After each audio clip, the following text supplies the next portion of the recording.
spelled exactly how it sounds. Looney, L-O-O-N-E-Y. Yep. Who's a member of the Ireland team. Okay.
Hello ladies and gentlemen, and welcome to Northern Tasmania Croquet Centre St Leonards for the World Croquet Federation PFC Mallets Golf Croquet World Teams Championships Round 2 between Jack Good and Mark Stevens.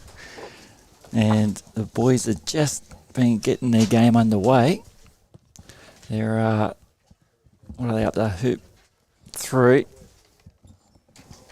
And I'm going to be joined by Chrissy Clark's jumping on. G'day, Chris. How are you? All right, good, thanks. Welcome to the coverage.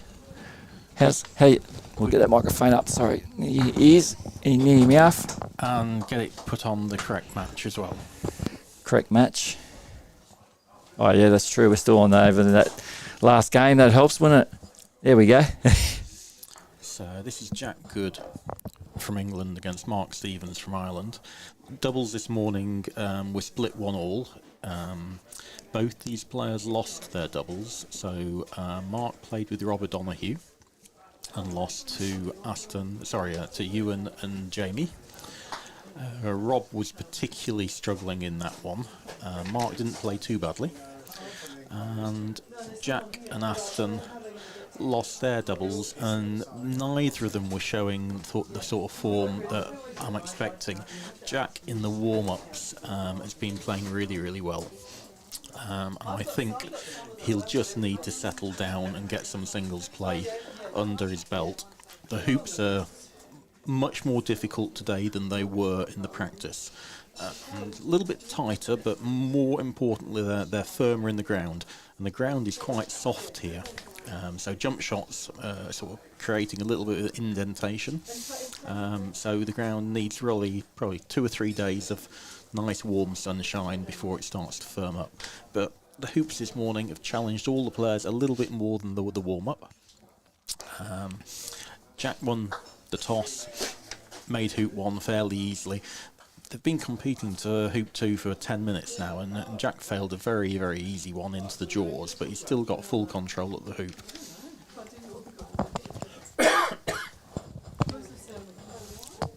So, Jack, green and brown, and he'll just be working out now. He can obviously win the hoop, but can he get to a position where he can flick off to hoop 3? Just opting there to keep his balls in front. Mark has got a couple of sort of 6-yarders to get back in it, but he'll need to hit them in the middle.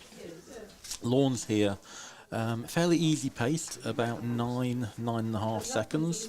That's a good central clearance that will get him back into that hoop now from Mark. But they're quite smooth. It's quite good grass quality, and when people have been shooting and clearing, they've been getting good contacts, ball on ball. It hasn't been rising up. So you can clear in the middle and stay quite close by. I'm joined by Alan Looney. Welcome, Alan. Ireland have got a squad of 6, haven't they? That's right, and as you can see there, our captain, Mark. Missed that one. Because this morning, he wasn't great, but he hit all his 5 and 6 yarders. The longer ones he started missing, but the short ones he was very sort of consistent about. Yeah, I think he's struggling a little bit to recover his form, but he has been playing well, so I was rather surprised that he lost this morning. Oh dear, dear, dear. That's a really bad miss. It's about a 3-foot straight hoop, and he's hit that almost middle of the left-hand wire. And one of the things we mentioned before you arrived was that the hoops are playing much more difficult today than they had in the warm-up.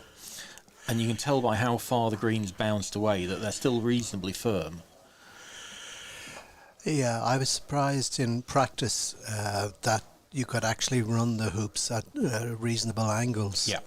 And that's clearly not happening today. Yeah, so we're just using the old club hoop holes sort of for yesterday.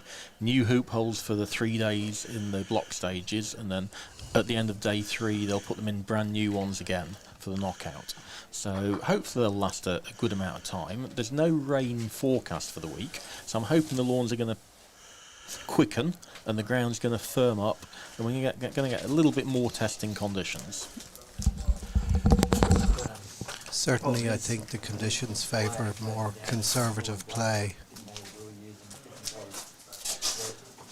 I've been watching a few of the other matches as well, and there have been lots of good long hoops run. Particularly the Spanish have been doing very well this morning. They're still alive in one of their doubles, and Nicholas is game up against Matthew Essex, so they've been doing very well.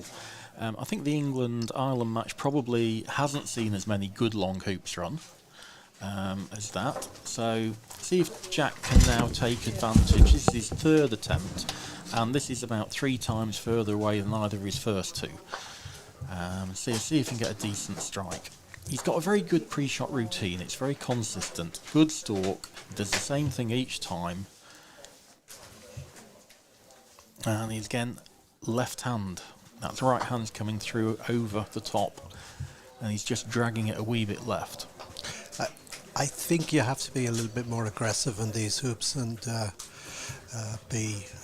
commit.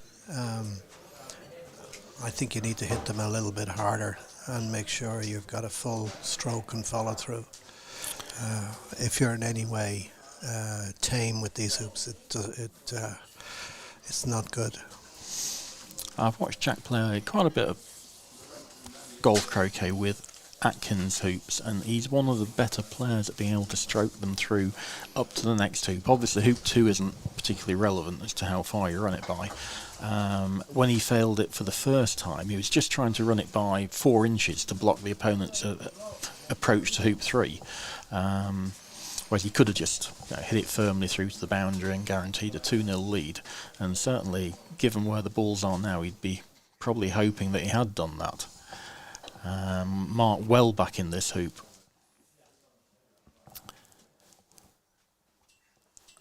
There's a bit of beautiful blue sky on. It's gorgeous weather, isn't it? It started, because we start very early, we start at 8 o'clock, and it was 9-10 degrees at that time.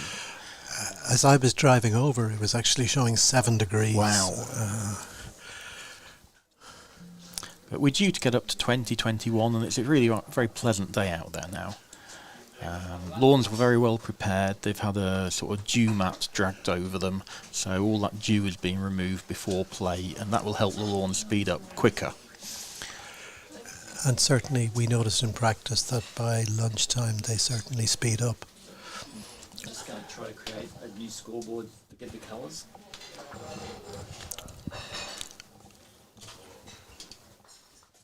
I'm just going to see if we can make another scoreboard while we're doing this, because no one told me I was doing other colours. So Okay. I'm going to change the colour up a bit. Yeah. So he's missed that on the left again, so he's very good at hitting 7, 8, 9 yarders in the middle, and that one's only clipped quarter ball, so he's lost the brown ball away, and Mark's still in a good, strong position here, and he's now going to have his first attempt at the hoop, admittedly from quite a long way away. And we've been told, make sure you call the referee to knock them down. Haven't seen very much of that this morning. Not many referees called on. I've seen it on the New Zealand-Australian game, which was played by 4 very hard hitters. Yeah, Ed Wilson particularly, partnering Malcolm Fletcher. They're both really powerful players, aren't they? It was great to watch.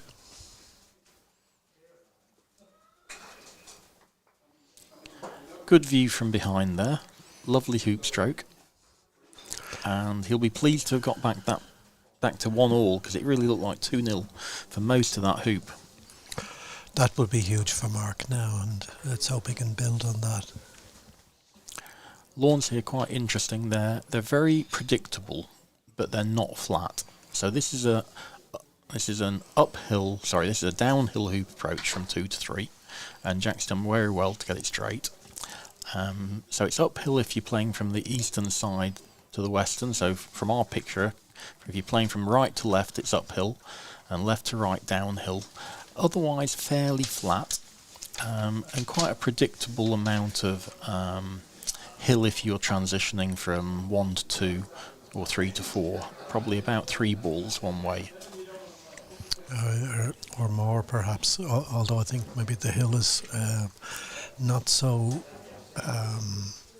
significant on this lawn and more significant on lawn 6 behind. Yeah, lawn 6 is definitely a little bit hillier, and if it does get quicker, those 3 to 4 balls of hill will turn into 6 balls of hill later in the week. Great clearance there by Mark.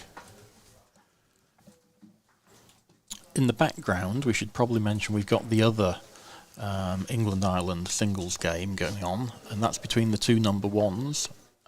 Jamie Birch playing Simon Williams.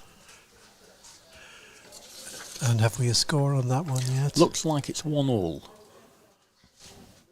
So Jamie looks like he's in front of hoop 3, hopefully taking a 2-1 lead from the English perspective. Yeah, down all the way down to hoop 4. So that's a miss back across from Jack. Simon has had some great clearances this morning.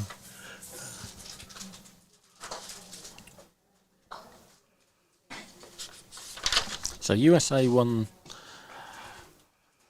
have just won that doubles up on lawn 4, 2 games to 1. So very good effort from the Spaniards there. I think they won game 2 7-2. So USA scared but not beaten this morning. So winning both their matches. They were certainly given a fright, I think, by the form of the Spanish. Yeah, it was a good level of play. I played Jack yesterday, and he made 1 error in the game that he played against me. So very surprised to see him struggling today. So 2-1 to Mark, but hasn't run it by very far.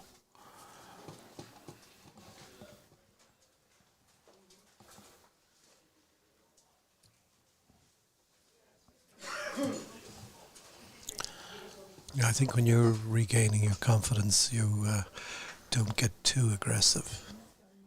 So we've got the scores now up on the screen for you. It's showing black and blue against red and yellow, but obviously we're playing second colours here. So green and brown is Jack, pink and white is Mark. And just to explain to viewers why we're doing that, we're playing with Mark III Dawsons here, and they didn't have enough of them in Tasmania to play everything with primary colours. So what we've done is we're saying block A is going to have primary colours, and that will help the Egyptians who aren't used to playing with secondaries, and block B, which is what we're looking at now, we're going to be using secondaries all block stage. Is it brown and white, pink and green? Great, yeah. So we'll try and change that graphic so we've actually got the correct ball colours on for you. Looks like a little bit of hampering here. Jack's put that green ball almost directly behind the brown, and Mark may well just play in here. He may well be able to use the hill to his advantage.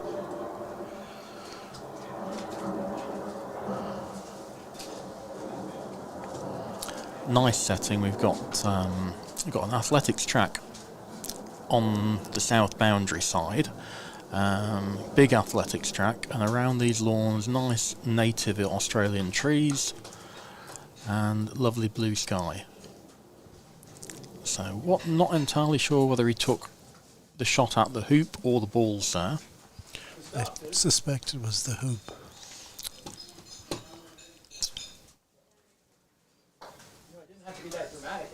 Now Jack would be 90% at this in the last couple of days, and today he's been about 40%. So let's see if he can get this swing going again. It's a very good pre-shot routine, and he's run that nicely at a good pace.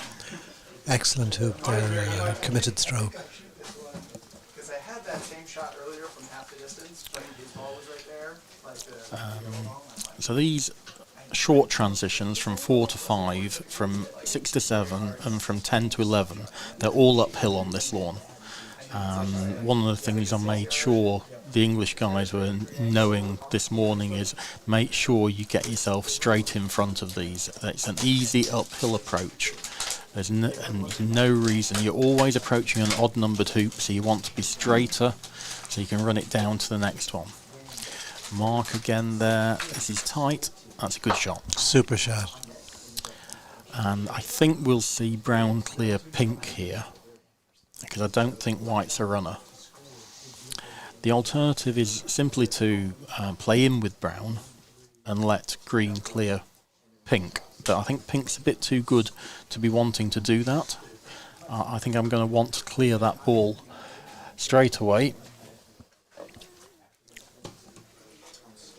So yeah, I mean, he might even have the chance to hit this 3/4 ball on the right and get an in off. Not easy to see the angle that white is from where we are, Alan.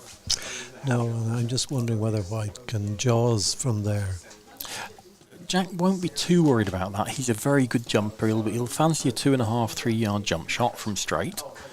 But if white can run, he'll clear white and then jump with green anyway. So he's got both. Double clearance. That's a bonus. And perhaps that's the little bit of luck he needs to actually get the confidence back up.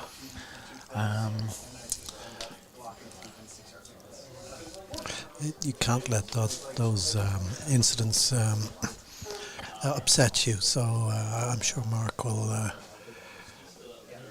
recover. Well, it's hit, but it's still straight in front of the hoop, and this is a free go. As long as you hit the middle of wire and stay nearby, you might as well just have a go at this. It's a free go, yeah. Remember, brown is up sort of near the peg and it's onside. So there's a prize there if he can get He's this. not going for this. This shows the lack of confidence, I think. Yesterday he'd have just aimed that up and he'd be through it most of the time. I think a lot of players are not taking on hoops today.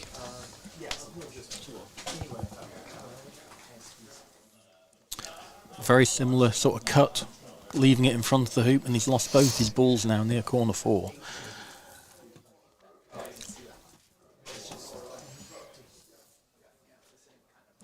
So I'll need to make another good clearance to have any chance at this hoop. Or the alternative is you hope your opponent fails to take position, and that allows you. It's almost the same as hitting a Croquet, isn't it? If your opponent fails to take position, it allows your ball to take position rather than clear. But that's a good brown. Very good brown. And I think Mark will probably have 2 goes at this. He may just lag in with white and shoot with pink.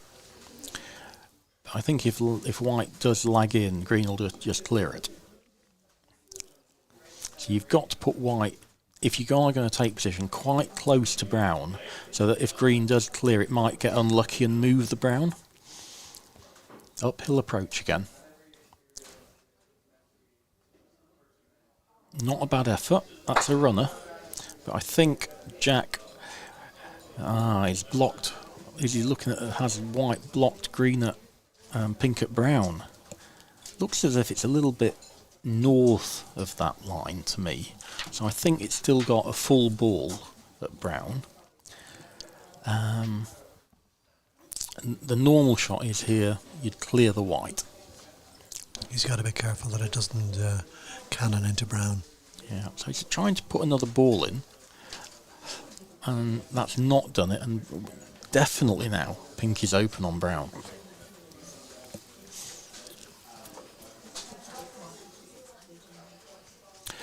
Not got a huge amount of power, Mark, is he? He's not a mega power player, but he's got enough to clear it, 10 or 11 yards away. And that's all he needs to do.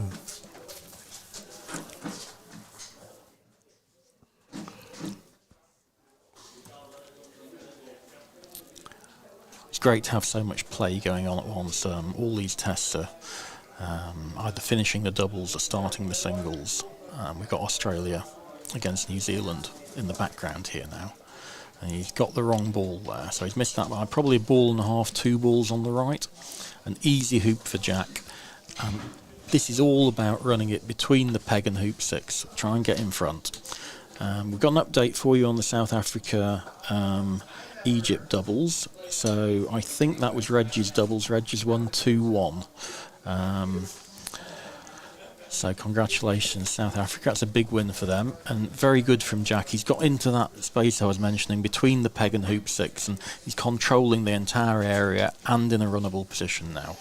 So Mark's got a big decision. Is he going to clear brown? Is he going to try and play in between brown and the hoop? And that would be what you'd normally do. Try and get in between brown and the hoop here. But I think the hill is working against him here, perhaps. Yeah, it will go left to right. And yeah, as you quite rightly say, if you miss going right to the peg, it's always going to stay right, isn't it? Yeah, it's difficult.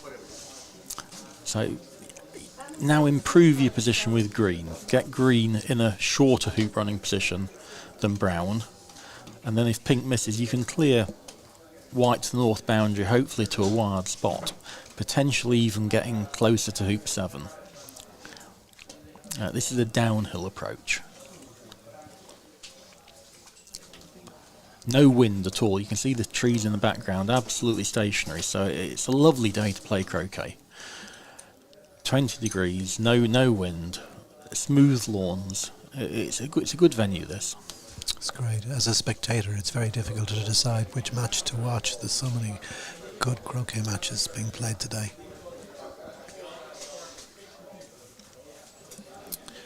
I'm hoping as the week goes on we won't get the 1s and 2s playing in the same session, and we'll split them up so that we get to see all of the top players. Lovely hit there, and pink's finished in front, so let's put a lot of pressure on brown's clearance here, and we've seen Jack miss a few of these. I'd normally say he was 95% at this range. I'm probably only going to clear it down to hoop 5 or hoop 1. So he's not going to thrash it off the south boundary like the Egyptians might do.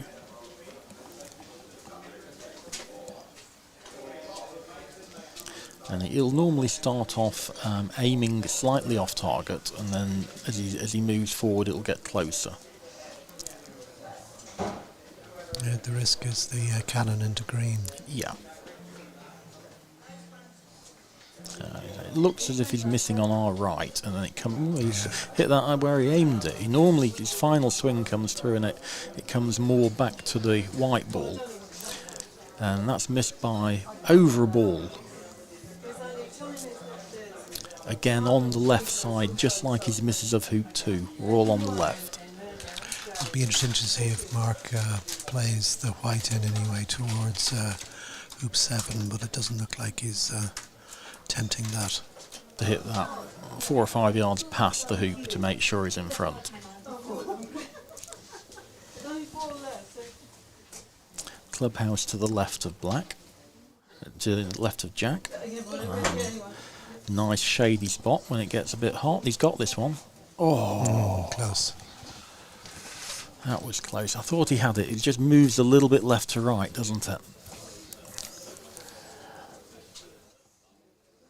I think at a more powerful pace that might have stayed straight enough to get the pink. Now he's got the option here. He can jaws pink and rush peel pink going to hoop 7.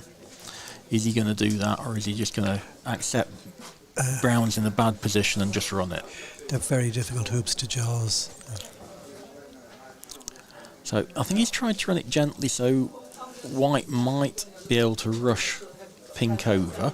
But I think it's gone a bit too far for that. I think he'll play position, position and then smash.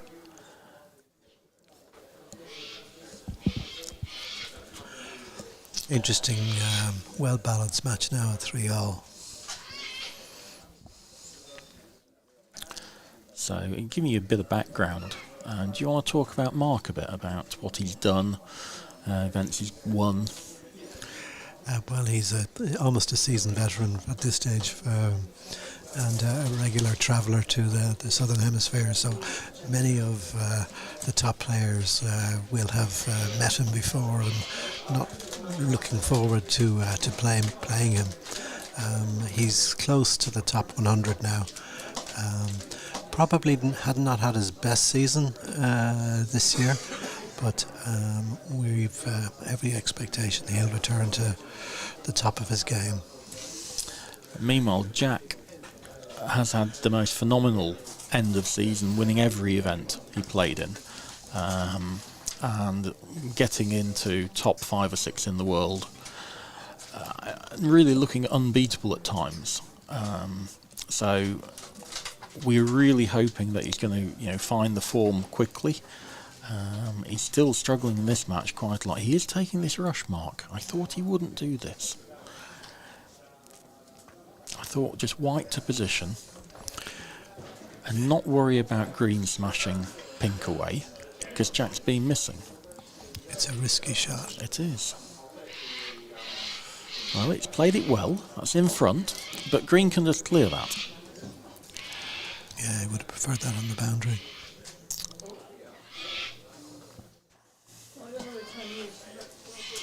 And has Jack's AC form been as good as his GC? No, but he's improving. I know he beat Jenny in the British Open, and Jenny's just won the New Zealand Open, so he's beating good players, doing a few triples, but he's fundamentally reliant upon hitting the ball straight more than precision croquet at the moment. But that's the same for most teenagers. They get good at hitting the ball straight, and then the croquet strokes take sort of 5 to 10 years. It's pink and white, green and brown. Okay, we've got the good. No. It needs to change the graphics. So brown and green, pink and white. That's what I asked before, what the colours were. Oh, right, okay. So Mark will take the hoop on now. Having rushed over, you're forced to take the hoop on. Jack's deliberately left him that shot, and I thought it was a gamble. Neither of the players have played well so far, but with Jack always being one hoop ahead, that's really one of the first opportunities Mark's had to break him. And when you break your opponent, and they've deliberately given you the shot, you really feel you've got one up on them. So he's got away with that a wee bit, playing conservatively. I'm a big believer in conservative play at doubles. That's a lovely hoop stroke. But at singles, as this event goes on, you're going to have to be more aggressive. Take lots of hoops on. Particularly at this level. Yeah.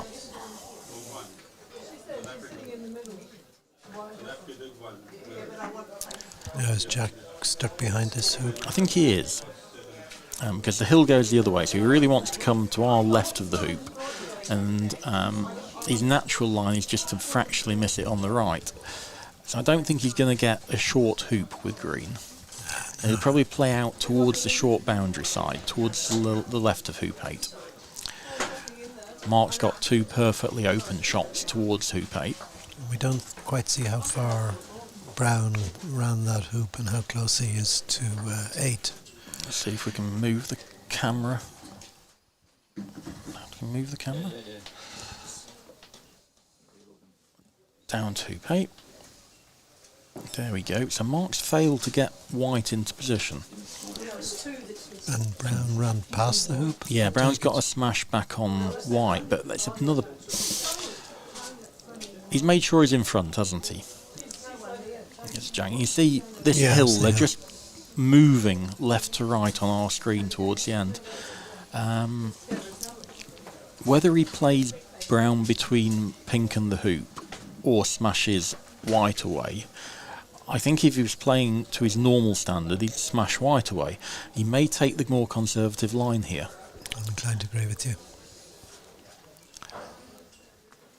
That's a good shot, and there's something to be said here for Mark stunning brown away and trying to hold white dead there, trying to block green's hoop. They're really absolutely ball on ball, in the middle, stop shot. Difficult to hold it. Green and brown, not brown. Okay, so easy clearance, but Jack will be happy to have got this hoop. He played second to it. You can't clear pink. Just take your hoop on. I agree. But again, is his confidence sufficient to do that? This is a lot easier a hoop to go for 4-3 up than if you 4-3 down. Just question. Is it pink, white, green, brown in that order? Yeah, that's green, great. Brown, Yeah, that's and great. Pink, white? Yeah, perfect.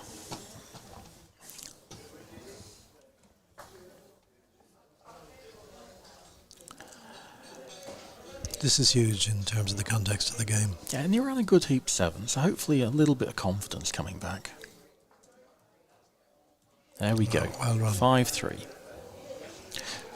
And you can almost see it from a technical point of view. All those earlier shots, the right hand had come through, and the left hand stayed nice and firm, and the mallet went through straight there. Both those last two shots. And I know you mentioned power earlier, and we're seeing lots of these players, Egyptians, Australians, New Zealanders, playing with a huge amount of power. The fact that Jack and Jamie, for example, and Ewan can all run these hoops at moderate pace, when we get to the what's going to differentiate the players, I'm hoping that being able to run odd hoops by the right distance is going to be one of the strengths of the England team. So that's where the AC players will have some advantage.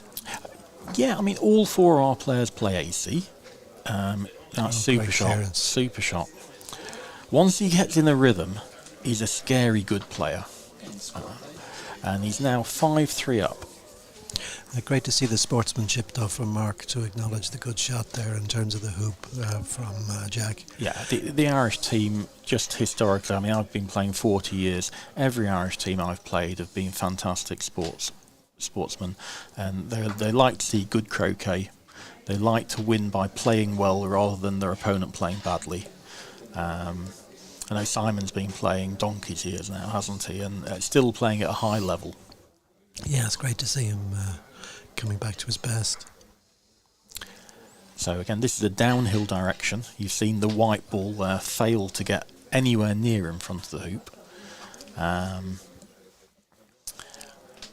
And the flag's actually by the side, just waving a wee bit. So we might have a little bit of breeze as well, which will make it even more difficult judging the pace. Quite a good shot. Yeah, you'd think he would have learnt there from Mark's overshoot. Yeah. Yeah. If I'm going to be playing downhill to a hoop, I'm probably going to lay back 1 to 2 feet further than if I was playing uphill, where I'm more confident I can judge the weight. So he's played back quite a long way from hoop 9 here. Not a lot in it. You'd think maybe green and brown have a marginal advantage, but it's very 50-50 this. Oh, miss. You won't be happy with that. Now, lots of people here would clear the white on the basis that green's in front, but I'm always going to take good hoop position with the brown. And I'm going to be prepared to let pink have a shot back from all the way over on the western side. White can't clear both balls if you put brown in front. I have Simon's advice reverberating in my ear to put the two in front of the hoop. Yeah, so I don't like this as a play.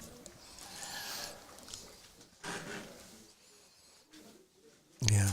He hasn't actually moved that white very far there. It should be another 10 yards further away. And brown's not in a great angle to approach hoop 10 either. Mark can just shoot at this. Looks decent. Oh, he's got enough for it. Now, is he going to have a gentle, medium-paced go at this and try and either run it smoothly or just get in the jaws? 5-3 up. I want to have some sort of go at this. If I'm playing really well, I'll go hard at it. But normally I'm just going to have a gentle stroke at it and expect to hit the hoop and stay within a ball if it's a bad shot, get in the jaws if it's a good shot. The danger here is with the delicate shots on the hill that it will. Well, my gentle shot's going to go about 7 yards past if it misses the hoop. So I'm going to aim at the left-hand wire, and it's either going to hit the left-hand wire or it's going to drift into the middle. That's the theory. He's gone harder. That's a decent result. He'd be happy with that. I'm not sure it's runnable, but it's certainly, you're going to have to jump over it from the boundary. It looked from his angle as it was very acute. So good positional shot with pink now from the western boundary should give a little bit of an advantage to Mark, unless that green does run. Mark's going to have another. Yeah, you see now he's looking at angles where for the clearance. Yeah, green can't get at pink. So that does indicate that green can jaws, but it can't run. So he's setting up for the jump. Yeah. And another reason why the brown's in a really bad position. Brown's got no control over this area at all. So the pace of this is critical. It looks it's light. You don't want to be jumping from there, Alan, do you? Certainly not. The brown's got time to come in now, and the key thing is it has to get past pink.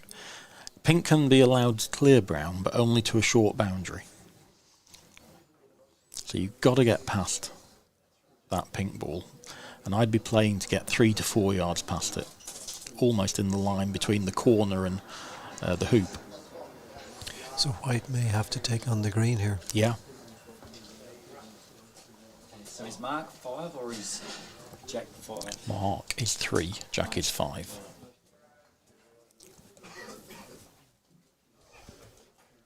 So he's got past the pink.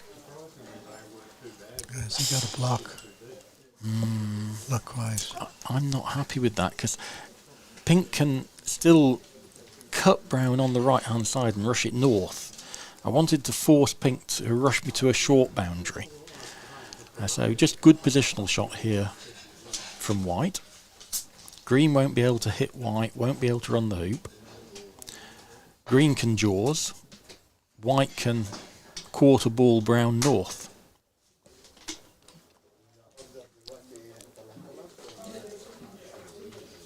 I think you may have called us correctly. Yeah. Lovely jumping ball, super shot. Thanks for that, Baker. We fixed that up. Cheers, mate. So I'll work that out. That second doubles match, that's between Malcolm Fletcher and Ed Wilson. They've now beaten New Zealand pair of Edmund Fordyce and Logan McCorkindale 2-1, and that gives Australia a 2-0 lead against New Zealand in that test match. And remember, we're playing best of 6 today, so it's possible to have a 3-all draw, but a 2-0 lead at lunchtime is what all the teams are aiming for. So well done to Australia. I was very surprised to read in Stephen Mulliner's report that he didn't seem to fancy them. They're the number 2 seeds. They're playing at home, and 2 of them have just played their 8s at this venue. Ed Wilson got 14 out of 14, and Greg only lost to Ed. So very, very strong team with the world number 1. He's moved the white. Oh dear. I thought he could have played he played a sort of almost straight clearance there. I thought he could have cut it quarter ball, left hand side of the hoop with power. I don't think green's in the jaws though, so I think white can actually clear the green. The problem being white's not going to be there probably. My thoughts exactly. It looks like they're resetting lone 6, so perhaps the other singles game is concluded with Simon Williams, so we're waiting a result on that. Let's have a look. No, they're playing up on lawn 6 there. Oh, is And that it's 6? 4-2, I think. I think that's 4-2 Oh, you're right. to England. So important here, you can see from this angle that white can clear that green a long way away. So you do need a good clearance now on the white. So he's got that lovely shot. Now he may be forced to take the jump on here. And I mentioned that Mark isn't the most powerful of players, and you do need a bit of power to get this bounce jump here. Tough shot. He would practice this one regularly though, so... Okay.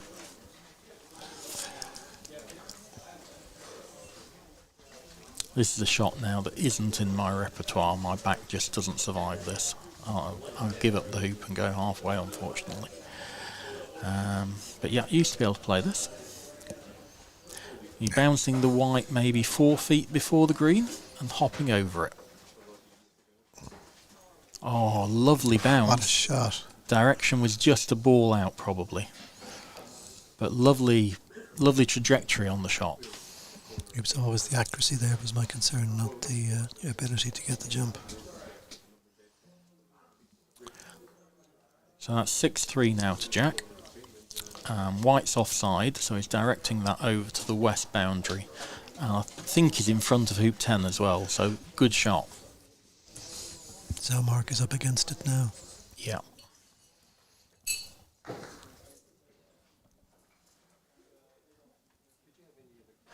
Nope. You could tell from his reaction that he was going to miss that. So it'll need an excellent shot from the west boundary. Yeah, I think I've got the score wrong on lawn 6. I think Simon was 4-2 up. And it's now gone 4-3 to Simon. Looks like green and brown is Jamie. So that will be put first. So 4-3 to Simon and 6-3 to Jack down here. So very well balanced test match, isn't it? Yeah, it is. It might come down to the last singles.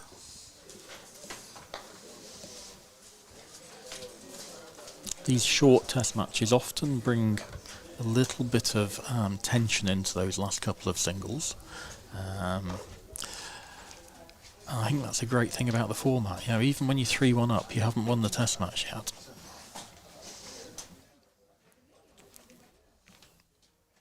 So this should be the final chance Mark gets in this game.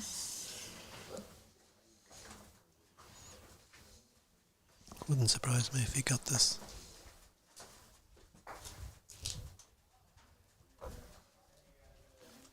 Ooh. Oh, that was close.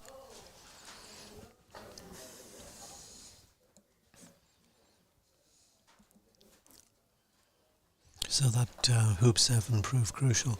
Absolutely. And I think one of the things I should say is that it's great to see a youngster, and Jack's 18, prepared to play a more cautious line of play. Lots of youngsters will go, well, this is to get 4-3 up again. I'll take my long hoop on. And he just played in and said, no, I'll gamble on you missing your 6-yard hoop. Well done. Game 1. Good match from Jack. Is improved since this morning. The first 3 hoops were weak again. And then he just got his tail up. Winning those last 4 hoops in a row. So now it's up to Simon to finish out that and really balance the match. So best of 3s here, and the players are allowed a short comfort break between games, but not allowed to sort of have a half-hour lunch break. So they'll be carrying on, probably after a sip of water, refreshment, probably to be 3 or 4 minutes. Do we know who won the singles match between USA and Spain? No, I'm It's thinking. obviously those plays. It's Paul might know. It's the game all down here. Do you know who won that singles match at USA and Spain? It's game all on lawn. One each. Okay, so the game we're covering earlier with the singles, it's 1-1. So 1-1 going into the third.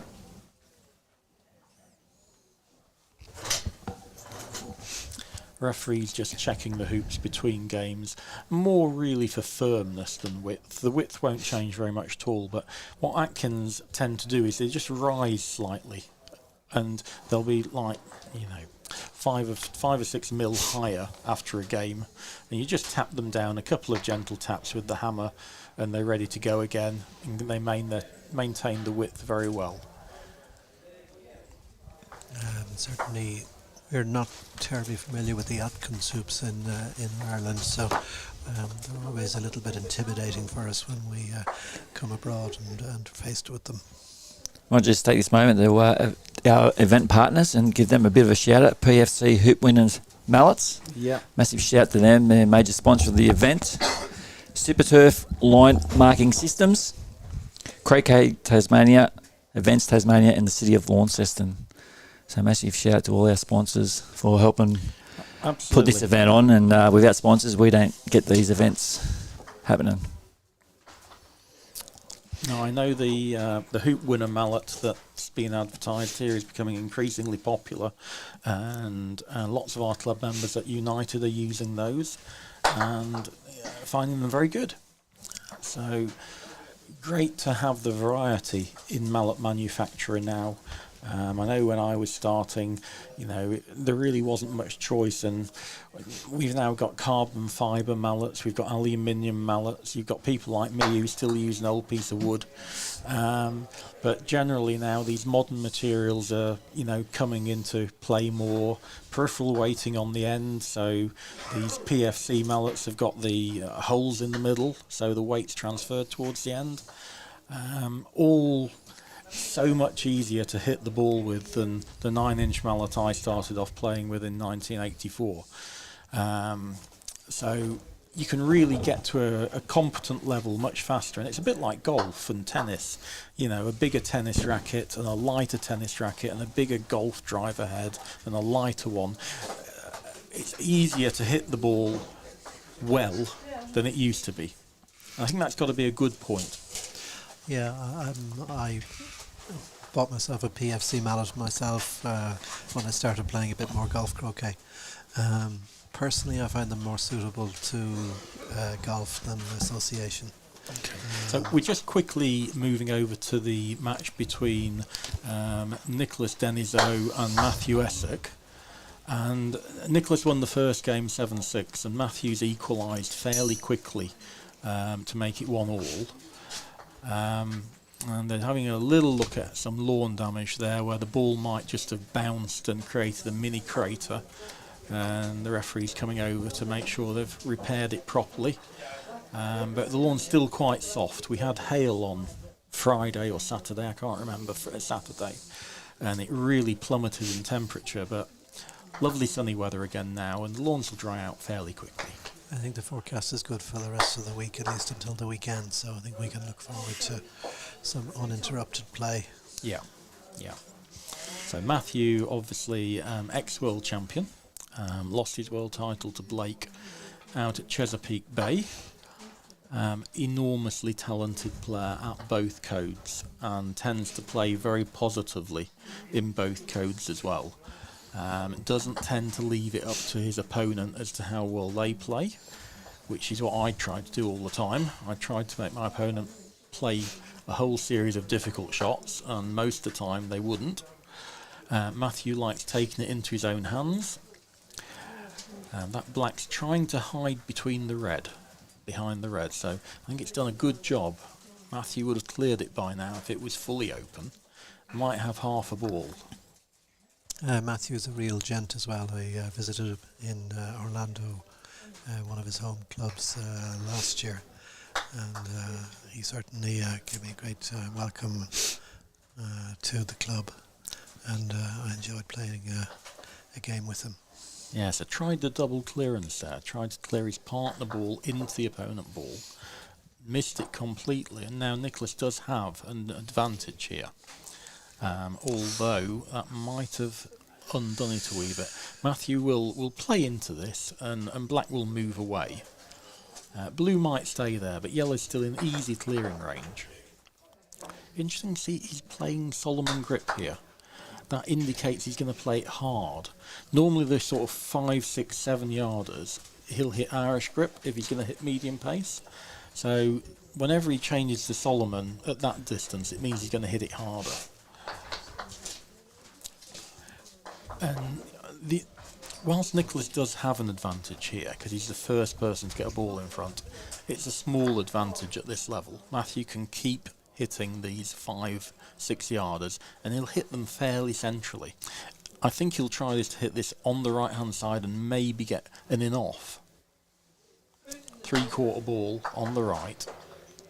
Very close. Got the wire. Good attempt.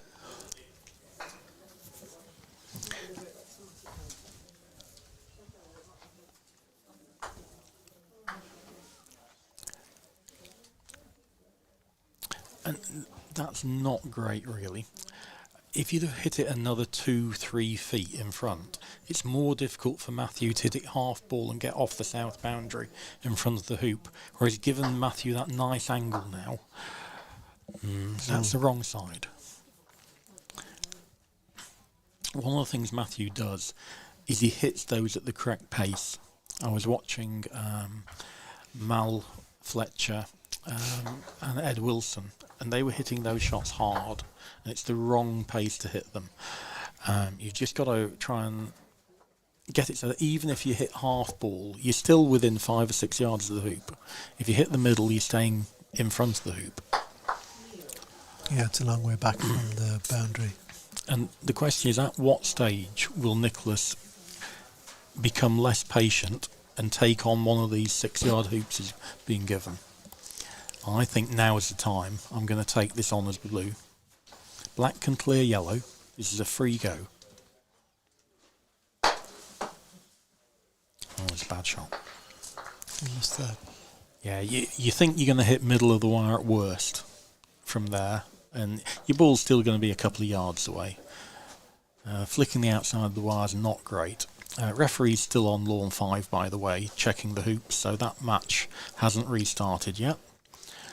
And Matthew now has gone from underdog to favourite.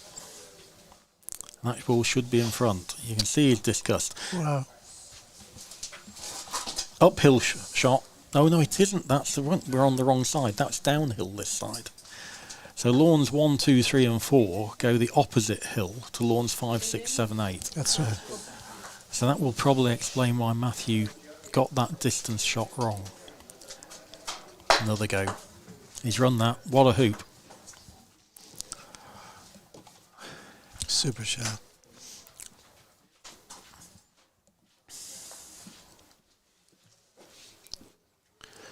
In the background, we've got what might be one of the best matches in the entire competition. We've got Yasser Syed against Reg Bamford.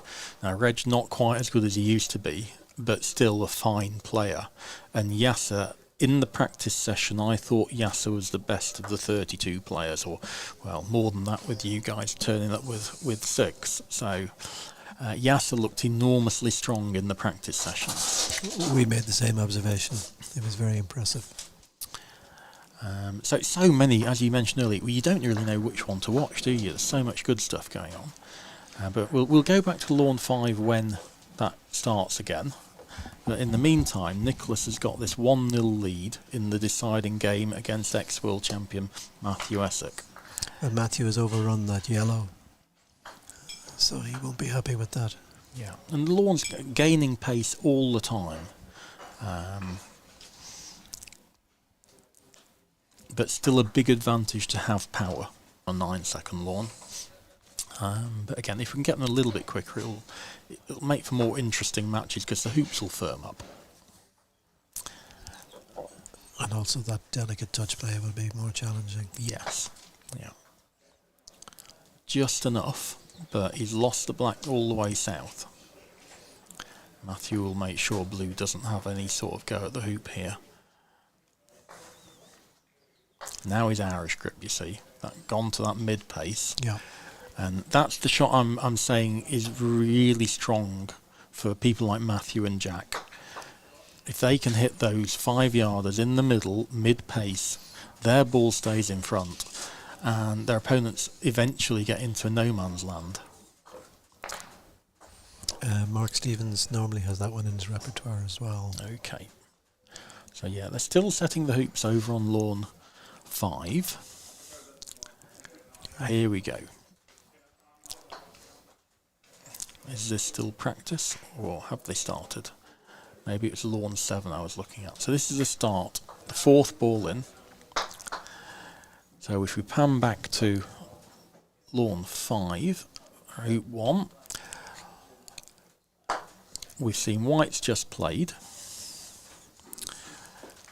And the 4th ball in will be Jack, because Mark got the opportunity to go first in this game, having lost game 1. And it doesn't look to me as if pink's got a very easy hoop.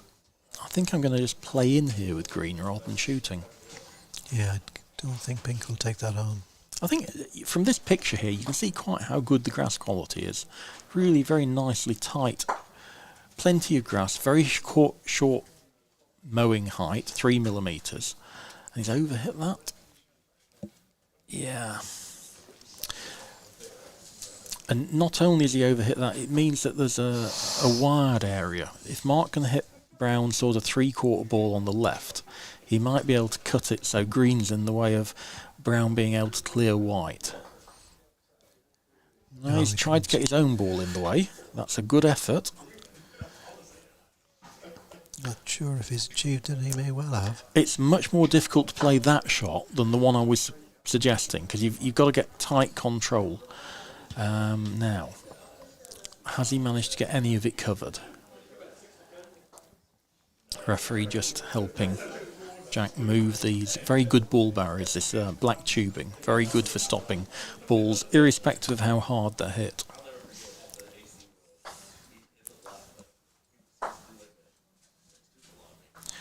Well, we can't see Jack's body, so we can't see whether he's going vertical or along the ground.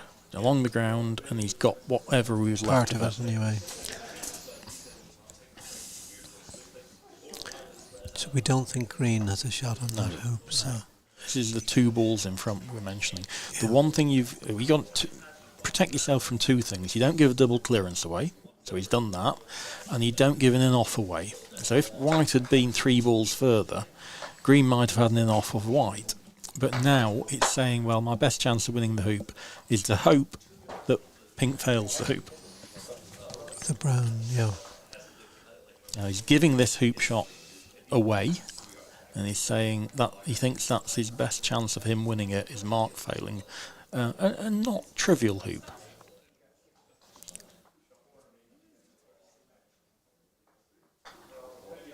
And he's been correct again in his game analysis there. Yeah, normally Mark would get that easily. So the thing that surprised me about that was the pace he hit it at, because it was a little bit angled. I thought if he ran that, it would probably go through 6 yards, whereas I thought he'd be trying to get north of the peg.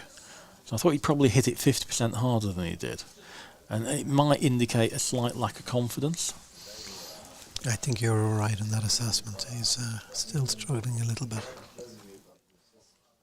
So this is the uphill direction, and Jack has just about got far enough to run that. Could have done with another 4 balls worth of roll. Mark's definitely hit this hard enough. It's gone too far. Yeah, that's jumpable, but just about outside the corner line, so about 48, 50 degrees. Jack will clear this pink and think he can run it with the brown, I think.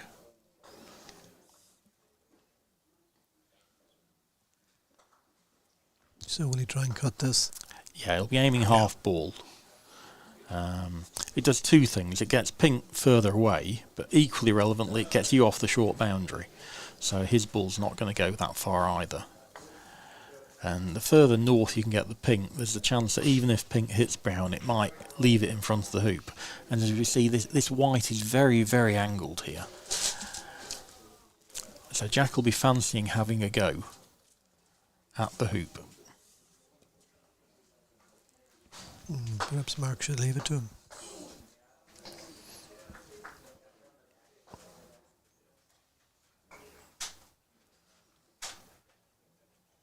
No, not very close.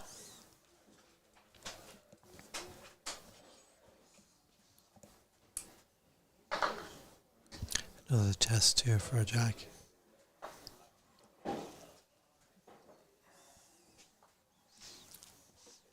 And some players and some spectators will look and say, well, what's he checking the hoop for?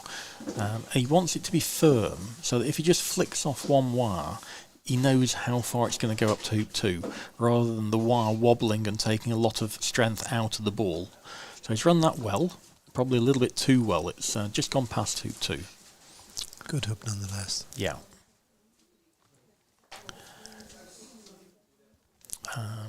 Matthew and Nicholas are still competing for hoop 2 in game 3. So Nicholas 1-0 up still, game 3.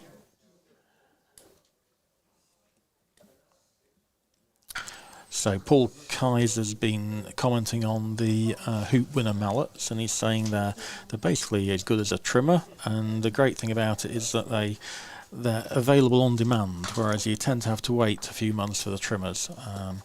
I know Jenny loves her trimmer, and we're all different, aren't we? We all like different mallets, and I think it's a good thing. I'm a trimmer fan myself. I waited the 6 months and I wasn't disappointed. So good shot with green. That it's in front of the hoop. Got to make sure that you keep putting the pressure on. Brown's got to clear this white. And he's put pink right behind white. And if it is blocking the backswing, there's a lot to be said for Brown taking better position here, because it might block pink's hoop, and all white can do is clear green to a short boundary, unless it snuggles. So I think there's a lot to be said for just nudging this in front of the hoop. Yeah, that's a mature decision there by Jack. It gets the hill again, so it's a shorter hoop, but it's still angled. Can he get over the... He's looking at it. Might need a referee for this if he does decide to go for it. I was never good at this shot. I like to have a really low, flat swing, and you almost have to play it as a jump shot, don't you? And I think everyone tends to lose a little bit of accuracy playing jumps. I agree. So he could just move this green to the short boundary, or he could try to snuggle right on top of it, so it can't run the hoop and it can't hit pink. That's a very difficult shot. Or can he clear it so that white will be blocking the clearance on pink? Again, the more difficult of the clearances, isn't it? I'm just going to ask Jack. Probably. I think he's looking to take an accurate position on green on the boundary.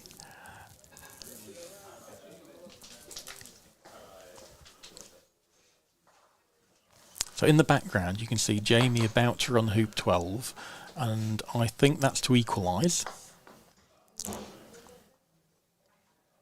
So that is 6-all against Simon Williams, game 1. So we're in for the thrilling 13th hoop. This is particularly challenging given the hill on 6 to get good position.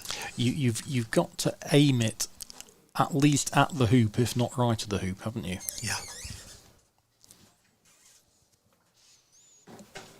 So I think he tried the shot you mentioned there, Alan, of trying to get white in the way, but it's a tough shot to get right, that.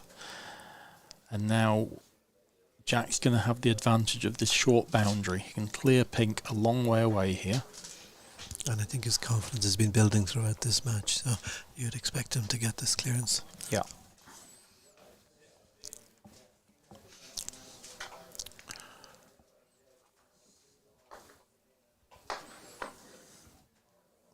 I think that was Matthew running... No, it was Nicholas running hoop 3, possibly. from the boundary. Yeah, so that's, I think that's 2-1 to Nicholas. Yeah, he's been very impressive this morning.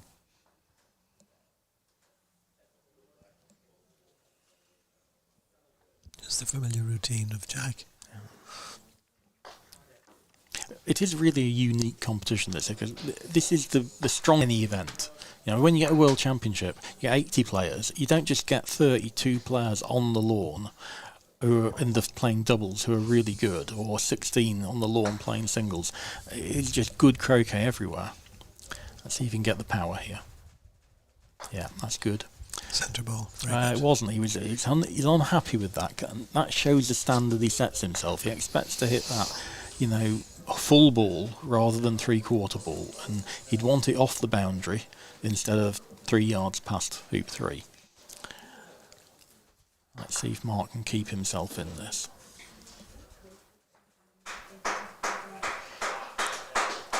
No.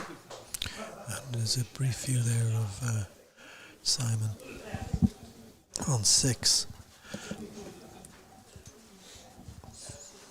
A little bit angled, but it's pretty short, this hoop.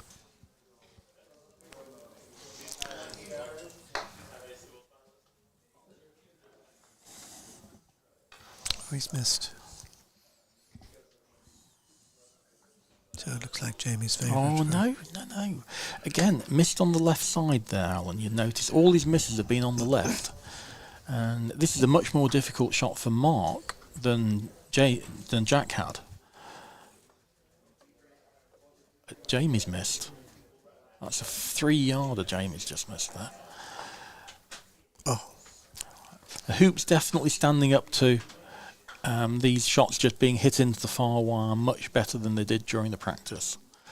And that's just making it a little bit more difficult. So it looks like Simon's now favourite. Yeah.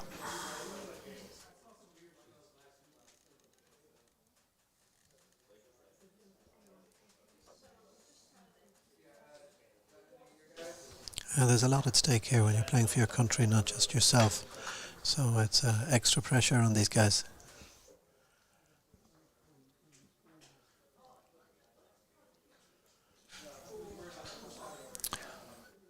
Yeah, that's a good shot from there. Done well to get that in front. And Jamie's missed. This is for the first game. Simon's got what looks like about a 5-foot straight hoop.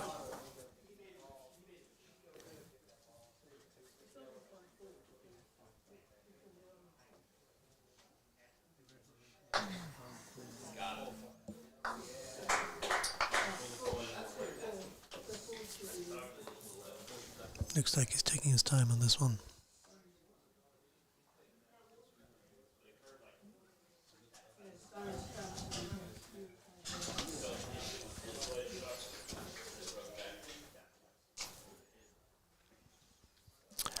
That looks good to me from Mark. You want pink to be a running position, but in a position the opposite side to brown, so brown can't just stun it away and maintain position.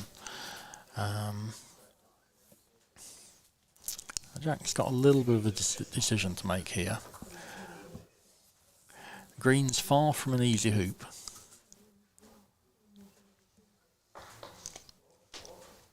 I wonder whether he can just stun white away and squeeze brown out to the side so it's in a running ball position. Not easy for brown, that. So we'll just look in the background. This is Simon's hoop for the first game. White to run hoop 13.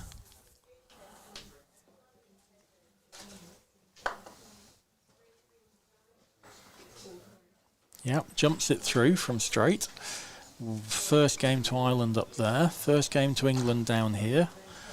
A good clearance there by Mark. Very good. And I think pink's sufficiently good that Jack's got to get rid of that. Is hoop 6 in play? No, it's open. So we have a finely balanced test match again.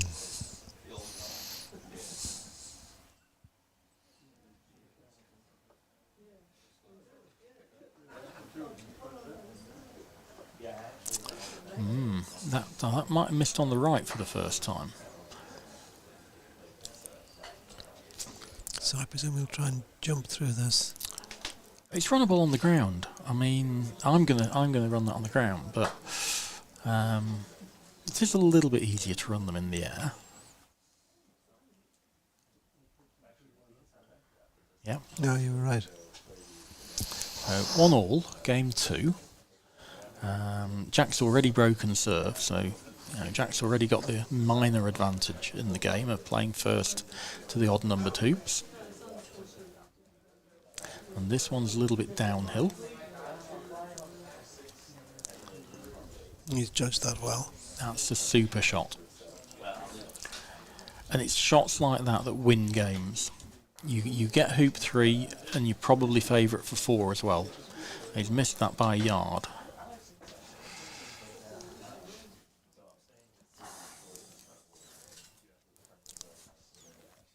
So just pop another ball into play, making sure you don't block brown. Trying maybe to get between pink and brown.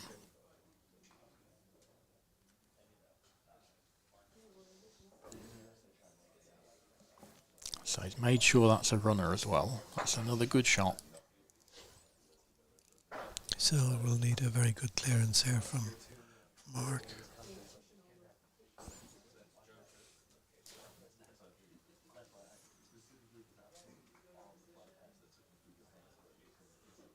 And he's got good it. Well shot. done.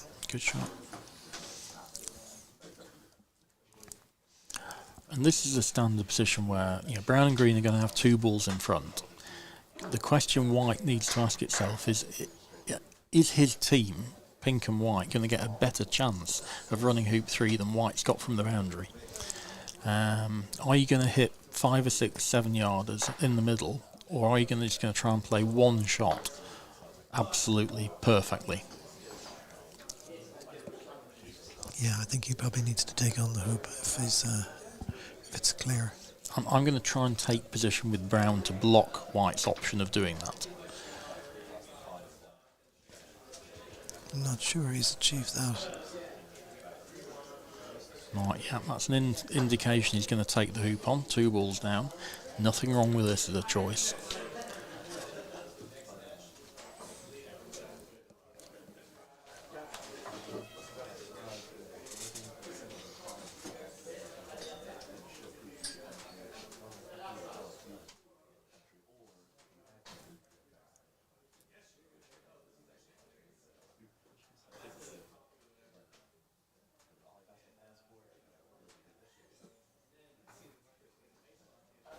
Good shot. Super hoop. 2-1 to Ireland.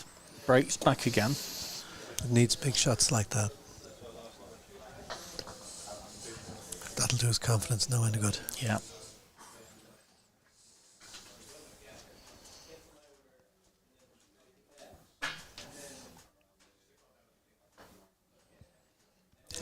It's a weak shot. Yeah.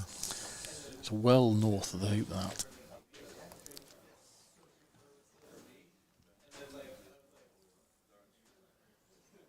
Now this is uphill. Good shot. Yeah, lovely shot. It's okay. Jack will want a good brown, and then he'll want green not to run the hoop. He'll probably just clear pink, hopefully to a wide spot. Looks good. Doesn't want to block green at pink. That's perfect. That's a really good shot. And I wouldn't be surprised to see Mark play this with some pace. If he's got any sort of double with brown and the hoop, that's going to be quite attractive. Otherwise, simply getting white between pink and green will potentially force Jack either to jump over white or to take the hoop on from distance. I think it's going to be easier to get hoop or brown than get the precise position to block green and pink from that distance.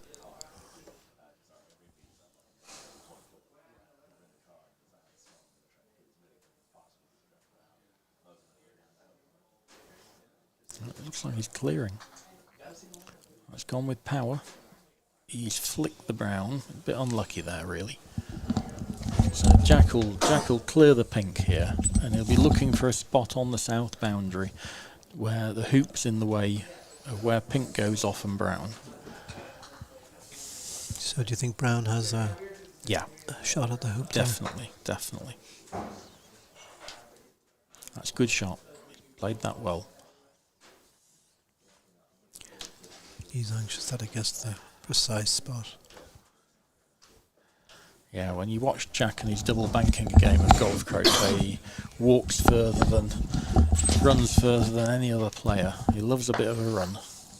We went to a couple of beaches yesterday and he was running and doing press-ups and a little bit more active than myself. The joys of youth. Huh? Indeed, indeed. So has he got this wire? And Mark might just be able to scrape by the outside. Good shot, good shot. And maintains that control on the side boundary. So very little in it. This is very close to 50-50. After Brown's played in, if White can take wide position from green, Pink and White are favourite.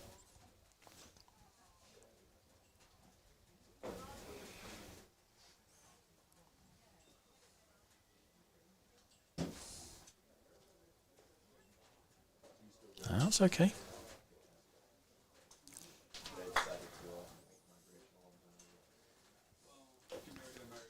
I think that Brown's very close to the position that White wants to end. But obviously White can't risk being too close to Brown because you might end up moving both with your clearance. It's running a bit far, so green's open on that. I think green will clear White in the middle, mid-pace. Just maybe try and move it 12-13 yards up the lawn.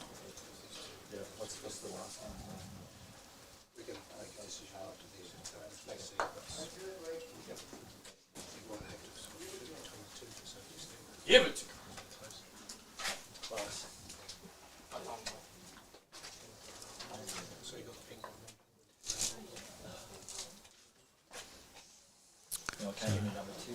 Got the wrong side of that. Yeah. Going back to mallets, we've got someone with an Invictus mallet, and they're probably the newest player on the market. Probably a little bit expensive at the moment. And they make quite a tinny sound. That's my main objection to them. The sound is a bit tinny, but they're certainly well balanced, and when you strike it well, it comes off the mallet very nicely. And I think what the world is waiting for now is the Invictus ball to start hitting the lawns. Had a look at that over at Chesapeake Bay and it looks like a lovely croquet ball. So Jack playing another ball in. Yeah, we certainly missed the Dawson balls whilst they were in short supply last year. So he's going to have a go at this hoop for a 3-1 lead. Regards it as a free go because Pink's open on Brown. And my number one thing about when is a hoop a free go is you need to be confident you're going to hit the middle of the wire. If you're going to flick off a wire and go yards away, it's not a free go. If you hit the middle of the wire and bounce a couple of yards away, it's fine. But in normal circumstances, he would have expected to hit that. Absolutely, absolutely. And now 2 wide areas for Jack to play the green into. And Jack's now really quite a strong favourite for this hoop. Edmund Fordyce playing on the lawn next to them, one of the power hitters in the world. Now a professional on the east coast of America, that North Carolina area and Florida, all very keen golf croquet players over there.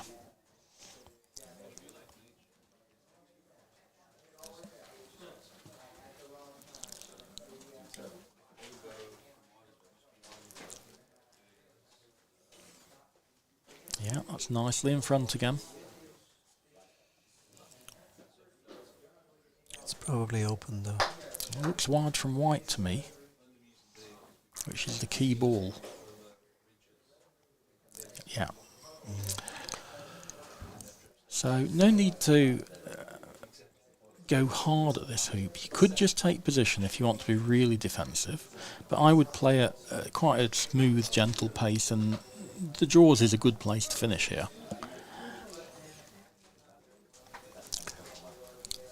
But I do want to run it quickly because pink's in such a bad position. Yeah, he's missed that, but I think this is wired, so he's going to get another go, I think.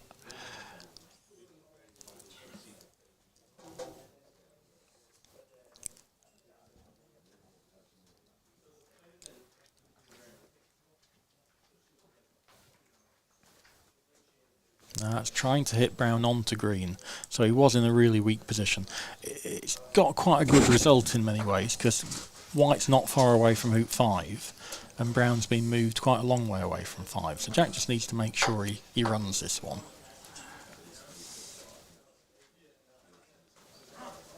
That's good. Nice firm stroke. He evens it up at 2-all, and a long positional shot for pink. We often think 5 is an easy one because you can get in front of it from short range and then run it up to hoop 6. It's a good chance to make a 2-hoop swing, but when your first positional shot's from that far away, that is not great. 2 choices for Jack now. He can either play deep to a position where pink can only clear him to the south boundary, or he can try and play to good position and say, I'm just going to hit pink with green. I think if he takes tight position, white will just clear him. So I'm tempted to err on the deep side here. I would tend to agree. And yeah, that's going deep. White should be nice and tight here. Good hoop position as you can possibly get. Needs it in front of the hoop. Yeah, you want to be blocking brown's hoop as well.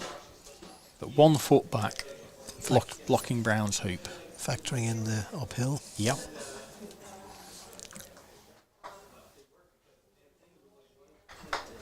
It's a very good effort. Super.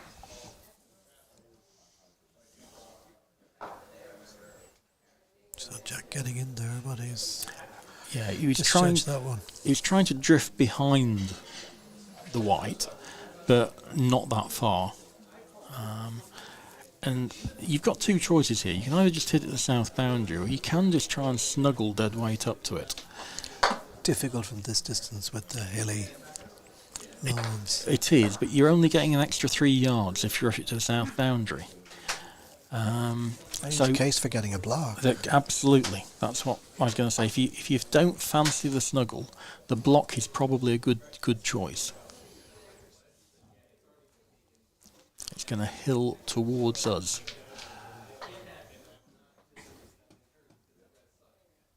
Might have got a tight block there.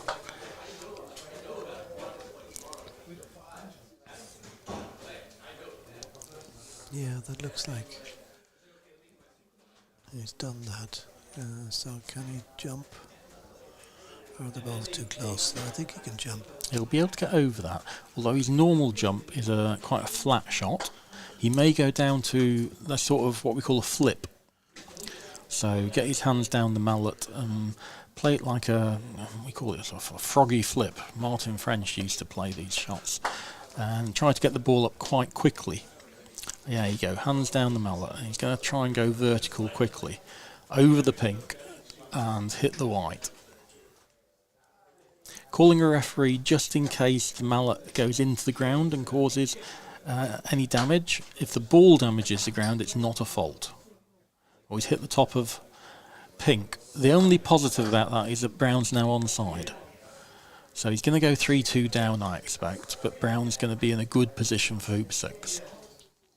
And Mark will be looking to run this through to 6.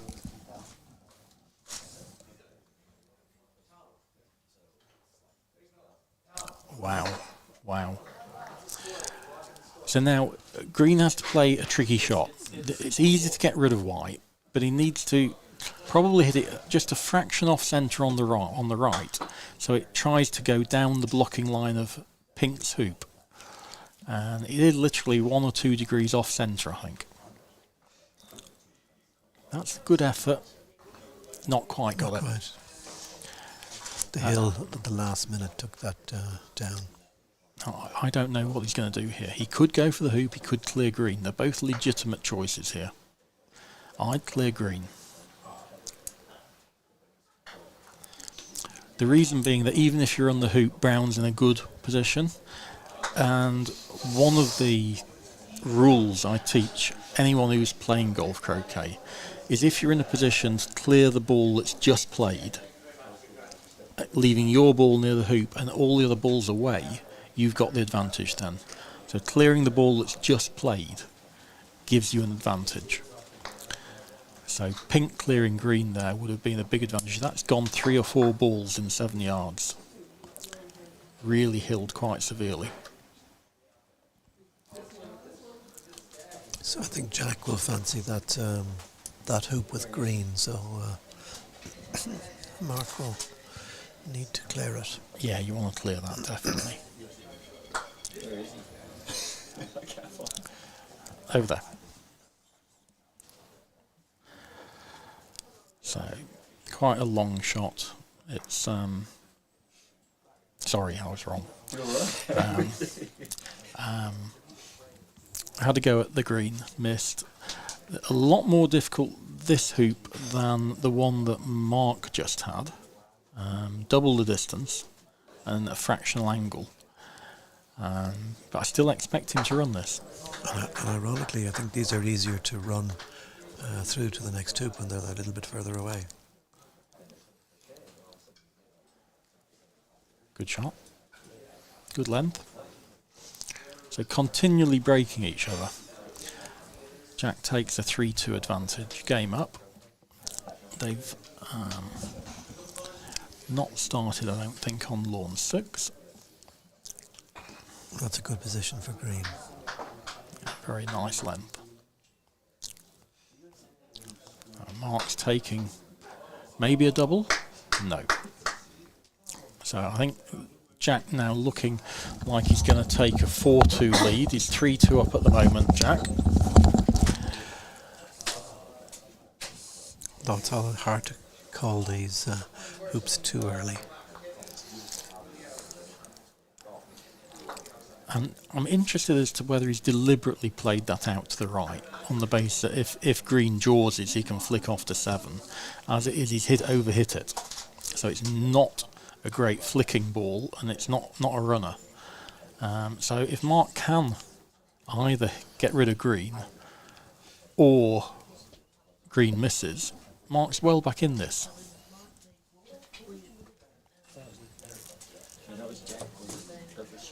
So yeah, Jack's 3-2 up.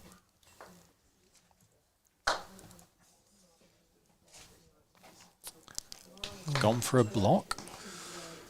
Puts a bit more pressure on the hoop. Green knows that if it fails it, pink can clear brown and white's dead in front. I don't like clearing white here. I think when you've got a hoop in this position, you need to take it on. And the deeper we go in the competition, it will become compulsory, not just to take them on, but to run them virtually all the time. Good test this for Jack. Left hand again.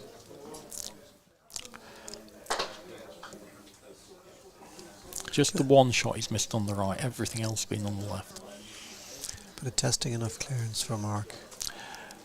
Yeah, and I don't like not taking the clearance on, because Brown's got this quite easy clearance to maintain position. I think you're almost forced to take the power clearance on Brown, and it's not Mark's preferred line of play, taking long power clearances. If you're looking at someone like Logan or Edmund, they just walk up to this and smash it.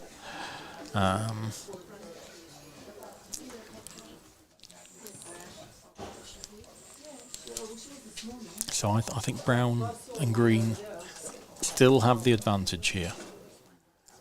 No, he just didn't fancy that clearance, I think. And that's left Green a clearance on pink that Green can remain in front on. So I think this is a strong position for Green and Brown. The stronger the player ability, the further away the balls need to be from each other, because you can see the control that Jack managed to get there with brown. It's still a pretty good runner, and green can do the same to pink next shot. So he's ended up with a much more challenging clearance I than he I was think so. originally faced with. Yeah, yeah. At club level, the players are far more likely not to hit those dead in the middle, and their ball's going to go 4 or 5 yards away as well. So it becomes a much more viable tactic. But at elite level, you give your opponent a 5-foot clearance. He's played a lovely shot there. That's got a block in, I think. Need to have a closer look at that. No, but it's certainly put a lot of pressure on. Jack's going to want to hold the green and clear white. No, has he hampered himself with brown? He has a wee bit. Not sure whether he's going to take the hoop on or white. I would want to take the white on there, potentially getting into the jaws with the brown in off. I think Mark will fancy putting another one in there.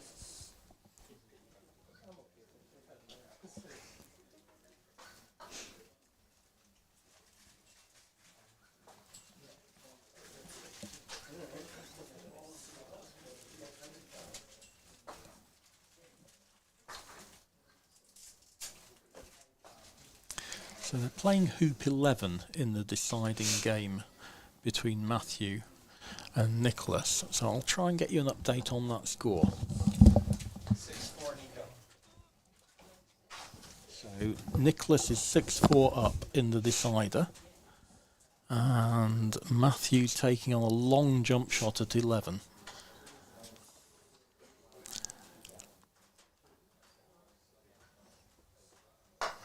Oh, fantastic shot by Matthew.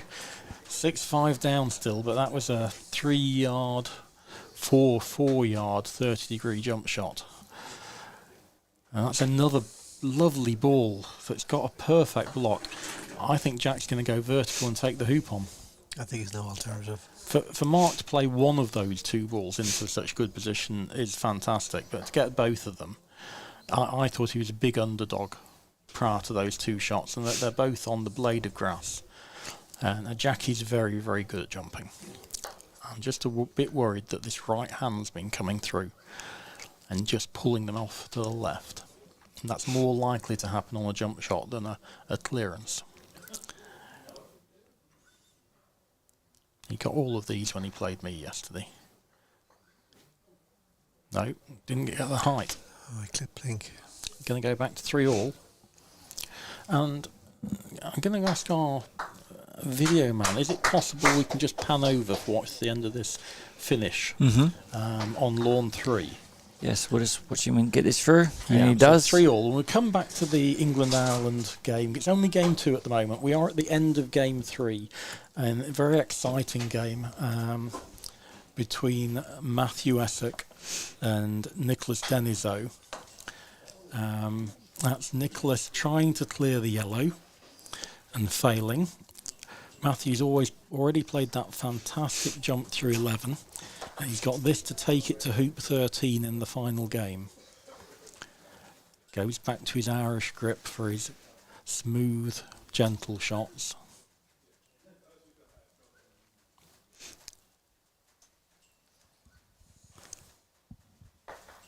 Still a lot of pressure on this. Red's nowhere to be seen. Good shot. 6-all. Can Nicholas get really good position? So this lawn, downhill that way, so it's going to go right to left. So he's aiming right at the hoop. Can he curl it round? It's a good line. It's not long enough. Is it long enough? I'm not sure that's long enough. Matthew's going to have a wander up there to see what sort of angle it is. It's marginal. But that moved over a yard, I think.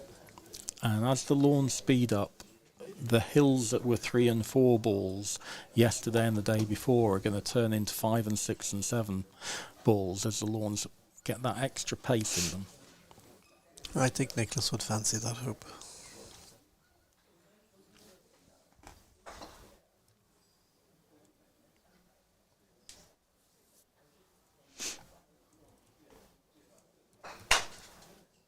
That's a shot. Shot on it.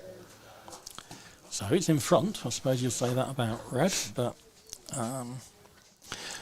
what angle did you think it was, Alan, when you got to see that? It's maybe 60 degrees, 65. I think it's very runnable. Okay.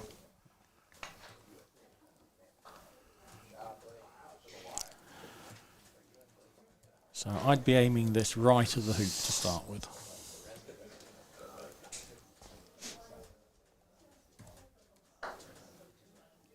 As he has.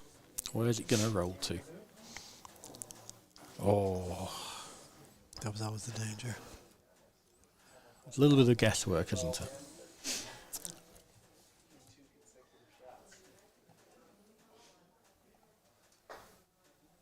No.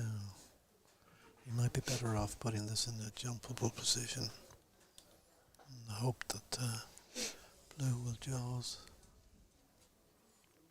So in the background, Jack's just failed hoop 7. So there's still 3-all in the second there. Matthew's going to be shooting here, trying to get this blue out of position.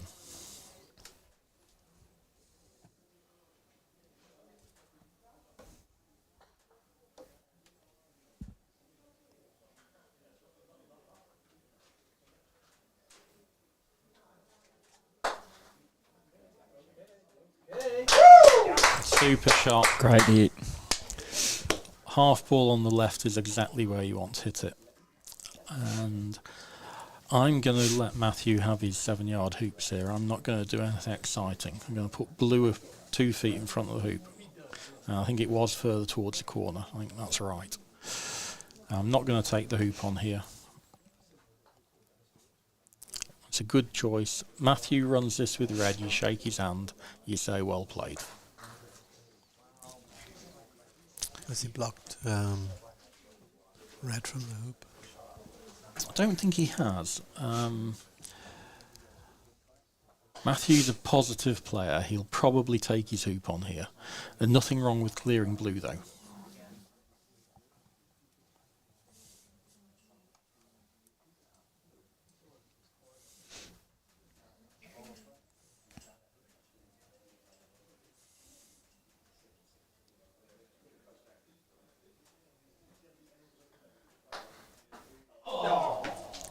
Good effort. Yellow now needs to shut the gate. What do I mean by shut the gate? It has to block yellow at the hoop. Ideally, you put it in a position where it's wired from red and blocking yellow's hoop. That's your perfect spot. That's very difficult to achieve. Not so easy. Close to the hoop. It's downhill as well. He's blocked the hoop. That's very good. Blue's open on red.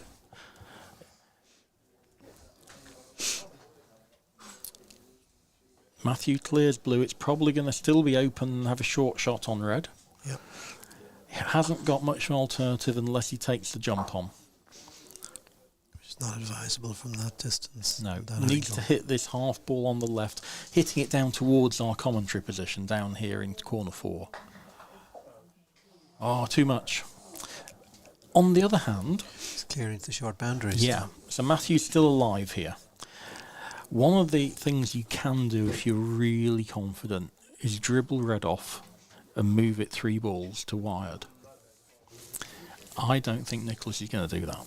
I think he's more likely to play at black, trying to nudge it wired. He missed it. Missed it. That's still advantage Nicholas though with Yep. 2 balls in front.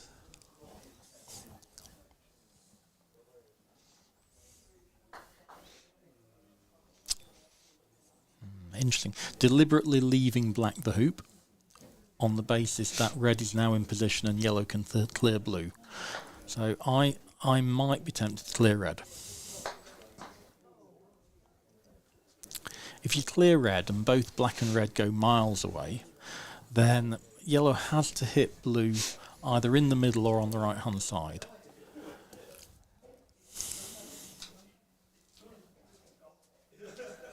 Pressure shot. Good shot. Good shot. Does red have that hoop? Red's open on the hoop. I'm wondering whether yellow's just stopped 9 inches short of the boundary, blocking blue's shot. No, I think it can squeeze past it.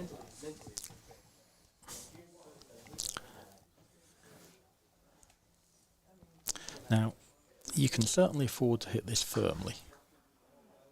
A good shot, I was going to say, because if you can get it off the boundary in the middle, either it's possible blue might stop in position, or black can maybe play into blue, moving it so both of them are in position.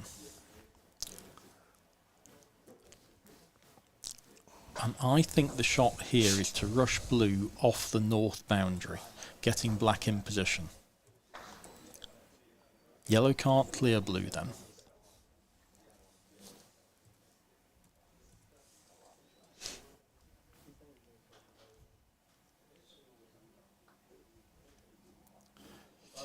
That's a snuggle.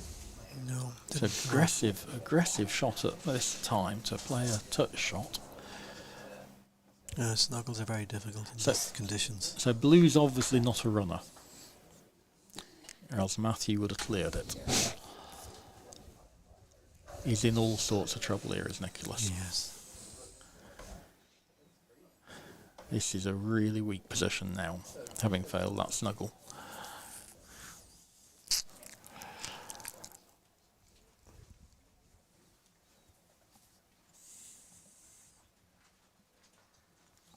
We know how good Matthew is at jumping. That's just a cross your fingers time. He's let him have the hoop. Well, Matthew's going to run this most of the time.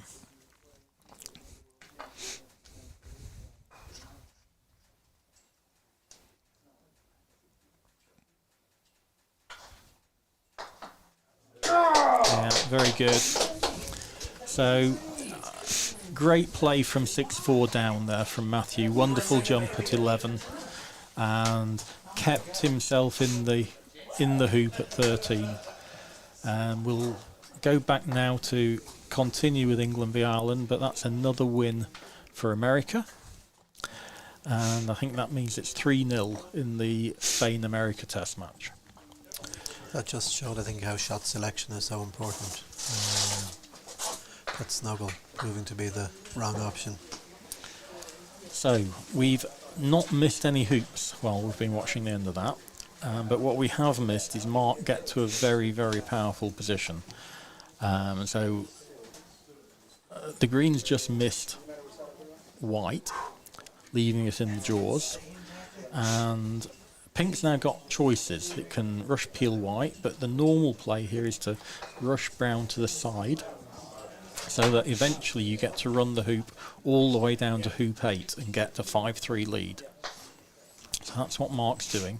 It's a good thing for all the club players watching to look at here. You don't want to cut it to jumpable position, but don't just peel your ball through a hoop by a few feet. If it's in the middle of the jaws, clear the opponent, and the next turn run it all the way down to the next hoop when you're on an odd number. I mentioned earlier that Jackie's a good jumper, so let's hope this time he proves me right. And 5 weeks? I don't have the kind of time. we've got a good angle here, nicely behind him. There you go. I think I got like 5. I just want to be real. Yeah, we were talking about it. Yeah, like, it's better in the shower here, man. No, this is way better.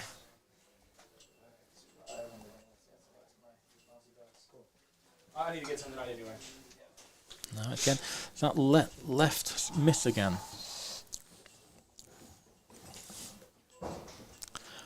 A good chance here for Mark to get a big, strong position at Could be hoop 8. worth. Oh, he's not hit that far enough. Got it through though. 4-3, game down.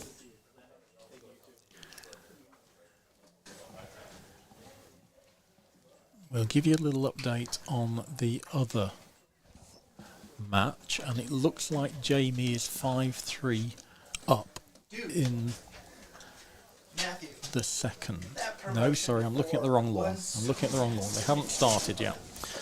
Looking at Wan's lawn. So they haven't started game 2 on lawn 6. Alan was quite right. White didn't get through far enough. But it's still a good position, this, for pink and white.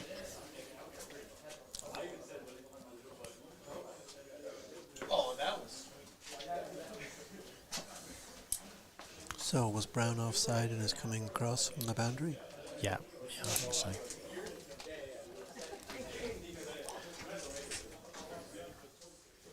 Yeah, just measuring it in. Wants to really get between pink and the hoop. It's difficult when you're coming from that direction always. Yeah.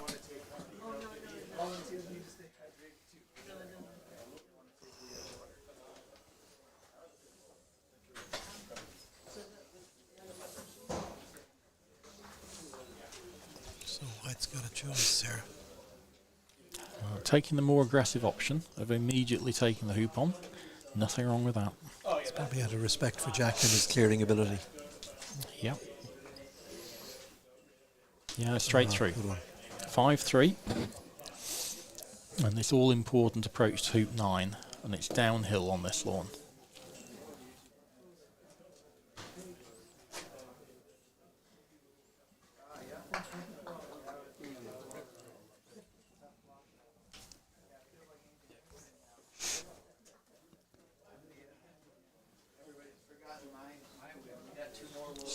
Stop. No, not good. And Mark will play deepish position here. And then Jack will try and play a better ball into tight position.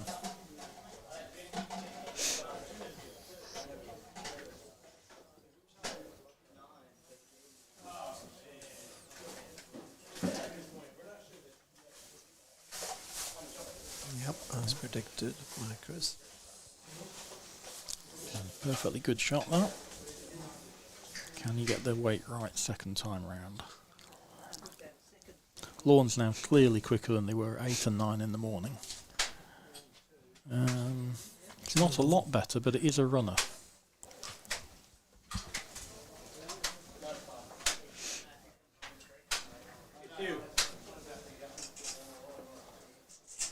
That's a good shot. I think green will just stop that away and cross its fingers on pink missing. You're trying to maintain control of the back ball, so it just runs 2 balls forward and blocks pink.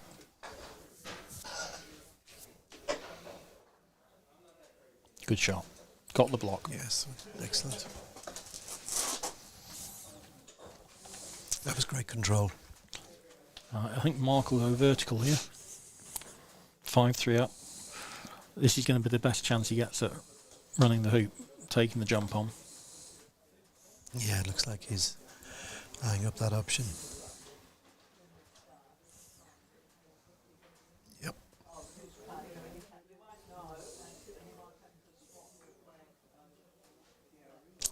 It's another decent effort. This time he got closer on the direction side, just flicked the outside of the hoop. And at 5-3 down, I'm really tempted to play halfway here.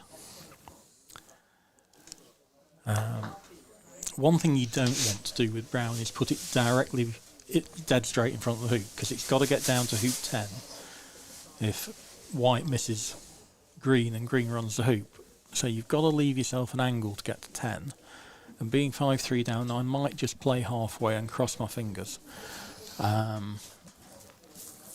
think he should factor in the hill and deciding which side of the hoop to go here. Yeah. And I think he's choosing the wrong side, is he? It goes downhill that way. Okay, then he's okay.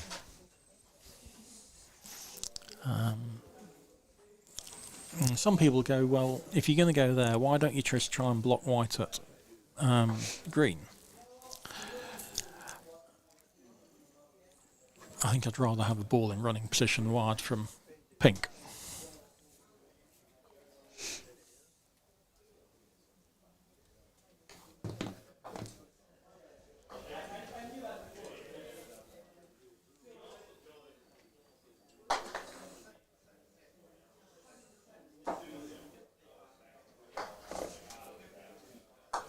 Here we are.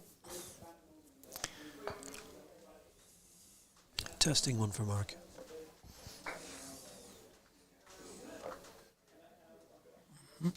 Not far away. And length so important now. Just get it 1 to 4 yards in front of hoop 10 and you should be able to get back to 5 all. There's an option here just to do a sort of a 10% jump.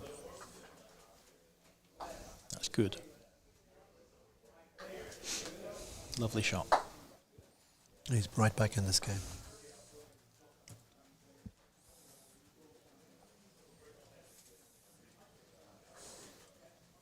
I think Jack just off for a comfort break.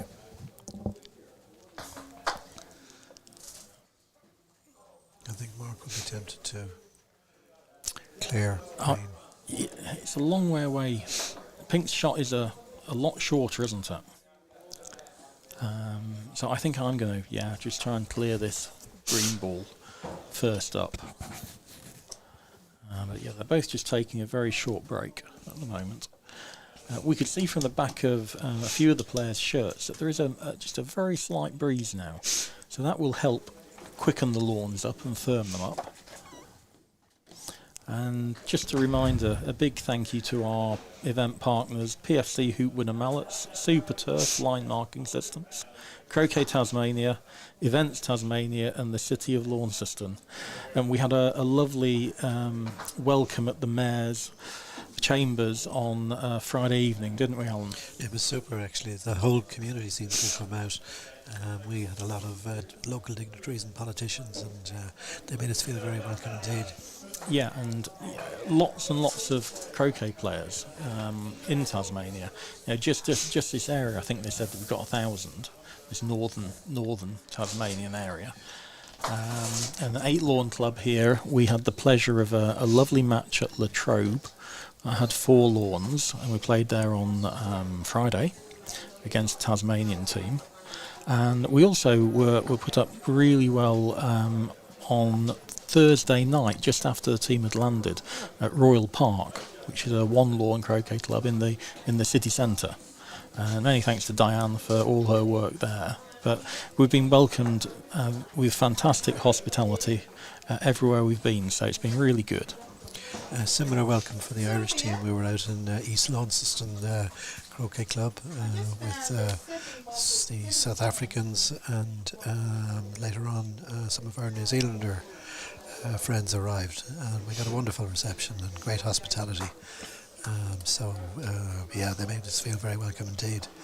I believe there are 11 clubs in Tasmania for a population of about 500,000. Yeah, it's wonderful to see the sport get such a high profile. It is, and we're just giving you a little bit of bonus coverage here of Robbie Fletcher, the Edmund Fordyce. I mentioned that Reg Bamford against Yasser would be a pretty good match. This will be a pretty good match as well. And the question mark is, will we be seeing these players play in the knockout later on, possibly in the final? So I still think these guys are in the first game.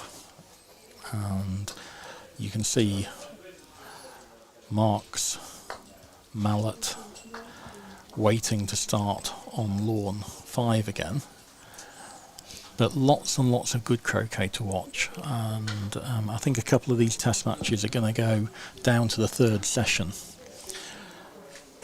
America having a good lead now against Spain 3-0. But we're already 1-1, and it's really quite tight, isn't it? We're game up in 1, you're game up in 1, but you're 5-4 up in this. So it's really quite tight. But I think it's advantage Jack on this hoop, so... Definitely. So Mark is taking this clearance on because it's so much shorter. No. And that's offside as well.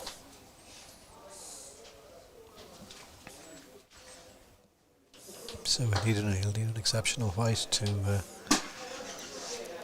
rescue this one. Yeah, I think if Brown's a good positional ball, I'm probably going to take the hoop on with white. That might have even blocked the hoop shot. Oh, it's just gone level with it. Slightly to the side. So now I'm going to take the ball on because brown's not in front. So I'll shoot at the ball rather than the hoop now.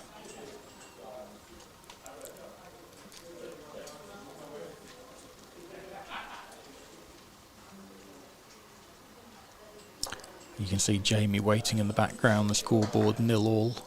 Good shot. Great clearance. But green can nudge brown in front here. And white and pink are some distance away. Yeah, and potentially if it rushes it 2 yards in front, green will probably follow through itself to also be a runner. As long as you're prepared to have a 2 yard, 7 or 8 foot hoop with brown, green should also be in front. But there is a bit of an angle on this, so outcome could be a little bit unpredictable. Yeah, so it's uphill this way, so you probably want to aim just off centre on the right, because you want to hit it just off centre on the left. But if he's not careful, he'll push brown to the side. Yeah, that was good. Brown's certainly in front. I think green is jawsable.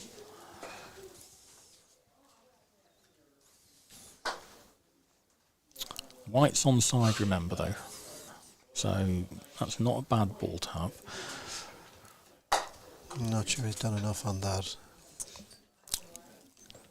One of the things you should be looking at here is where can I put brown so that if it's missed by white, green's on top of the wire from pink.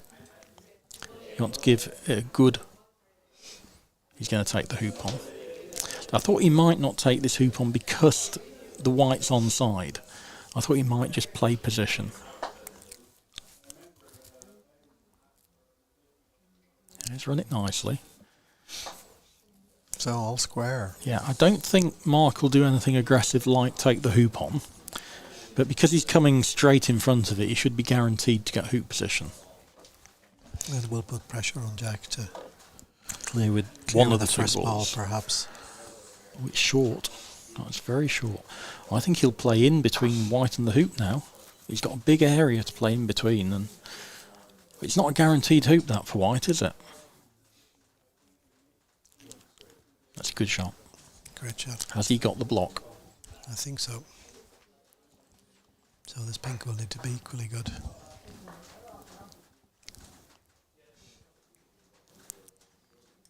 And just a reminder, Jack game up 5-all in the second. And the test match scores 1-all. And Ireland are up in the other singles 1-0. That's a good pink from Mark. Super pink. Jack just nodding his appreciation. He's got the block. I think I'm still going to clear pink, particularly if white is blocked by green. Force the jump shot. If you really play a really good shot, you can nail both of them with a double clearance. But I want to move pink.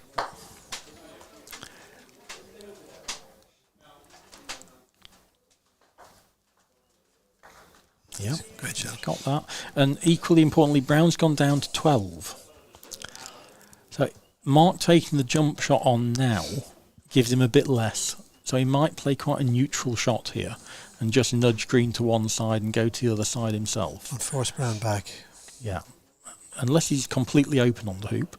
No, that's the neutral shot I was mentioning. Sensible play. And he's held white very well there. It's a good shot. Green will play quite deep here, I think, unless it takes the wire that he's looking at now. I'm more tempted with 5-yard position. I agree. It puts What? a bit more pressure on Mark. Yeah, I mean, it's not easy for Mark to nudge white, 6 inches in front of the hoop, blocking green's hoop. It's 3 yards away from the hoop. I'd have gone a little bit straighter than that.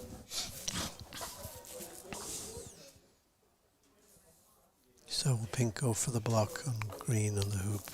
Yeah, you're going to try and get tight position, hopefully, blocking green's hoop. It's a bit short. That's not a runner. You won't be happy with that. He has the option of white adjusting it. He does. Again, not an easy shot.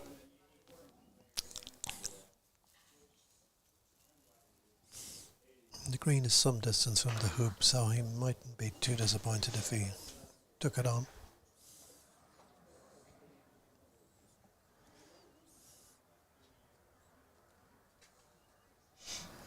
I think he'll play between the peg and hoop 6 to get the hill that comes from right to left. It's not bad, that.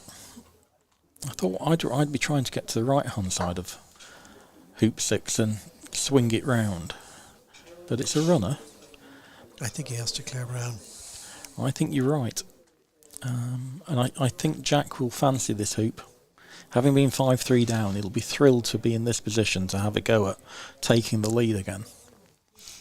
And we know pink's not a runner, so this is a free shot. So Mark seemed to hit the wrong side of brown there. Yep. Looking at not taking the hoop on here, I'm amazed. This is not a difficult hoop. I want to take the hoop on. That's his tell. Yeah. So time to pull a good shot out here. Looks like they're on hoop 3 on lawn 6. Can't see the score.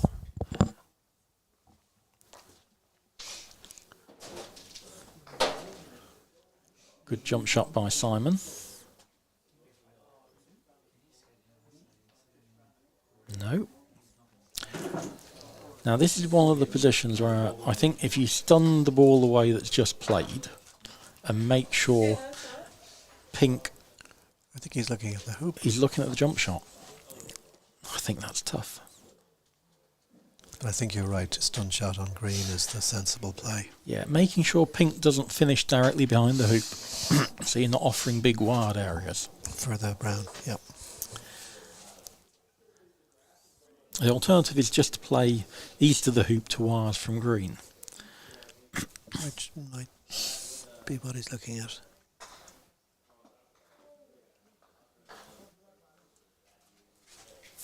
That might be a big hoop for brown. Stop moving. I just got a chance I'll level it.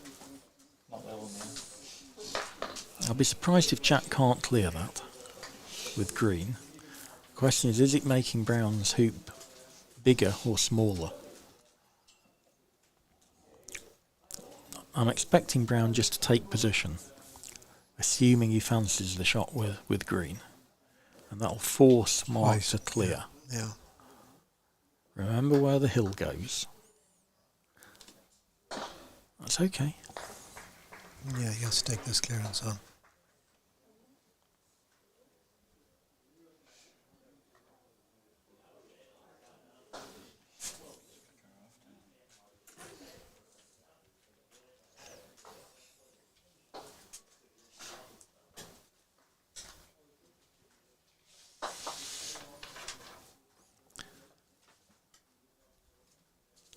Is he shooting green here? He is. Was he trying to move pink? I don't know. I think he must be shooting at green. Because if he cleared pink, he'd just be clearing it for brown. Yeah. So we think this is an easy clearance. It's a 2-footer, maybe an 1/8 of a ball.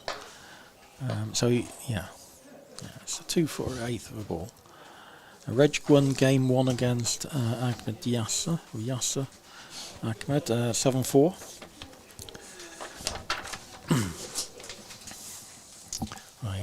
He's got lots of that, hasn't he? He's moved it all the way off the lawn. Brown's in front. We know that white's offside, so Mark needs to hit this. He's in a little bit of trouble here. Oh, good shot. Good shot. Good shot. He's going to have to do more to win the hoop, but he was in a particularly weak position there with offside balls and Jack being straight in front. So at least he can bring white back and Yeah. potentially in a blocking position.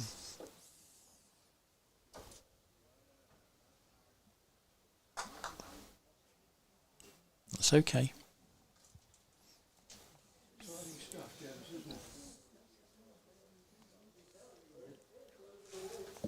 White might be tempted to have a go at this brown if he can see it.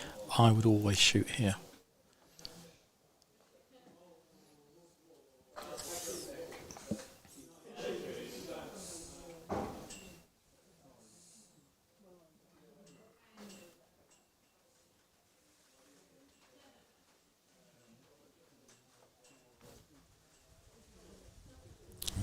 hits the hoop wrong side. So another ball in front here is pretty strong. Trying to block pink at brown. 2-all on lawn 6, with Simon having an angled go at hoop 5, being game up. He does intend to take these on. Yeah, he's run another one. With good cause.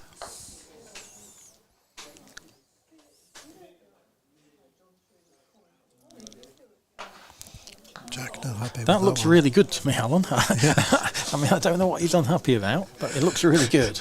Clearly has high standards.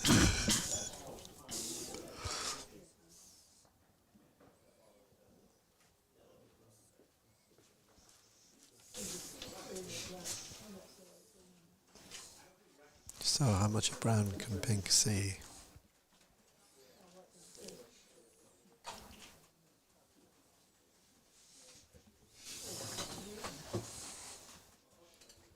More than Jack intended, clearly.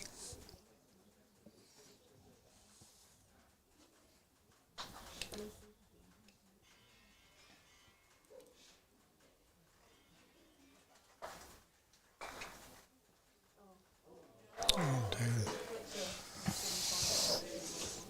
Now, choices.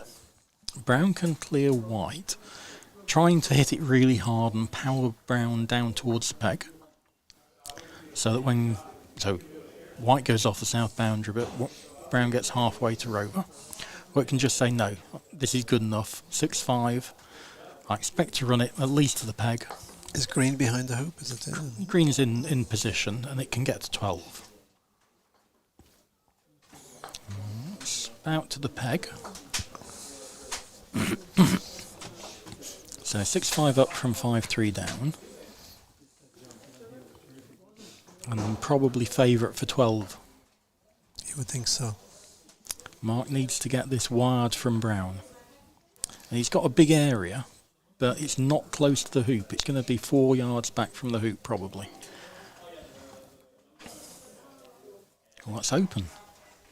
He can't have been trying to do that, surely. Surely just playing into this big wired area looked safer. Jack's okay, because he can go to the right of the hoop here and it'll hill round. I think he was afraid of Jack taking on the hoop.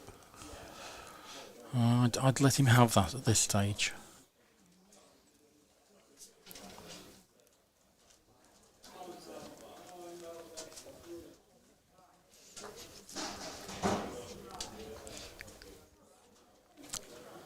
Oh, good.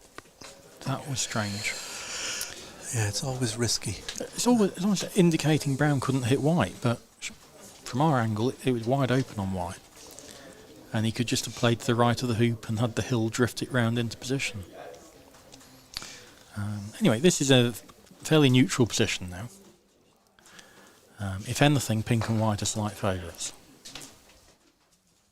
I generally don't like the promotions option because invariably it never ends up as precise as 1 in 10s.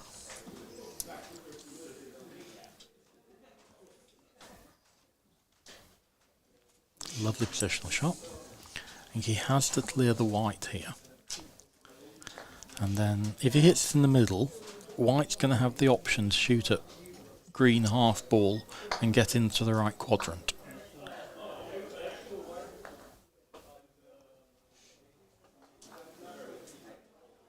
So, good middle clearance. Is Mark going to take the big shot on? The power clearance on green? Or is he just going to try and put another ball in and keep putting pressure on? I suspect he'll put another ball in.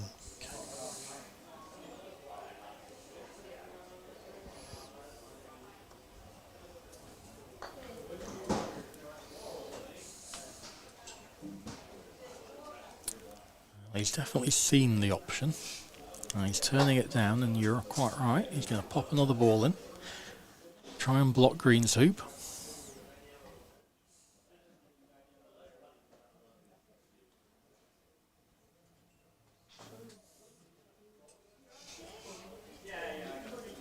too far. Too much. Now, choices. Brown is not really a runner, and I expect him to take the. Ooh, I expect him to take the hoop on here.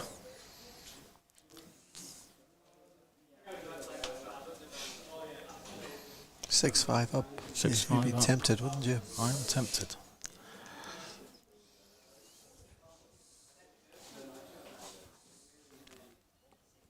He's more of a clearer than a lot of the English players because he's very, very good at hitting them all in the middle. All these sort of 3, 4, 5 yarders, middle, and eventually he's all over the hoop. I like to make them more one-dimensional because I don't hit them all in the middle. So he's taking the hoop on. Yeah, I think given Brown's not in position to run the hoop, it's the right choice.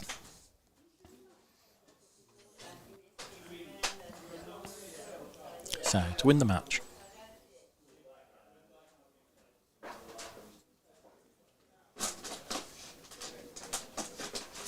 No. Positive thing, it's not glued on the wire and can't get to 13.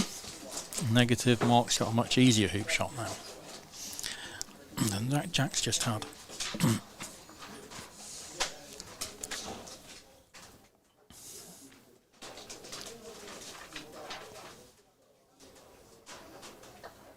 Yeah, so all these 4 balls can get to 13.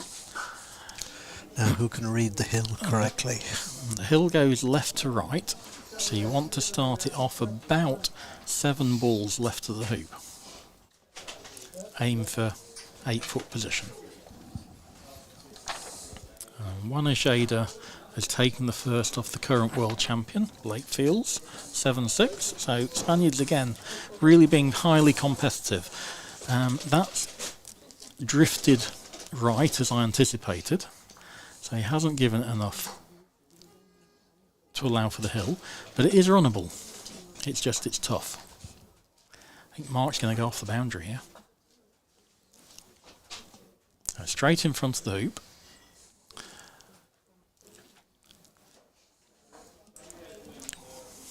Jack looking at trying to block White's hoop here. And he's going to have to send it off well left of the hoop.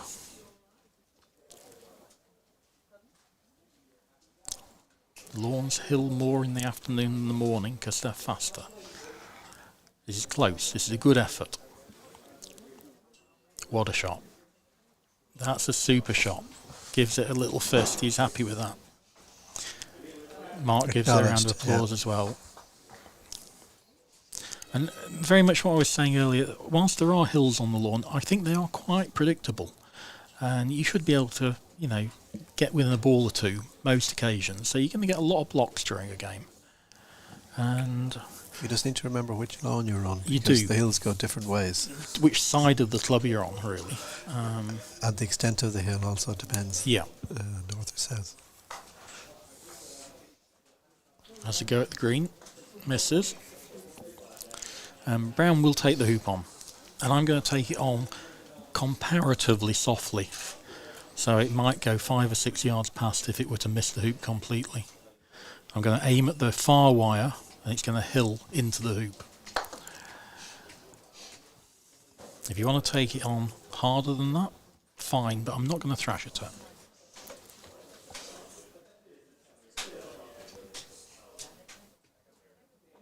He's got to be careful not to leave it in off for. Okay. So, lot to be said for just clearing green here rather than taking the jump on. Oh, absolutely. And not to peel green.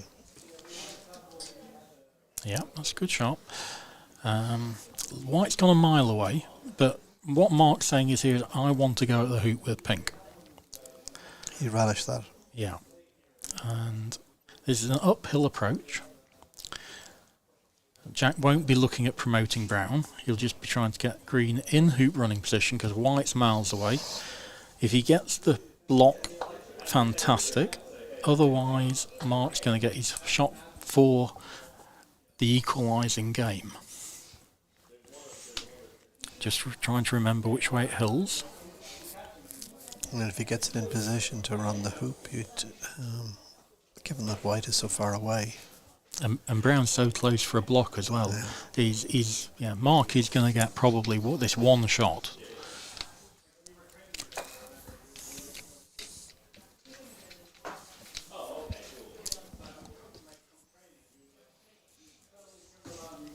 One of the things you can't do is play too close to pink, because then it can stop that ball away, stay there, and it's back to 50-50 again.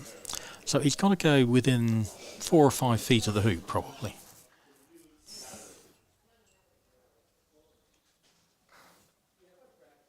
Good effort. Oh, he's got it, I think. Not sure. Oh, I think he's got it. Mark's shaking his head. How did he manage to do that twice to me, he's thinking. Super play from Jack, and now you have to take the jump on, in my mind. Oh, white is not as far away as I had thought. Oh, it hit the peg. Oh, we couldn't see that from our commentary position. So the left-hand clearance on green now becomes playable, taking the short boundary for pink. So it's not a compulsory jump. Because that white's 20 yards closer than I thought it was.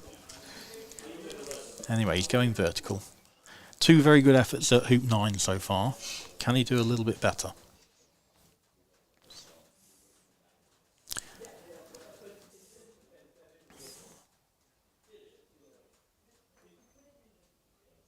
No, came through with the right hand. Green was almost in a normal landing position, wasn't it? So I think he was trying for that extra bounce. And that his technique just sort of left him a bit, trying to get the extra height.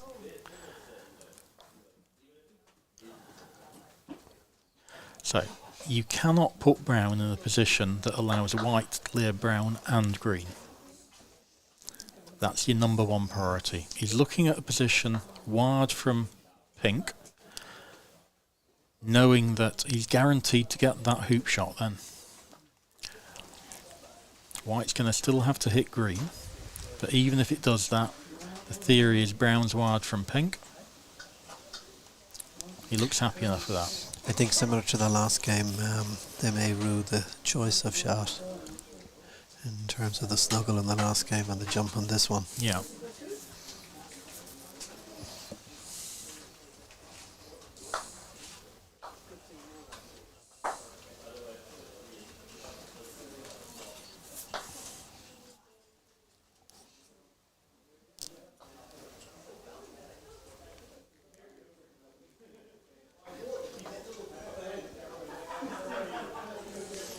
So tricky for us to update the other games, Jenny. We've got a very limited vision from the commentary position. Can only really see lawns 3 and 4. And we can't see the scoreboard for lawn 3 either. So we're going to have to be reliant upon our helpers around the club for occasional updates. I see Jamie's 4-3 up against Simon there. Okay, 6. Thanks very much, Al. So very good shot from Mark, we should say. He's saved 1 life. He's cleared the green. Jack's still going to take this on.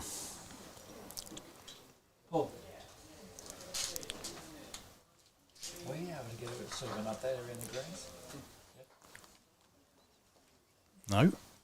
Now, what can pink see? Certainly, if you're about to run the hoop with brown, that's not a confidence builder, that shot with green, is it?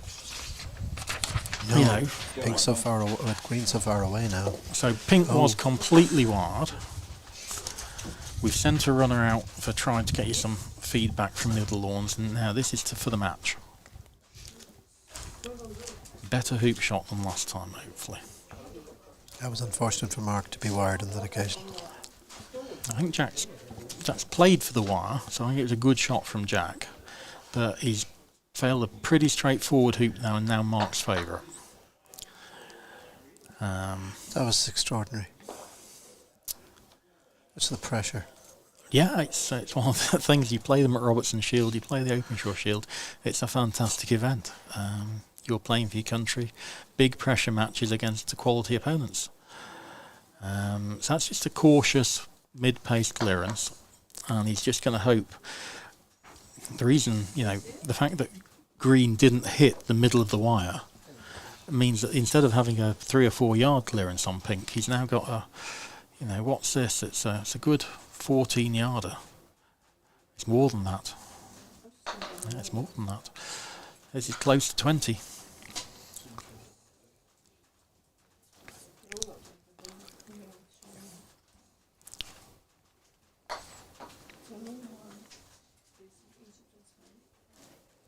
think we'll see more play on this hoop. Ah, that's an interesting choice. Just playing a ball in. He was fortunate there that it overran pink. This is definitely an open hoop. So Mark calling for the referee to stabilise that hoop. Give it a few thumps.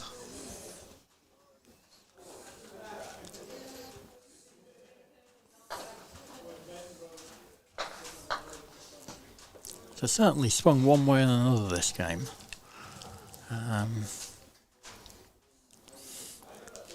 This is not an easy hoop at this stage of a game. It's a lot more difficult than the hoop that Jack's just failed anyway. Full marks for bravery for taking it on. Yeah, I'd take this on as well. If you don't, you're just going to stun green away, taking the short boundary side, and it's not that powerful. Brown's going to come off the north boundary. This is compulsory, you've got to take this on. Well, middle of the near wire. Has he left it in off, or how I deep don't is green? think he has. I think it's covering half of the far wire. If it was an extra, what, half inch further, it would be an in off.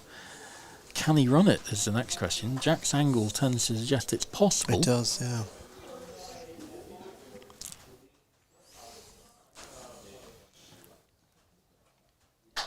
And we just have another score on 6 with Jamie going 5-3 up. Yeah. A good positional shot from Simon at 9.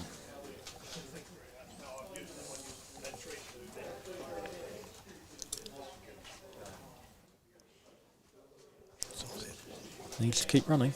Is he trying to get a jumping position? No, well, yeah, he's just trying to get a running position. I think green can clear pink. It might clear it into brown now, is the problem. That's a weak shot.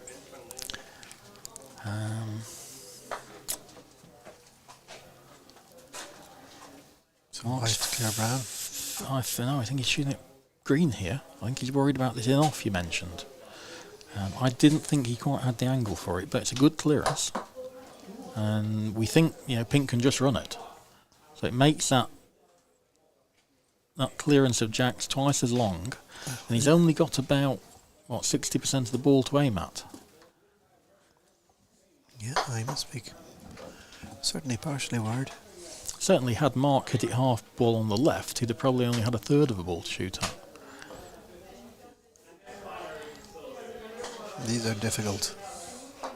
The fact he's thinking means it's possible that he thinks pink is a non-runner. I thought it looked runnable, and I don't want my opponent just to run that to win the second game. I'm going to take this on.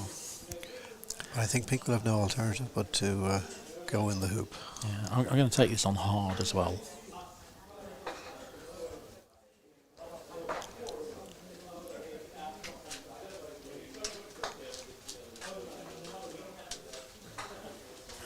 Missed. Now, will that be costly or not? Well, I think this is a runner. And even if it isn't, I don't think Brown's in jumping position. Yeah, it looks like he could run that. He's not calling a referee. That's just a cautious shot. I think Jack's going to smash this out of his brain and try and bounce it back. It looks like it's on one wire rather than in the middle. Yeah, I think you can get this out. The bad shot was the Brown taking position more than the green missing. But the green now is a long way away from the action. Yeah, but if Brown gets pink out, it's as long as it's not in a running position when it comes out, is okay. But you need to hit this at full power at exactly the right part of pink to get it to bounce fully out. But white then cannot, depends where brown will end up. It's Correct. whether white can clear it to the boundary. Yeah.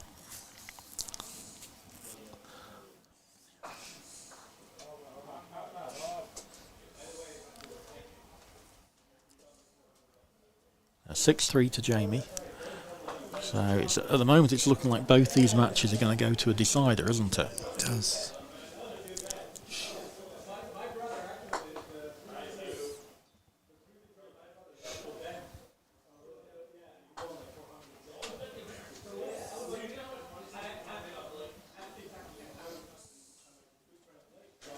So, lots of the other matches we're watching are higher quality than this, but it's certainly been interesting watching. He's done well, got it out. It's still a runner though, so he's going to have to clear probably pink again with green. He went full power, he got a nice bit of spin on it. I'm not configuring that. Yeah. Yeah. Yeah. It's more difficult than the hoop that Jack failed, so it's definitely failable. And white is played in there. the problem is green. So even if green just plays in, pink can just clear brown. So I want to clear either pink or white. I can't just play in, I don't think. They've both got angled hoops, but white's is well inside the corner. It's not a difficult shot.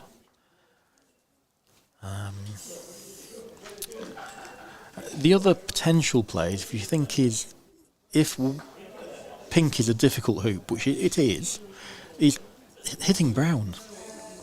Hitting brown so it can't be cleared to a long boundary. That's an interesting option.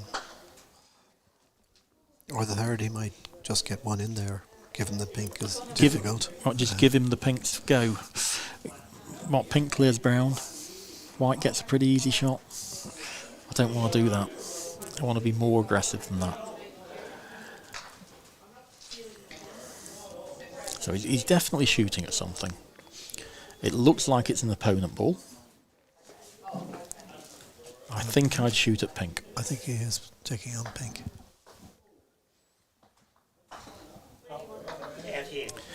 We'll give you a change of commentators after this game.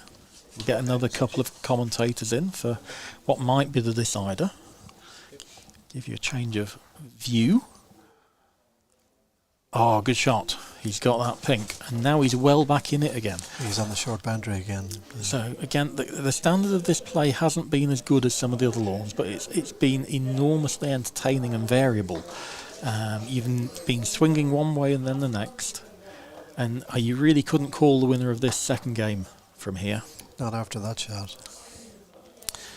Mark will be trying to lag pink into a running position that blocks brown's shot at white. It looks like he's going further back than that.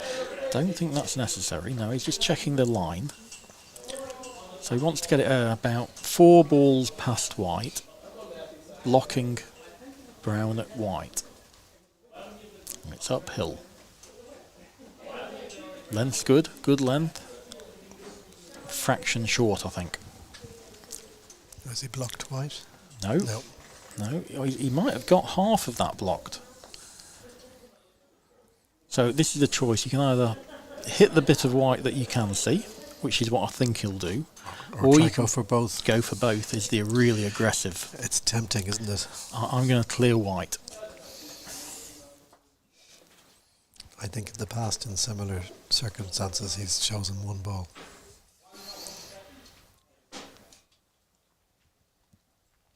One of the things you know about this position is because he can't hit the right-hand side of white, there's no danger of him rushing it off next to green and then white nudging in front of green, which would be the disaster play.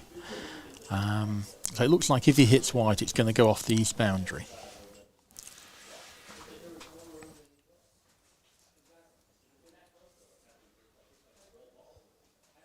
Yeah, he's looking at all outcomes here in terms of the outcome for green.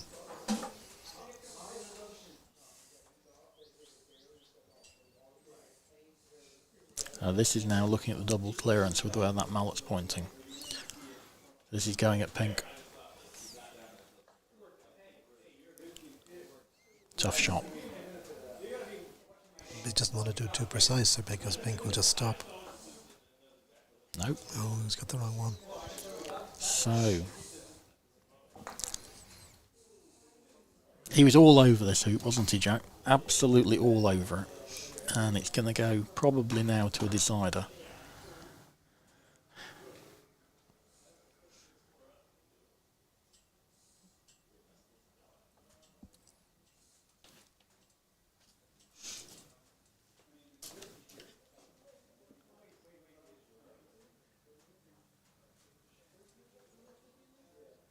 Well done. Game all. So we'll give you a couple of minutes break and then there'll be more commentary on the third game of this and we'll catch you up on the other action around the lawns. Thanks very much, Alan. You're welcome. Bye for now.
Tom Borden coming back to join me.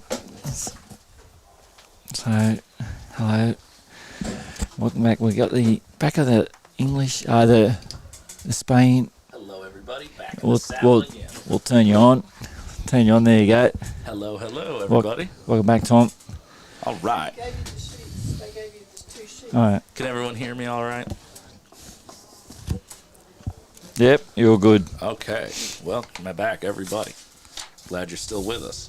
So, I just came over from watching in the clubhouse on the other side, and we were looking at some of the American matches, but also still looking at the England versus Ireland singles matches. Currently have Jack Good versus Mark Stevens, and Jamie Birch versus Simon Williams. I believe Jamie lost the first game, 7-6, and I think they're in game 2 right now. I'm not sure the exact score. And Mark Stevens lost the first game. Jack Good lost the second game, so they're 1 apiece. About to go into game 3, or they might be in game 3. Oh, we're waiting from the start. And So we're just coming into the Spain yeah, and so USA go. that's right. So we have my countryman, Ben Rothman, versus I lost the where's the sheet with everyone's names. My apologies to our Spanish compatriots. I haven't memorized. I've just dragged him over. Just pulled him over. Get over here. So, all right, what do we got here? All right, that's Julian Gutierrez, I believe. Yes. So Ben Rothman versus Julian Gutierrez, and on the other lawn we have Blake Fields versus Juan Ojeda, and both have been very good matches so far. The Blake Fields match is now in game 3. 1 apiece for them. They both played very excellent croquet thus far. Some very big shots in game 2 that I saw. And very steady performance here from Ben, who's slightly getting the better of his opponent at the moment. But a lot of things could happen. And this is only their first game. So a lot of croquet left to be played. All right. What's the score on this one? You familiar with the score on this one so far? I think Ben was up. I think Ben's up 6-5. I think this is the Ben's winning up hoop. 6-5. Yeah, righto. Yeah. Make that 7. So that's 7-5. So that's game 1 in the books in that match. So they'll be starting that game 2. Oh, well, they're going for a break too. There you go. All right. So we're going for We'll a break. be back after these messages. Yeah, what messages you got? So, What messages do I got? Let's see. what about the facility here? It's pretty impressive. It is very nice. We were just remarking on how lovely the clubhouse arrangement is. It's got a great, some clubhouses you can't hardly see the courts from inside, but there's great visibility in here, and we're all having a wonderful time. I was just sitting, me and Stephen Morgan were just sitting with some of the other Spanish players and just enjoying nice conversation as we watch our countrymen duke it out with one another. So, And the how's the weather here compared to you? You're not over near the fires, are you? Those big fires you had over there in the States, they're pretty horrible. That's in the lands of California. I'm on the other side. So I'm currently in Florida at the moment, where it's sunny and 75 most of the time. So 75 Fahrenheit for those of y'all who are in Celsius. What's that? I don't know. Is it like this temperature? I know that 16 Celsius is like in the low 60s in Fahrenheit, so maybe something 16, like, I don't know the conversion. 18, about the same temperature as today, 20 degrees. Yeah, probably like that. So We'll get 20. Yeah. So it's nice. So not hot, but nice. So the green's obviously sped up. It has. The lawn's sped up as the dew's gone out. And, yeah. And you saw, for those of you who maybe saw part of that, I was watching part of the match with Matthew and Nicholas Denizo. And Matthew in the last game was definitely, all of his sets were going slightly long, just a yard or two further than what he intended. So I think that, it just happened even during the match that the lawns were getting just a little faster, and he was just having a tough time adjusting. But thankfully managed to pull it out with some world champion level play, as he does. oh, looks like the players made their way back out All right, here on we the go. lawn. Just So, yep. all right, so we're going to have game 3 here between Mr. Good and Mr. Stevens. Very strong test from the Irish so far, the Irish team. The England has a very strong squad that are all very, very successful on the international stage, and Ireland has pretty much held them game for game so far. So it's been nice to see everybody's coming out strong, Centuries-old resentments die hard. So just waiting on Jack Yes, so. Jack to be good. And, it's a beautiful day. Yeah, well, the current temperature is in St. Leonards in Tasmania is 21 degrees and sunny. So There you go. 21 degrees and sunny. Happy I'm here in the shade. Little bit of freshness in the mornings, but so I thought they were coming out. Yes. Every time I'm in Australia, it always strikes me just the little humorous differences in the things that we have to focus on. So, like, when they were doing the player announcement the other day, and they were just like, so just for safety, they're like, there's these jack jumper ants over there on the backside, and if you hit your ball over there, they might get on your ball, and they will bite you, and it will really hurt. You might even have to go to the hospital. And Ben raised his hand and asked the question, "Where are they?" They just sort of gestured and said, "Everywhere." Everywhere. We're all and you could see some of the teams from like places in Europe that don't have this kind of stuff look at each other like, "Oh no, what is going on?" But Yeah, mate, we're full of deadly animals around here, aren't we? yeah, always fun to be in the land down under. So Stay away from the big snakes. stay away from it. Yeah, they mentioned the snakes. They also mentioned that on the backside there, it's like a deep gorge, and if there's a fire that starts, because there's been brush fires around here, it's going to rush up the hill, and you got to get out. You might die. So I'm like, half of the presentation, the players' briefing was just try not to die. Try not to die. I was like, this is Stay out of the water. awesome. Stay out of the water. We've got big sharks as well. Yeah. So players are out there getting ready. Yeah. All right. So we got about 83 people in the chat right now in the stream. Yep. So welcome everybody. I'm sure we have people from all over. We nearly getting the early morning over up north. Yeah, let me see. My phone is telling me what time it is in America too. So it is currently 10:30 at night over in the States. So a lot of our American viewers might be still with us in a late evening after dinner. Some of you are probably preparing to depart at some point, and when you do, I wish you a nice night's sleep, and you can watch the rest of it on recording sometime later. That's it. But for those of you who are joining us from other parts of the world where it might be slightly better time of day, welcome. Good morning. Yes, good morning, good afternoon, and good night.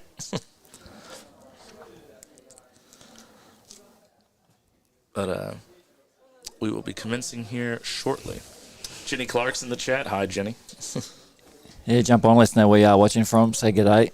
Just while these players, here we go. Looks like we're getting underway. All right, so Jack Good with the first ball to the hoop. Mark, sorry. Oh, no, Mark with second the ball. first- Yeah. Green ball's already out there. Yeah, right. Okay, yeah, right. So, yes, Jack put a green into the court, just a couple yards short of a good set position. Mark responds by going a little bit deeper and more to the west. So, Jack's only clearance will be towards the corner for that pink ball.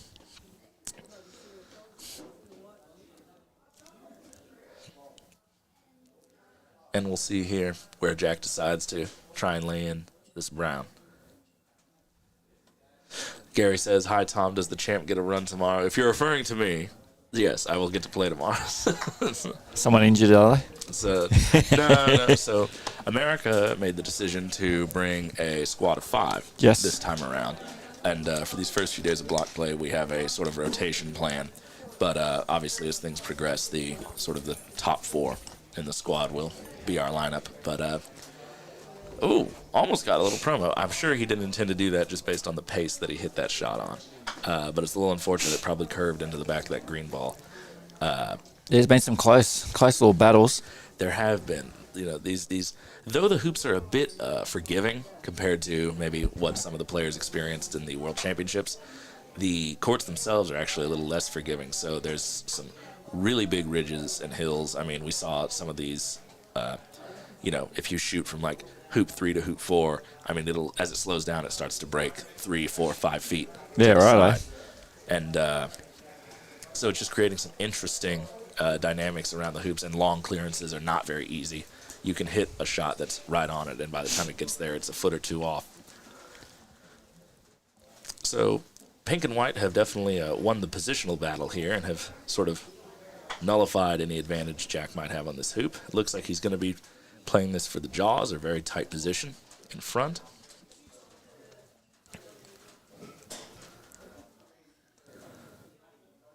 And a very good shot from Jack. That was a very tricky angle to do that from. And pink and white are going to have to make a couple of jump attempts.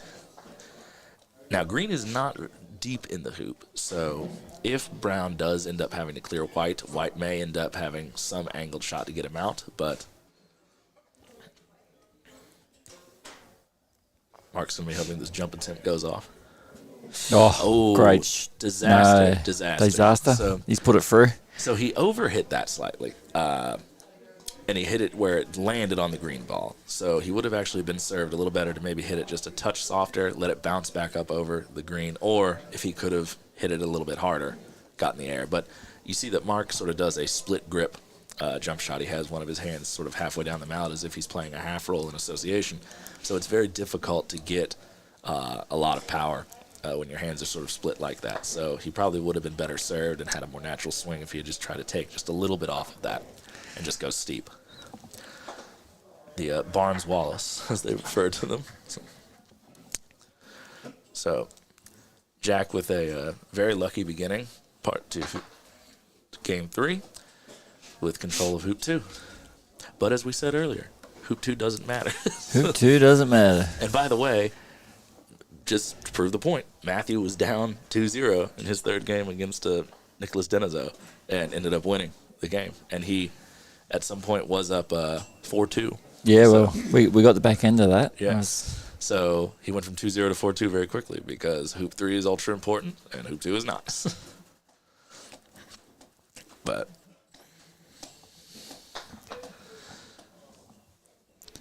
a long shot here for Mark. Get his ball in there. yeah, looks like he's just going to lag in and try to maybe stymie the hoop. Little short. Might have been a slight hill there that he was having to go up and it just stopped his ball early. Hard to tell.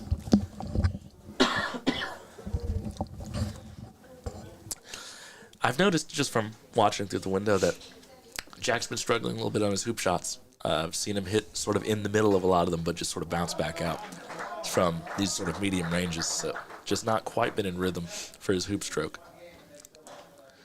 And you see another one there, just slightly bounced off the right wire. That was actually a bigger miss than most of them have been. Most of them have sort of just come straight back at him or stayed very close because he's hit mostly in the middle. But just looks like he's not running hoops as confidently as he normally would. And that's a very good clearance there. White stays fairly close to the hoop. Pink is not in a runnable position, I don't believe. It might be able to jaws. It's hard to tell from this camera. But Takiri King says some good scores that have been produced. Yes, Takiri. So this has been a very hotly contested first day here. So nobody's really ran away with anything. A lot of the most of the matches, I think, have gone to 3 games. At least a very good percentage of them. So very exhilarating croquet that's being produced. Which is what you would want and expect from a world-class event.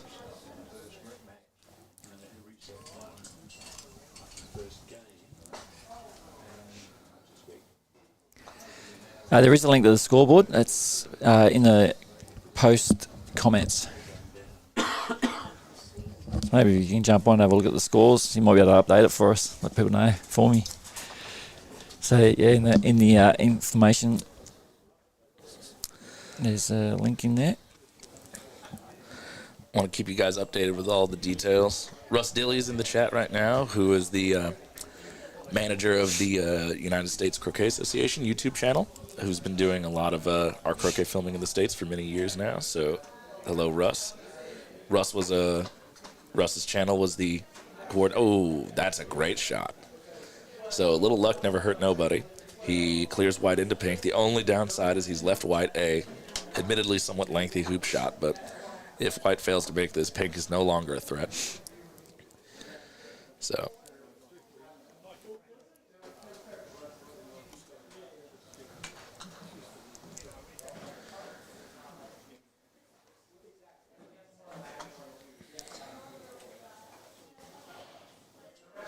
and just a little bit off the left wire there. It looked to me like he accelerated through that down on an otherwise wasn't a straightforward hoop shot, but it looked like a good lineup and a good swing right up until that moment, and he didn't miss by much.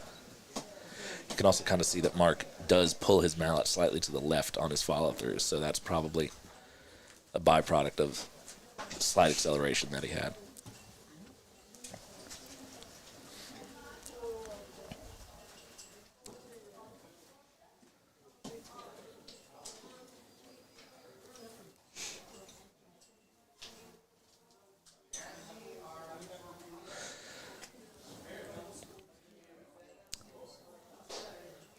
So decisions here from Jack. Looks like he's going to play some little promotional shot. Try and get both of his balls in set position. Might be looking for some type of a wire from white. And he put them both in really good hoop running position. Clear green, leaving brown with a good hoop. That's a really good shot. That's a really good shot.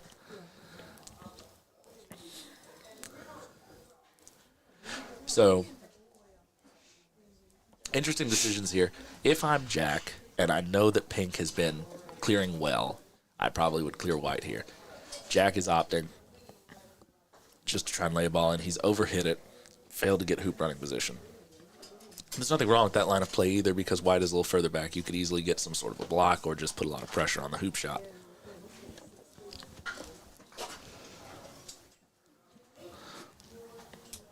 And pink did clear that well. So these are those moments where if you're Jack, you might be thinking, maybe I should have just taken the 7-8 yarder at the white ball medium pace, and just, even if he hits that, take away any reward he might get from it. See that yellow thing? Don't touch it. Yeah. That's a bee. A big bee. Yeah, there's a lot of bees out here. We were taking a walk through the gorge in Launceston the other day, and there was a lot of bees. He seems to like that Diet Coke. So.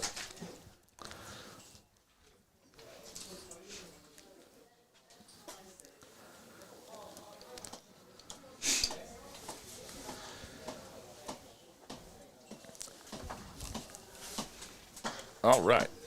And I have a compatriot here joining me in the commentary box, Mr. Peter Coles. Indeed. How are you doing, Mr. Coles? Thoroughly enjoying listening to you guys. All right. Well, they're going to thoroughly enjoy listening to you as well. And Peter, for those of you who are not familiar with him, is the proprietor of PFC Mallets, and who is the tournament sponsor for the event. So big thanks to you, Peter, for helping make these events possible. And I know that you do enjoy winning or supporting. I looked at the word hoop winner. It came up. Do enjoy supporting most of the international events that do come up in croquet these days. So big thanks to you and all the work that you're doing. Absolute pleasure. But I notice these hoops are staying pretty firm. they are. They've been resetting them between every game. I did talk to Matthew about. Obviously, I haven't played today, but I did ask Matthew and a couple of the other Americans afterwards, and they're in, the soil is fairly soft. They can be bullied a little bit, a lot more than what the previous ones in the World Championship were doing a few months ago in that hard Virginia clay. But they are rejecting, as you can see from right there. Yeah, that they ball are. hit roughly in the middle. Yep. Despair there with that shot. Yeah. He was. Those are almost, I would almost just rather just smack the middle of the wire and just bounce away than like hit it right in the middle and feel like I should have made the hoop. Like a swing that good, you just go through the hoop. So we have Rick Zesweda here from Mex. Says greetings from Mexico. Thank you, Rick. So Rick is obviously the sort of the leader of Mexican croquet. He has one of the most premier croquet venues in the Western Hemisphere. Yeah, righto. So in Mexican wine country. Rick, you'll have to remind me exactly what the region of Mexico is called again. I have not had the privilege of playing there. But so it's one of those destinations that we all hope to get to sooner rather than later.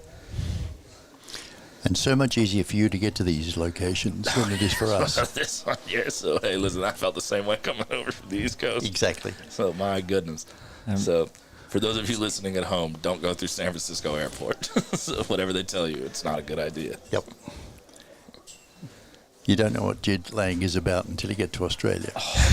It's actually never bothered me going to Australia. It's always on the way back. Yep.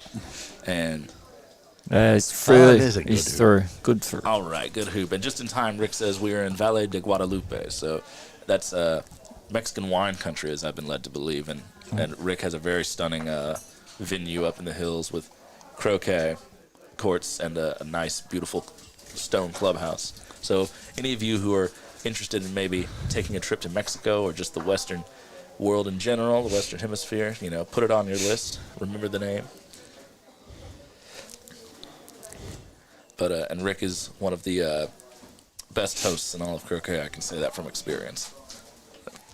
But all right here. So Jack Good is now up 2-0, and we're going to put my hoop 2 doesn't matter theory to the test once again. So, and White just fails to get set on the hoop, just goes a little far, and we've been seeing that more than coming short since these courts have sped up a little bit in the dry heat. They have, yep. Yeah, I must say, the filming of this is brilliant. it is, isn't it? It is absolutely fabulous. The way you can switch around. I haven't seen this before. It's I call it the skybox. You're doing a fabulous job. Thank you. Even when you watch coverage from like 2022, 2021, just a few years ago, the quality of coverage has increased dramatically, and it's really nice to see that Croquet is going in the right direction. In terms of coverage. No, it's a pleasure to be here. So thank you, and you've been part of that. And he's why I'm here as well, being the major sponsor of this event. Yeah. So without you guys helping, people don't get to see these, and they don't get put on. So. Yeah. And while we're talking about all the people who've made this event possible, just once more, like a shout out: Super Turf, Line Marking Systems, Croquet Tasmania, Events Tasmania, and the City of Launceston for all of their patronage and their support to put on this wonderful Openshaw Shield. We're very much looking forward to the next week of Croquet to be played here and seeing what the City of Launceston has to offer. And the weather's going to be pretty good too, I think, during the entire. Right, as much as we could pray for. Well, we'll say it's much nicer today than yesterday. It took me all day to defrost. Yes. So, Well, coming down from Foster, of course, it was really, really cold in the morning. 6 degrees down here in the morning. And for us, we wake up to 20 up there. oh, you're at Foster, are you? Yeah. I'm in Newcastle. There you go. Yeah, so I've got Hour and a half north. yeah, so I've got a few streams coming up for Croquet New South Wales as well. Good. That loud cackling y'all heard in the background was the consummate champion Matthew Essick, beer in hand, off to go support his countrymen over on the far lawn. Wouldn't be in Australia if you didn't have a beer in your hand. That's right. Yep. All right, so Jack Good here with a Good opportunity. yeah. This looks like is he taking a jump shot at the hoop? I can't tell. He's not aimed at pink. He could do. It doesn't look like he's aimed at pink. It's going over it. He's over it. I think this is a jump for the hoop. Yep. Oh, he's so close. That's what's been happening to Jack. You gotta have practice court soon.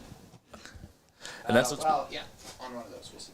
And that's what Jack has been happening to him all day. He's been hitting right in the middle of the hoops, but he's just not been able to get them through.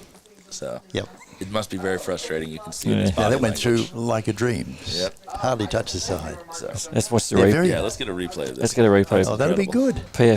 PFC replay. There you go. I mean, it bounced up into the crossbar, it looked like. Bounced back down and to the side. And Mark took There's just nothing you full can do advantage about of the situation there and Just nothing you can do about that. takes it. I'll be interested to see when we pan out. Okay, so Pink ran very nicely through that hoop. Yes, didn't he look? Ended up next to the hoop about a Yep. yard to the east. So, Just looking at the run of the lawns, they're running really well. yeah. So, and then White in beautiful hoop running position. So, Yep. it'll be interesting to see if Pink decides to clear this brown ball. It's quite a distance away. It's probably like 8 yards from this view, if I can tell. But it'll depend on how conservative or how aggressive he wants to be, and exactly where Green ends up. So now I probably take the stop shot on Green and just force Brown to keep hitting or shoot the hoop from back there.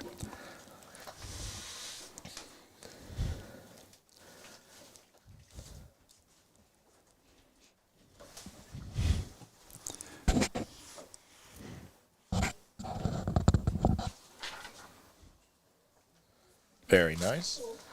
Okay, so we're getting an update from the Blake Fields and Juan Oyeda match.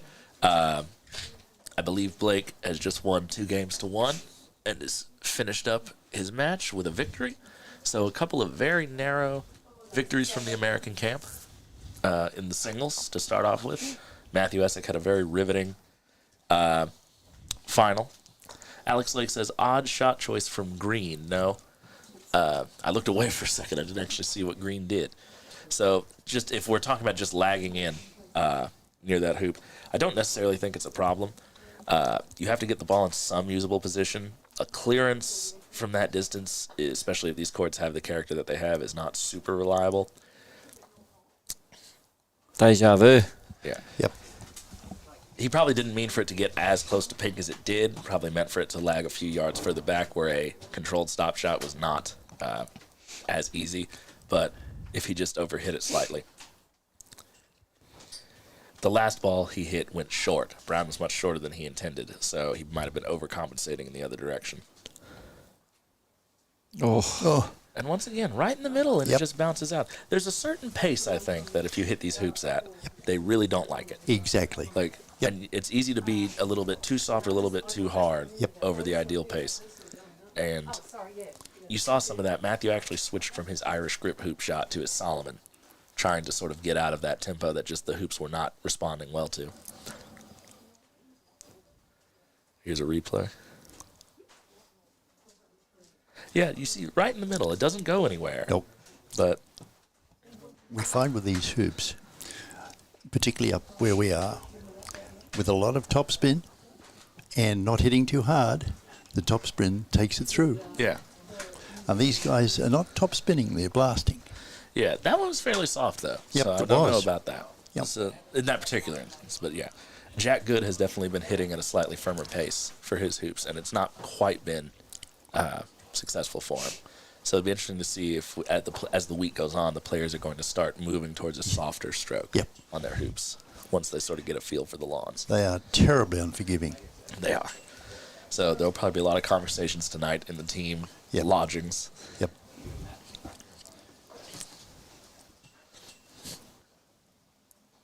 We have someone, Brenda Lee Pete, watching from Maitland, New South Wales. I hope I pronounced that correctly. You did. You done a great job there. All right, cool. Honestly, I'm normally 50-50 on these Australians. Hey, Brenda. But, Good to have you on board. so, in a what most people who know Robert will find a very riveting and somewhat surprising outcome, Robert lost the first game of his singles match Robert Fletcher. to Edmund Fordyce, who obviously is a world-class player in his own right, but Robert looked in very good form.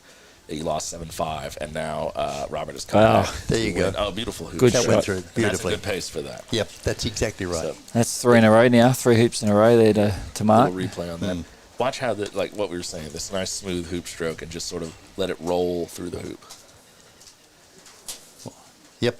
You get that moment where, and it wasn't like he hit it softly, but he just doesn't thrash at it. Yep. It hits the hoop, but that spin is going to carry it through. Yep. But as we were saying, it is now 2-2. 2-2, yeah. So, and Brown looks extremely hampered to get a good position over at hoop 5. There's going to be a. He's also looking for a spot where he might be able to prevent White from having any sort of backswing, but this is not going to be a completely unhampered shot. Alex Lake says, by the way, I'm watching from the Delhi airport. Quite a global audience. Yes, thank you for tuning in, Alex. Delhi airport, that must be quite the busy place. So it would be, wouldn't it? Just think on the trains. So Robert has now equalized the match over in Australia versus New Zealand, 1-1, and only time will tell what the outcome of that match will be, but both players seem to be playing in really good form. Gavin Murray says, really good seeing so many world-class players in Tasmania. Gavin, we are thrilled to be here. Tasmania is not one of those places when you're from the United States that you think about being at too often. It's a little off the beaten path. So is Australia. Can't get any further. Yeah. Can't get any further south. But I was very happy that I got the chance to come here because it is one of those places that you hear so much about, and you want to get the chance to see, and you don't have a whole lot of opportunities sometimes to go see it. It's a beautiful part of the country. It is. I've never been here before, and I was taken back by the scenery on the drive here. So Jack Good, Did you drive down from I did, Newcastle? yes. Yeah, I did too. Foster. And I went on the boat. Yep. My first time, and I thought I'd go watch this shot come through, and he's hit the didn't make draw. so that one just a little bit too far to the right. Looked like he might have pushed that a touch. So I went on the boat first time ever, and I Did thought you not too bad. And then I thought I'd watch a movie, so they had Gladiator on, and the boat started hitting a swell. And as the movie on the boat's going up and down, the boat's moving. I lasted 40 minutes, and I go, Yeah. I'm out of there. I got into the car at 4 a.m. and ended up in Geelong at 5 p.m. Yes. 1,250 kilometres in the day. It was a bit of a drive. It is. So Mark misses slightly left on his hoop shot. It should be noted that Mark's Irish grip swing is very interesting. His hands are slightly separated, and he's definitely relying more on the bottom hand to generate the motion of the mallet. If you look, he's almost pivoting with the left hand, and the right hand is doing the majority of the swinging around the left hand. So that obviously he's become very proficient in that form, but sometimes if you notice, most of his misses have been slightly on the left, especially when he accelerates a little bit. And that right hand is always going to have a tendency to want to turn in a little when it takes over too much. So for those of you who are using Irish grip or any grip at home, typically we want to make sure our hands stay together as much as possible to sort of create like one central point for the pendulum. So like see how his hand is Separated there. yeah, almost like 6 inches Yep. or more. And his right hand is doing a lot more of sort of the swinging action Yep. than the left hand. The left hand is almost pivoting around the. So he's able to generate, I think, because that hand is lower, he's able to generate a bigger backswing without having to utilize as much bend in his wrists. So it's easier on his wrist to get a bigger swing. Yep. But notice even that one, he hits left side of the ball and he wasn't thrilled. That wasn't his target point. Most of his misses seem to be coming on the left, and I think part of that is that right hand is going to start pushing and taking over a little bit more, and its natural tendency is going to want to turn that mallet head inward towards his left side. So something to think about if you're in a similar situation with a grip of that type, but it goes for any grip, really. There are so many grips. There are. I often get people who are new to croquet saying, how do I hold the mallet? How do I hold the mallet? Everybody has an opinion. Different way. And, they're all right depending on the individual. What feels comfortable. Yep, exactly. Well, in America, we find that because, American croquet players typically come to the game older, and they've been in these sort of country clubs and golf clubs for a lot of their life. When you put the mallet in their hand, they want to hold it like a golf club. Yes. That's their immediate. So we get a lot of actually like Egyptian-style grips yeah. right out of the gate.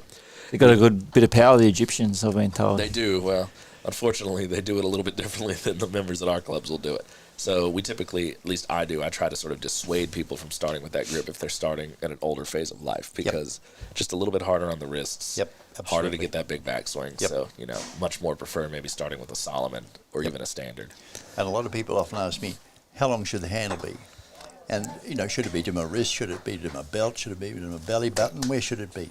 And every time I respond by saying, go and try some club mallets until you find a comfortable one, and that's the right one for you. Exactly. Jack just got another hoop there. He did. Goes up the So 3-2. And if you notice, this is a good example, Jack's mallet is very tall. Yes. Jack's mallet is almost up Exactly. to his stomach. Yep. And he has a standard grip, and he stands up very tall, and it's a very sort of sweeping grip. I use the same grip as he does, and I'm not sure how tall he is. I haven't, really compared next to him, but I think I'm at least as tall, maybe a little bit taller. And my mallet is shorter than that, and I bend over a lot more to address the ball. So even with the same grip, there's just so many different preferences that you can have in the way that you play. Some people like to be a lot more upright. Some people like to be look down over the ball a little bit more. It makes them feel a little more controlled. And then if we look at Mark Stevens, much shorter mallet, different, very Irish grip. He's going to bend down a little bit more to address the ball. The Egyptians get very low. Terribly low. They do. And then they drop their hand as They well. do. So their hands are maybe a third or even Yeah. half the way down the mallet Exactly. sometimes on a mallet that's already not tall. Yep. So, But boy, do they hit it. oh, yes. Generating a lot of power from the hips, from the core. Yep. Sort of using their body as a whip. Yep.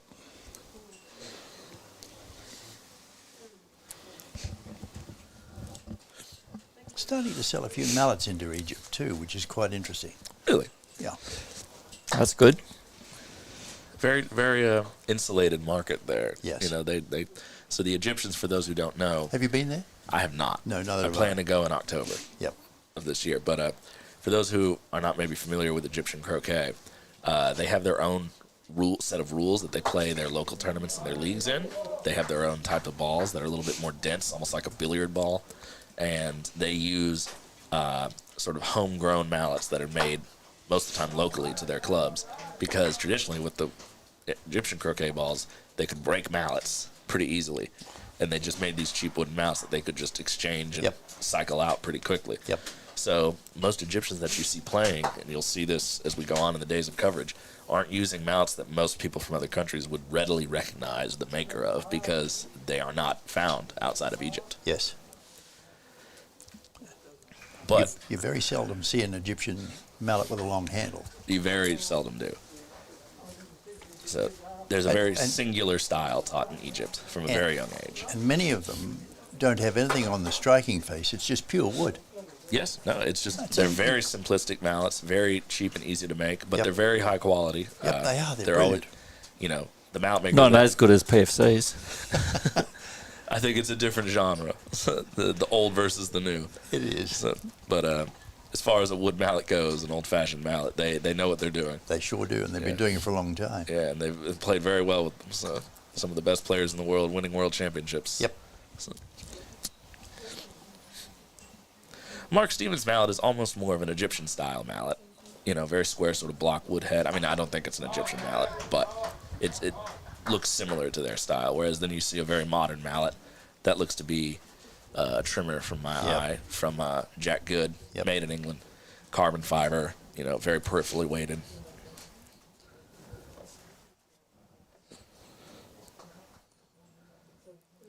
Very good clearance there. Didn't catch the middle of it, but got it off the hoop.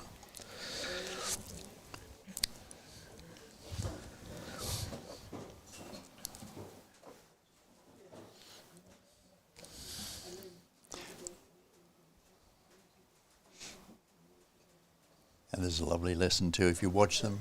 For people who are just coming to croquet or have been there for 4, 5, 6 years, have a look at the head every time it's down and every time they're looking at the ball. Yes. How many times have you told people to do that? Oh, it's daily, hourly, by the minute. Yes. Typically, most of my misses are when I don't do it. Yep, me too. Yeah. All right, Jack with another good clearance to protect hoop 6. White has not been sent very far away, though, so if pink gets good position here, an aggressive line of play that is open to Mark is to try and clear the green ball further towards the north boundary. With how tight he's laid in pink, there may even be chances for a wire just hammering the stroke of some sort. And then obviously the more conservative line of play, if he's going to do a clearance, is clear the brown ball. It's probably roughly the same distance away. It's definitely the more threatening of the two. And again, setting here, you know, if Brown's in a decent position, I don't really like setting here. Jack has already proven that he's swinging well, that he can hit that pink ball a high percentage of the time. And now, not only have you failed to get white in good hoop running position, but you've also failed to block or protect green at pink. So you had the opportunity to force Jack to keep clearing in order to get control of the hoop back with one good clearance of your own. Now, Jack has to hit one good clearance, and you're all of a sudden on the back foot. And your clearance is going to be a lot longer than Jack's is. And he's hit that well and promoted himself up past hoop 7. So now, all of a sudden, there's a huge amount of pressure on this return clearance from pink. Because not only could Jack equalize the score, 3-3, but he also now has some advantage over at hoop 7. I don't know exactly where that green ball has landed, but it went in the right direction, so it's over somewhere in that corner area. Oh, it's in wonderful position, actually. It's not quite runnable, maybe, but any ball in front of the hoop will be a victim.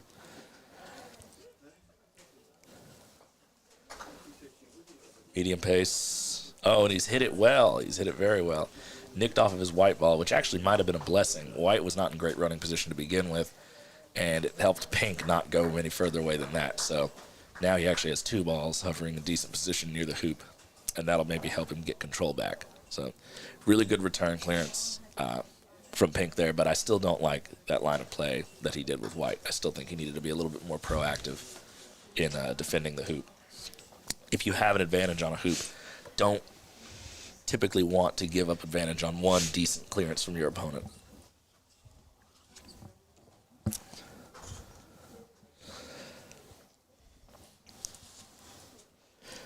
Oh yeah, so the temperature for the whole week is going to be, except for one day on Saturday, which gets up to 29 Celsius, the average temperature is going to be around 22, 23 Celsius. Yep, and a lot of rain on Sunday. Come on, Saturday. Yeah, Saturday's going to... 77% on Sunday. What's the seas like, more importantly, for the trip home?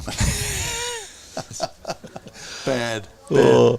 You might have to leave your car behind for a few extra days. Man, I swear I was in bed at Big Dog last night, 7:30. You wouldn't know who Big Dog is, but 7:30 last night, because the night before, trying to sleep on that boat, going up and down, up and down. Oh, Yep. yeah, it was an experience. Yeah. Definitely worth doing it if you haven't never done it. Oh, it's a good experience, really, isn't it? Absolutely.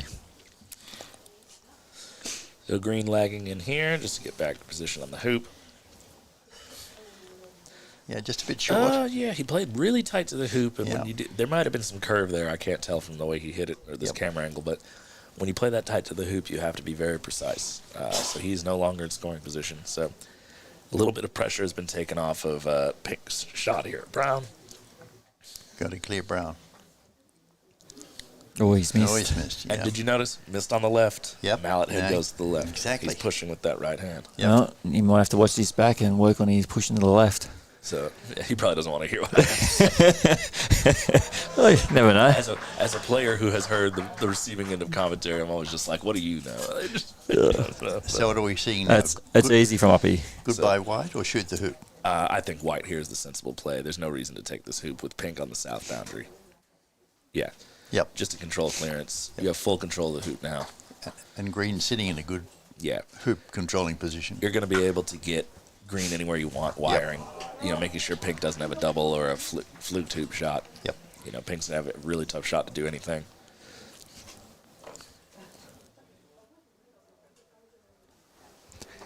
We were here in 2000, I think 11, when they had 2 courts less, and they've moved everything down, up a little bit to put in 2 more courts, and all the amount of fill they had to put in to get everything flat was just incredible. But they've done a wonderful job. There's just a little bit of, wobble You in can the. see some cresting. There's Yeah, definitely just a- like yeah, some, there some is. general undulations. But give them time; they'll sort it out. I did a little rough math the other week with some friends of mine. We wanted to calculate, like, what is the natural curvature of the earth to do. Oh, that's a great shot, actually.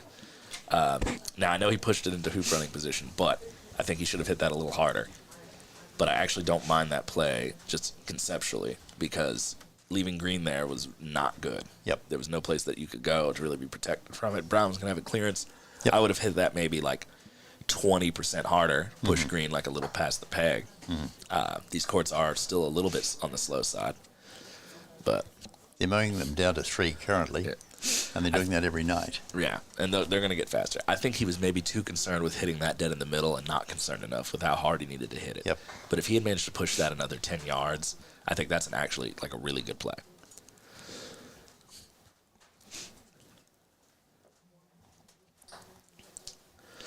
And if you're Jack here, you may still not feel any need or inclination to have to shoot this hoop. Because, like, he has not been shooting hoops very well, admittedly, this match. We've watched a lot of rejections from the middle of the hoop, so his confidence with his medium-range hoop shot cannot be very high right now. He's more inclined maybe just to set up, and that is what he's looking at. Yep. So it's going to be the same difference anyway, which is why I think green needed to be pushed further away. Would have given white a chance to maybe take a hoop running position off of a little bit more momentum. Shooting the hoop. I'm not sure. He was looking at the spot. No, he is shooting at the hoop. No, Alex says don't shoot. There you go. Got it in. Yeah, got it in the hoop. But you can see even just that shot choice just sort of, I think, underlies a lack of Is confidence. that through enough? No, I think don't. It's I in the don't. jaws. Yep. But there's nothing that Pink... Nothing there behind him. Oh, well, Oh, now there's hang something, on. Now there's there is. something White could do about it. That's a really good shot from Pink. It is. All right. So So- still doesn't put Pink, if you're Brown here, don't do anything fancy, just set up. Pink's not near the hoop, but,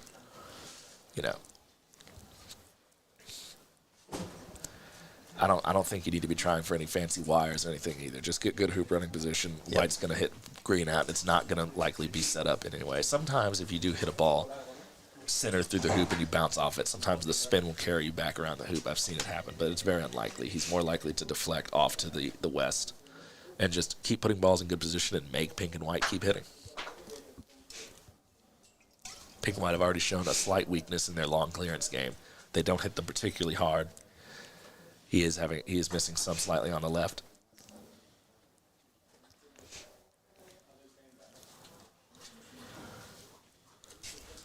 You're right. He's setting up. Yeah, I think it's the only real option here. Anything else is, some people will try to lay in a block Yep. on White. They're like, oh, I'm not that far away, but it's just, you give up everything if you don't get it. See if he goes to the left this time slightly. See how hard he chooses to hit this. Yep. Yep. Went Touch to the right, left, got it away. mostly straight. Yep. Yeah, it's just going to be those moments where if you accelerate a little early at the wrong time, he's accelerating with that right hand more than anything else. Do a PFC replay here of that. Yeah. PFC There you go. winner Yeah. Mallets. Got him A good clearance.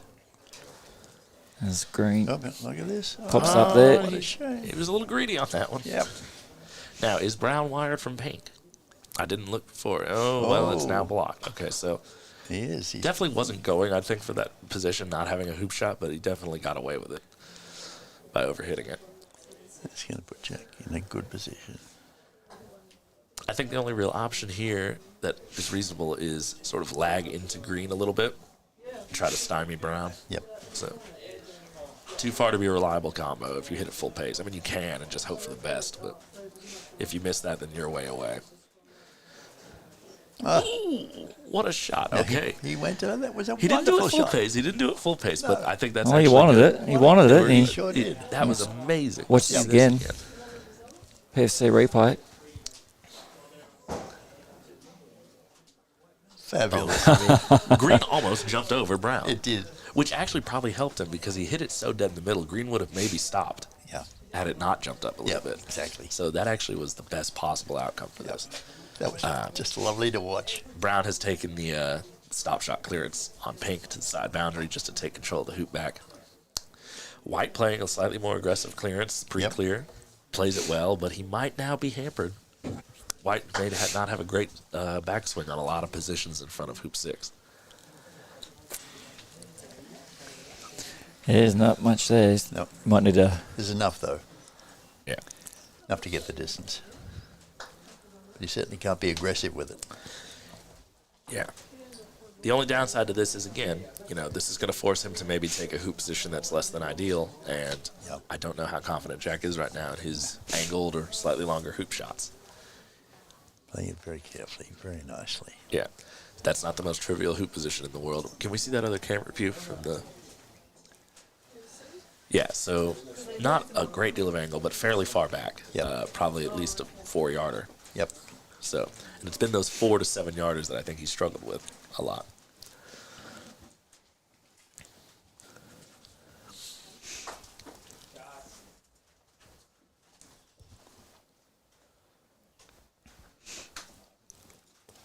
A little bit of a breeze coming up now.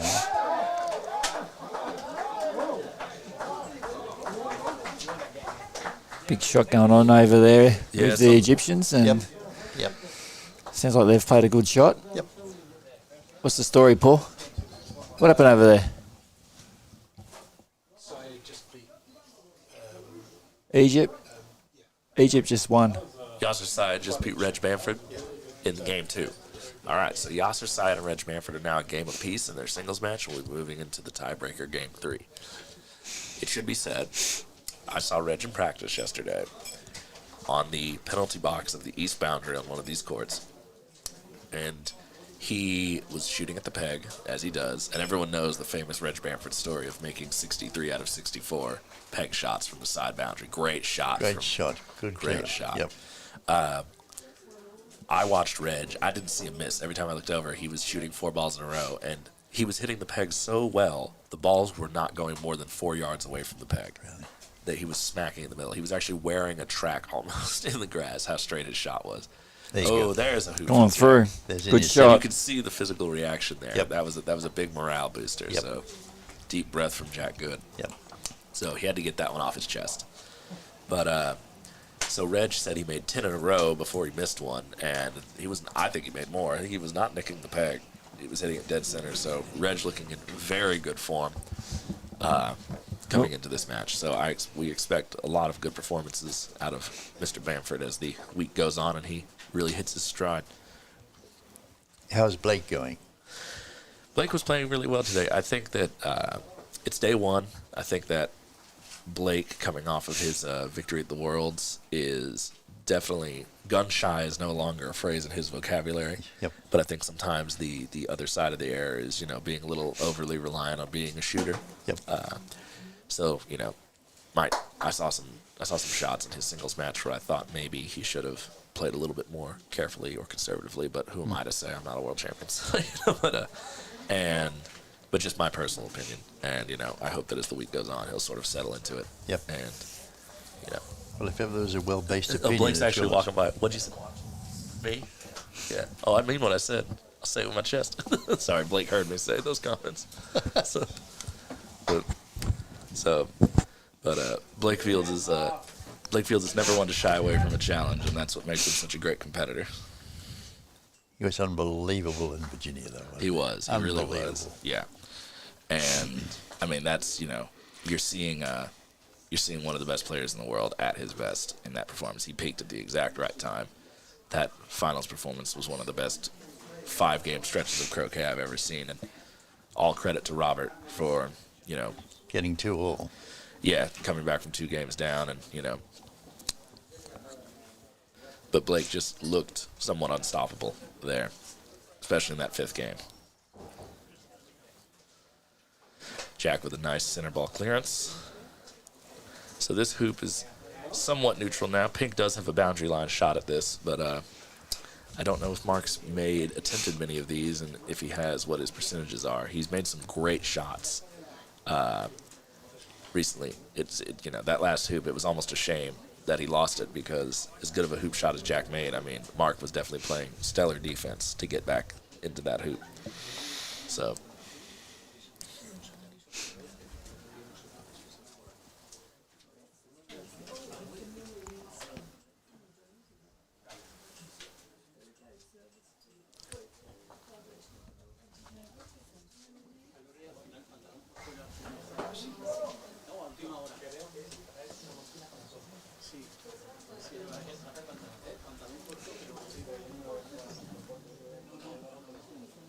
Looks as though he might be shooting it. and that Gets went it. through. Okay, Straight yeah. through. Nailed it. His reaction. I thought it went through. I was about to say Andy scores, and then he had no reaction. I was like, did he just miss it? Please see Mallet replay it. Let's have a watch again. Let's just have a watch. Straight through. Yeah, straight through. And then he just has a moment where he's honestly disappointed. Yeah. I meant to touch no wire. No, it's been a good game, this one. 4-7, 7-6, 4-3. Yeah. So, Yep. 4-3. This is a good game. Yeah. Interesting to see where Pink landed down there. He looked like he was giving some direction to mark it in, so it may have ran all the way to the south boundary. Oh, no. Didn't get close to the south boundary. I don't know what he was pointing at down there, but... So It's probably the hardest part, sitting away from the action in real life. You lose action. You can't, where did they... Two-dimensional. I was hoping to sit over there, but they were worried about the sun. Yeah. Well, we're very close to this first court here, so it's probably best that, while we're jibber-jabbering, we set back a little bit. So. But, and that is sort of to the point I made a second ago about my opinions on, how Blake was playing is or how, what I see from Jack or Mark. At the end of the day, you never know what's in a player's head. You never know how they're feeling internally. You might think that they don't have a lot of confidence in their shot. They might not be thinking that way. They might just be thinking of different strategies to give them an advantage. So everything that, we say can only be so much speculation. And at the end of the day, some people pull it together, some people don't. But all of these players are top-notch. So anybody can win on any given day in a match of golf croquet at this level. And, it's a game of small percentages. So it looks like he's really debating. Yep. Trying to go in the jaws there, but it would be a tricky one. Brown is not threatening the hoop. Green is very angled as well. Probably has roughly the same type of shot that Pink has. His thought might be, how do I minimize Jack's ability to get control of this hoop? So he looks like he's actually just going to do a defensive clearance on green. Just get rid of the danger. And he did not get off the lawn. So that could potentially be a problem. So for those of you who want to up your golf croquet game a little bit, if you are near a short boundary and you clear a ball like that and your ball does not make it off the lawn, it gives them a very short stop shot clearance on you a lot of the time to send you all the way across the court. So here's Jack having a go at the hoop. Oh, and bounces right in the middle again and back behind the hoop. Yep. I'm telling you, he's been right there. Yep, and there's a bunch of top spin on that. Yeah, a bunch of that. He just hit a little bit heavy into that left wire. Yep. And just bounced straight back almost. Yep. So he's been, and again, small percentages. He's just been a percent or two off of perfect on a lot of these hoop shots. And it's just... Here we go. This will be interesting. Yeah. See if he can repeat the same shot as he got from the boundary. He's had a couple of really good swings in a row. There Beautiful. you go, straight through. It seems like he's really hit his All of a stride. sudden, he's really doing well, isn't he? So Fabulous. all right, so now Mark Stevens has equalized the score in game 3 to 4-4 in very short order. So 4-all now. Saw that live actually myself. Here we go. 4-all. 4-all. Wonderful to see such a. Here we go. Such an even game. It is, especially in a decider. Yeah. Jack really overhits that. Yeah. Goes almost to the side boundary, probably 4 or 5 yards past the line of the hoop. Yeah. So in this situation, tactically, if I'm pink, I would hit it out of bounds on the back line or go almost out of bounds. Yep. The deeper the better. Yep. A lot of players make the mistake of they go, oh, he didn't get position, so I'll just try and get good position, not Yep. realizing that you're giving him a very easy 4-yard clearance Yep. to send you back the other way. So as you can see here, Mark playing this ball very deep, might even go all the way off the back line. It might have curled it a touch, but yeah, playing almost to the back line, if not all the way to it. Yep. Maybe a little bit further past the line of the hoop than he intended, but there may have been some slight curvature in there. Yep. But that's going to be, there's nothing that Green's going to be able to do about that ball, realistically. So wherever pink has landed, he's going to have roughly that shot, either at the hoop or at a ball in front of him. Well, there's a good shot. Brown has also rolled a little long, though. So a little bit past the line of the hoop. So this is where, with white, that sometimes I will actually like to set a ball up medium distance, but a little bit more to the west on the other side of the hoop from green and brown. If you're going to clear me, you're not going to stay in front of the hoop, No. and you have to clear me very well. Yep. So I've just been handed a note here. In game 2, England leads Ireland 4-3 in the third. So, and that's in the other match. Yes. So that is in the match between Jamie Birch and I forget. Yes. And so England is up. Jamie Birch is up 4-3 in his decider game. So that's still a very closely contested one as well. Yeah, where's the other ball? Pink is on the back line, just outside of the frame of the camera, I believe. Which side, left or right? Right. Oh, there. No, he's Unless he made has he lost his ball? No. I think it's gone out of bounds. It's like just past where you can see on the camera, I believe. So, because he played it out of bounds, I think, but it was a little past the line of the hoop, and we can only really see the boundary up to the halfway peg. So, There it is. yeah, there it is, almost in the wow. That almost made it to the corner. Yes. That had a lot of curve on it. So, This will be interesting. Where's he going? yeah. So Pink went a lot further than I expected it did. Yep. Alex Lake said his plane is boarding. Alex, thank you for joining us. So sorry that you have to cut us short. Maybe you can buy some Wi-Fi on the plane and, stay tuned. Tune back in later. Have a That'd safe be- flight. So, not a stranger to these long airplanes recently. So this is going to be a clearance on green. Yep. And a Lovely very shot. nice clearance. Now, he would have appreciated maybe having Pink a few yards short of that position on the line, and that would have been a much more trivial clearance, but he's played it really well. Get rid of white. Bratton will now be doing a stop shot, trying to just slide slightly left. Beautiful Get a shot. beautiful hoop position. There you go. Yeah. That's a shot to practice for those of you at home working on just improving your positional play just slightly. If you're very close to that of the ball, and instead of doing a true like center ball stop shot where your ball would just stop dead, you can try to play just a couple of millimeters left or right of center, and depending on how hard you hit it, your ball will sort of drift to that direction ever so slightly. So he was able to do that with control, to just drift his ball maybe an extra foot or so to the left and take good hoop position.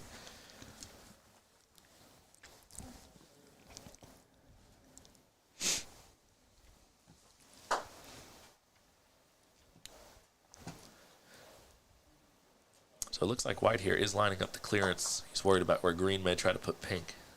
Got it. Looks like he's got it. Oh, it it just curved. It Just a drifted. net. And that right there is what has been happening a lot all day. Yep. And we saw it in practice. Had he put just a little bit more speed on that, he would have at least clipped the edge of that ball. But let's watch this. You can see very clearly that he was going to hit the left half of this ball from his perspective. this. Right Oh. go there. Yep. literally Just slides 4 off a feet little the bit. other side of the hoop. It just tweaks on him. Just a coat of paint. And that's it leaves a salty taste in your mouth. Because you can see it, you know you have it, until you don't. So, good center ball stop shot. So, this is actually still, a lot of people would say, like, oh, Green and Brown are definitely in control of this hoop. They had the 2 balls in good position. But Brown will now have to do some work. It cannot move White because White is on the south boundary. White and Pink have been clearing quite well, and it's only a 6-yarder to get rid of Green. Brown has to turn around and get rid of Pink. Setting up is not good enough because unless you just happen to get some set that blocks Pink from the hoop, you're going to assume that White's going to make that clearance on Green. Probably maybe get some sort of a wire because it's going in the right direction. Even if it doesn't, it's going to leave you with a tough shot. And you're going to find yourself staring down the barrel of a fairly difficult shot. Now, he's coming over here to look at the line, and I wonder if he is planning to play in some sort of block. After having seen Mark make the last 2 hoops in a row, one of them from the boundary, one of them from about 5 yards, you might still be worried that if you do play the aggressive line and clear Pink, that he might just shoot the hoop and make it. So he is swinging well.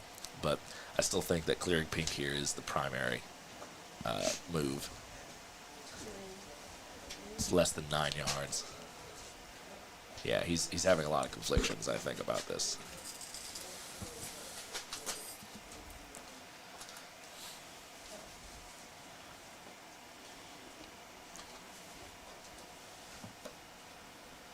Yeah, judging on the size of this swing, I think this is a clearance. Yeah, it is.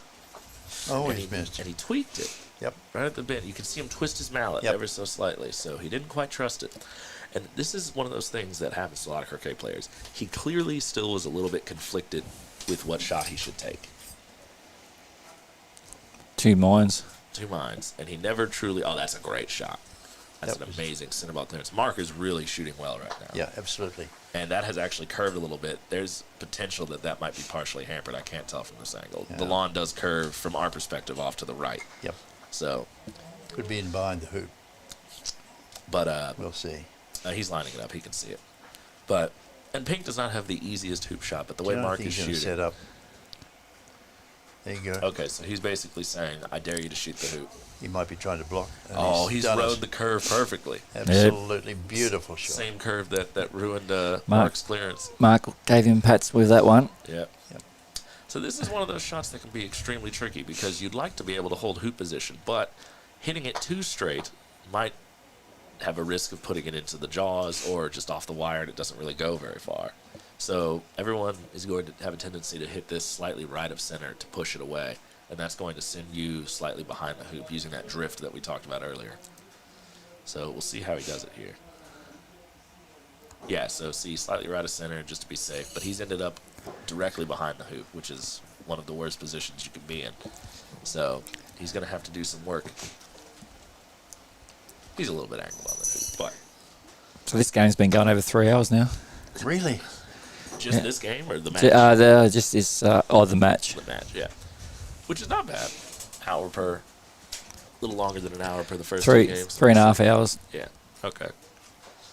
Well, the first doubles between the Australians and the New Zealanders this morning went for ages too, didn't they? Ages and ages. Yeah. It did.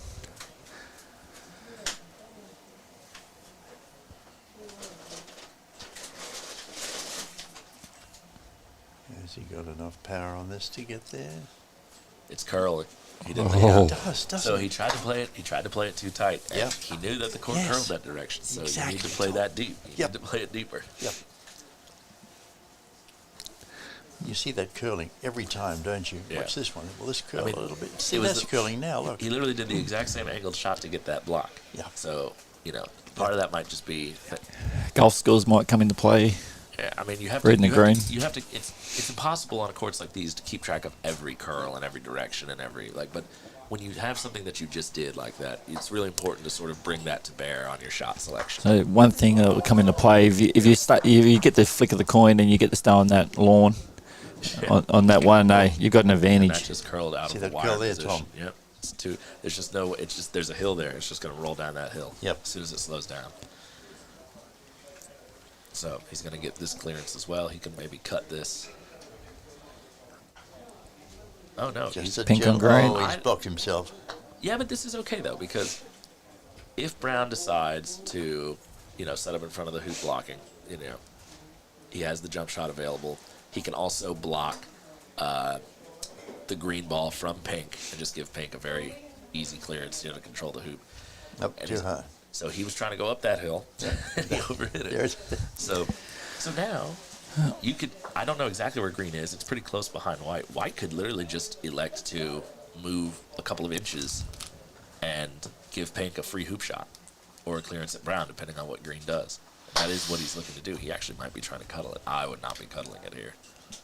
With the curve I know on this court, I would just be moving it a couple of inches. Yeah, there you That's go. what he's doing. So it actually wasn't a huge problem that he landed exactly right there because he knew he was probably going to get some opportunity to get this block. Yep. Is it ideal? No. But if Brown had managed to block Pink from the hoop, this would be a much better position for Green and Brown because you'd be forcing them into these medium-range jump shots. But Ah, now we can see. so if Green hit, Green's jumping. Green might have a straight shot of the hoop. He's standing very close to that ball. I think he's jumping something. Jumping all of them. Going for a peg. Wow. Okay. That was unexpected. So he jumped to try to clear Pink, skimmed over the top of it, only moved, basically beat Pink into the ground and only moved it like a couple of feet closer to Brown and flew himself over to corner 3. So Brown hits the clearance. I think he wanted to hit it a little better than that. He definitely didn't want to go that far from the hoop. No. But so a really good shot from Jack. Like a really well-judged shot, just like an inch higher than he probably wanted it, and just extremely unlucky in the outcome. Can we see a replay of that jump shot? I didn't replay it. Oh, okay, that's fine. Sorry, too late. That's all right. So We've got 16 seconds. I don't know how the technology works, so that's fine. I can't say anything. It's all right. Oh, I see it. It's like in every Yeah. 16-second bits. Yeah, so I've got 16 seconds to catch her, and it catches the last 16 seconds. Cool. Well, we can go back. We'll have it recorded. We can always go back and just see it, slow-mo it, see how it looked. And that little curl right at the very end, but he's underhit it slightly. A little bit more would short. be nice. Couple of more feet. So this will be a hoop attempt from Yep. White. Yep. Checking the hoop to make sure it's nice and firm. And by the way, let's just say it for a second. Even before he's made this hoop, he's done a lot of work to go from 4-2 down to being plus 4-4. He's played. Yep. The last 2 hoops have been almost immaculate hitting from Mark. The last 2 hoops have been quite long ones too. Yes, he's really really zoned in. There you Yeah, he's just Oh. through. Oh, he might be in the jaws. Yeah, I think he's, well, it's close. They're looking at it. If he's in the jaws, that's amazing. Because I don't think Brown can get a jump shot over that. I think it's too short.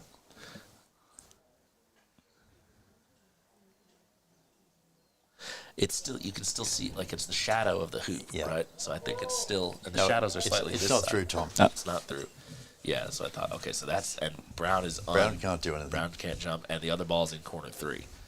So he's going to have to make a clearance from near the corner. So if he doesn't get this clearance, 4-4 is about to become 5-4 with control of hoop 10. This is Well, it's a big shot on here. yeah, this is A this, long distance. This might Yep. be your game saver or ruiner right here, because you're about to find yourself 6-4 down if things go according to Mark's plan. If you miss this, 6-4. just because he can make Okay. this hoop with control to 10, so it's very likely that if he does manage to run the hoop from there, Here he goes. there's that curl you got to think about.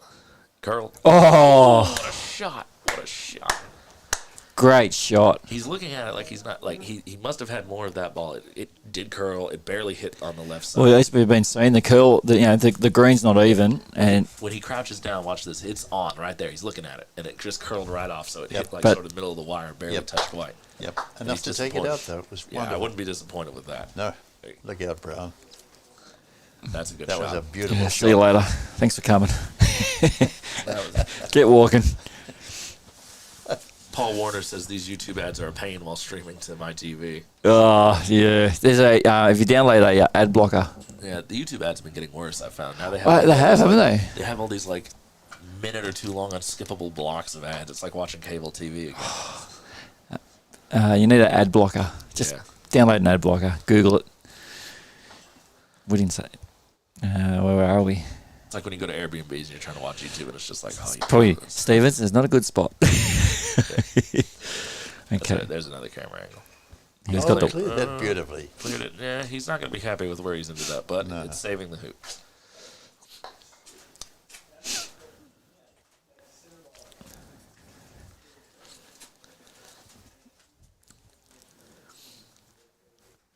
By the way, for those of y'all who I've got some comments from my Americans at home that say, like, you sound weird today.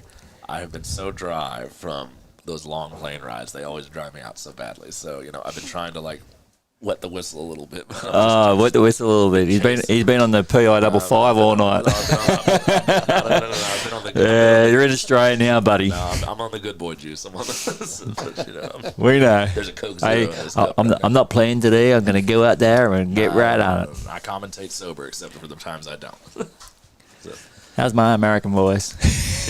yeah, so, but for I'd those leave of you it to at him home if who I are were wondering you. why Tom sounds that way, it's because my throat kind of. I've lost Yeah, where we too. are. I don't even know where we are. Where are we? Yeah, we lost the thread there a little bit. We lost the players. Players have disappeared. Stevens is standing over There's there. no balls around the hoop. There's pink there. Oh, I think a ball has been sent out of bounds, and they have to go Gonna retrieve fish it out. I think, Watch out. I think that's Stevens waiting. Okay, watch out for those ants. Well, she could be Mark. Yeah. Those they're called jack jumpers, right? Or Yep. jumper jacks, one of the two. Jack jumper. Jack jumpers. Okay. That's the basketball team down here too.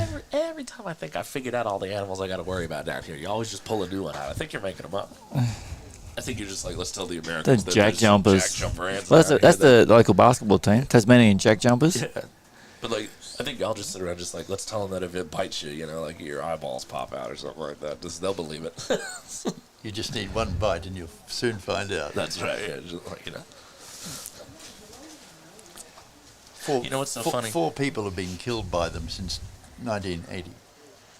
That's not bad stats though. It's, you know, only 4 since like in the last 40 something years. I mean, you know, that's about one a But decade. look at the size of them. Yeah. So, but, well, that's what, you know, you guys always hit us with the funniest stats to me because it's like, we're always worried about like, you know, the snakes get in the house and the this and the that and the poisonous, the funnel web spiders got to knock your shoes out and all this other stuff. Yeah. And then whenever I bring that up to like some of the younger Australians here, they're just like, especially the ones who grew up rural, they're just like, you Americans, you always are so afraid of what we got. You guys have like cougars and bears and things like that. Exactly. My response is always, go find one. Black bears. They don't get in our house.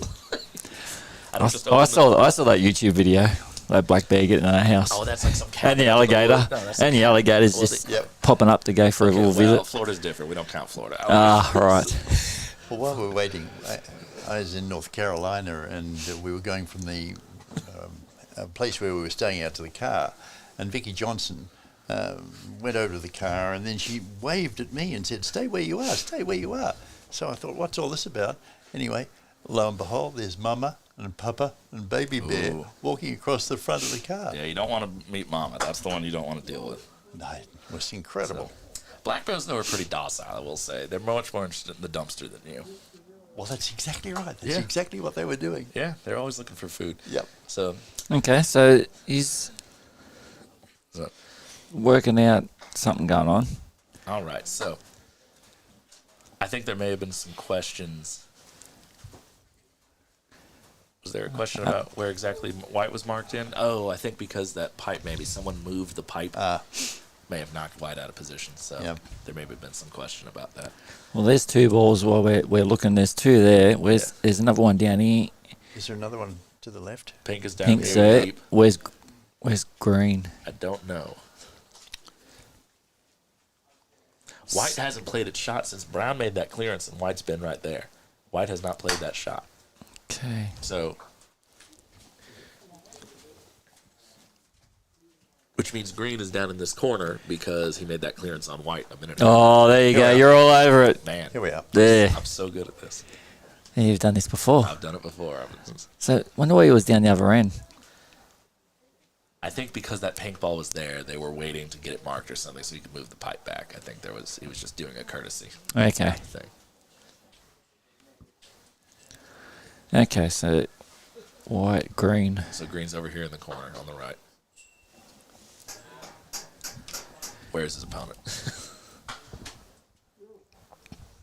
yeah, they're putting pink back over there. There's Yep. Jack. Okay. Yeah, that's what our hold up was.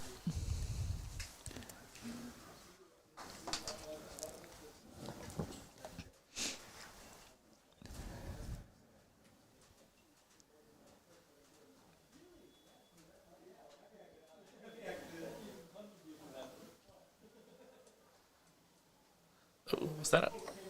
Yep. Okay, clearance. Yeah. Clearance, yep. So, right, because brown's so deep. Okay, I was like, interesting. But no, that makes perfect sense. So...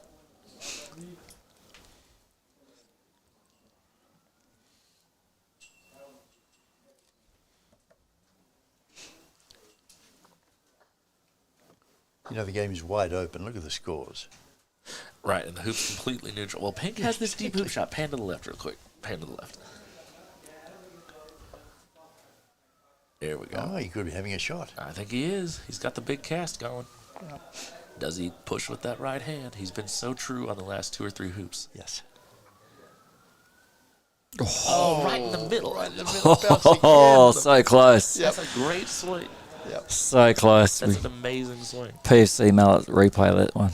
Terrence Neal says, when does Edmund Fordyce play? I heard he's really good. Edmund's actually playing against Robert right now. On some of these camera angles, you can kind of see him in the background.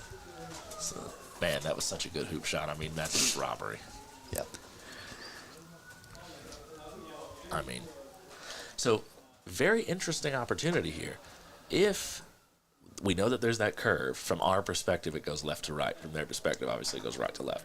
So if he aims a little bit right of pink from his perspective, Yep. and tries to lag it in, could it get some sort of promotion? Yes, into if he brown. doesn't get it. Now, it'll really depend on. No, he's gone to the left. Well, I'm talking about white. Oh, yes, okay. White does it. Yeah. Because I might be tempted. Green is going to send you a long way. That's a tough clearance to make from there. You could even aim this clearance at brown. It drifts into pink, and you could push pink to the south boundary area. So there's a lot of potential good that can come of this. This has been a wonderful hoop. Oh my goodness, yes. So you playing tomorrow, Tom? That is the plan. So I'll get over the shakes. Oh, we give you a new job if you're not. Anytime I have downtime, boys, I'm happy to help. Absolutely. So keeps me from mischief, you know. So if I'm Drinking around, the water. if I'm around Croquet too long and I don't play, I start to get twitchy. So this distracts me. Here we go. See what he does.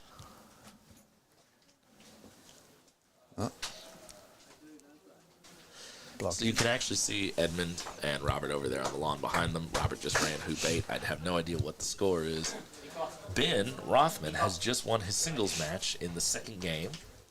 So he is now 2-0, and that means the U.S. has won all of their matches today against Spain. So go team. Wonderful start from the U.S. squad.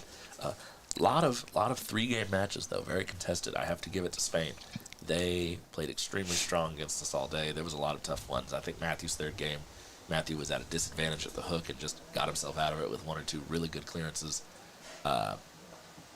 We just, Spain hung right in there until the very end, and really have to give it to them. Great first day performance. So very happy to have gotten to witness it. Sad that I couldn't participate. But Oh, you'll be out there tomorrow. be out there tomorrow, so hopefully I can continue with the good streak.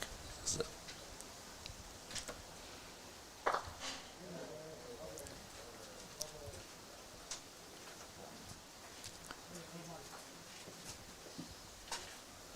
And a good clearance there. Lovely Mid-pace. clearance. Game 3. So, Khalid. Going up to 3. Oh, they're going on to court 3. Okay, so I've just been informed by Mr. Freer that William Lowe from South Africa and Khalid Kamal from Egypt will be going on to court 3 here presently. And their match will be starting. So we may also be able to get a little coverage of that when England and Ireland finishes up. Yeah, what we'll do is we'll finish this game up. When this game's finished, we'll start a new stream. We'll come back with that game. Sounds good. We'd like to get as many countries on the stream as possible in a day. Yeah. So, and we have not shown any of the Egyptian-South African coverage yet, and I know that we have many friends watching from Egypt who want to see their countrymen's performance, so that'll be fun. Now, can you make this? This is very angled. It's on an angle, yeah, it sure is.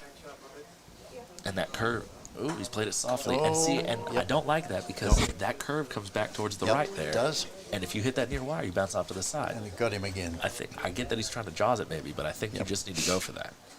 Or you need to aim like smack middle to the left wire and just give it room to play. Oh, great shot. Great shot, yeah. He's playing those long ones really He well. does, doesn't he? He played that fast, too. He didn't Yeah. hardly even look at that. So how many is that? Is that 3 or 4? let's see a replay of that one. I mean, he, like, That's his fourth from the boundary, pretty much. more or less. Bang. And again, you see, like, it wants to not go, but that nice top spin. Yep. By the time, when you're further away, guys, you can hit the hoop a little harder because more spin has had a time to sort of rev up. Your Yep. ball's grabbed the lawn. When you're really close in, like if he was 5 feet from the hoop, Yes. then that probably would have bounced back at him. Yep. But you can afford to hit those higher paces from a little further, and that spin is already sort of started up, and it'll really carry you through. Terrence Neal, can we get a score update on Edmund versus Robert? I will do my best to find someone to update us on the score of that match. I did see Robert just made hoop 8 in the shots that we had a minute ago. So in Robert and Edmund's game, it is 4-all. So Robert was equalizing with that hoop 8, and not sure what the status of them at hoop 9 was. I saw that Robert was making a clearance. Bad luck. Oh, that is hard luck. Yes. From that So- distance, it was a brilliant shot. So Edmund and Robert currently locked in a grudge match In a over 4-4. there. Like we said, a lot of amazing games today. A lot of really good deciders. Nothing's been a runaway. Here's the rankings. If you want to have a look. Yeah. So for those who are He's interested, way off to the right. for those who are interested, Robert Fletcher is, as we said before, the world #1 player in both association and golf croquet. And Edmund Fordyce is currently the 12th ranked player in the world and also the top ranked player from New Zealand. So we have many of the top 10 ranked players in the world here. So I'm just counting here. Out of the top 10 ranked, we have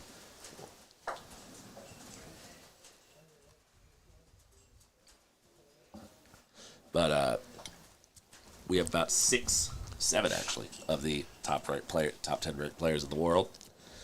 So very and out of the top 50, we have an overwhelming majority. There are 8 teams here. Teams are a minimum of 4 people, but most people have brought at least 1 or 2 other people in their squad. So most of the 8 teams are averaging 5 or 6 players. The U.S. has 5. And I believe England is the only one that I've seen that just went with a team of 4. I have to double check that. Ireland has 6, I believe. How about South Africa? South Africa just has 4, I'm sorry. Yeah, so we have 8 teams. I'd say the average is somewhere between 4 and 5 Yep. people. So there's a lot of great players here. Some of the top in the world. Yeah, here we're pulling up the player list. So There's a lovely, lovely setup. So Australia has brought 4, USA has brought 5, Ireland has brought 6, Egypt has brought 5, and the rest of them, it looks like, have just brought 4. So that's 4, 5. So that's 4, 4, 4, 4, 4. So 5 teams have 4. 1 team has 6. 2 teams have 5. So the average is going to be skewed slightly higher than 4 by that. So. White. So 32 of a little over 32 of the best players in the world have descended upon Tasmania. Yep. Oh, Oh, beautiful shot. Almost got it. Yep. Pink gets rid of whatever it is, green or brown, leaves white. Well, A green's- nice clean shot, hopefully. Well, white's not runnable where it sits, and unfortunately, I think green's going to have something to say about that pink ball in just a minute. But he'll have to make a good 7-yarder. There's always the risk too. Pink and brown are fairly close to one another. Yep. There's a lot of accidents that can happen here if you don't hit this quite right. You can see Ed Wilson in the background of Team Australia, another player who has a very tall mallet, stands up very straight with a Solomon grip, making a super power clearance over there at Hoop 8. I don't know the exact score of that match, but Ed is obviously, we were talking a little bit before about rankings, and I'm just going to look down the list here and see if I can find where Ed is. Ed Wilson is currently the 9th ranked player in the world. He's missed that. He's just missed that. Thank you. So Did he miss it? Yeah, he's did. missed it. Missed a 7-yarder. So those are very high pressure shots. Yes. You know, people think that the top players, within 7 yards you're 100% or 95%, but in pressure moments, when lots on the line, it's not just straightforward. It's just, I got to make a 7-yarder. It's, I have to make this with enough power. I have to make it at the right angle. So there's a lot of thoughts in your head. Oh, and a very good return clearance from Felix Webby over there at Hoop 8. So you can see that's a high power hitting game over there between Australia and New Zealand.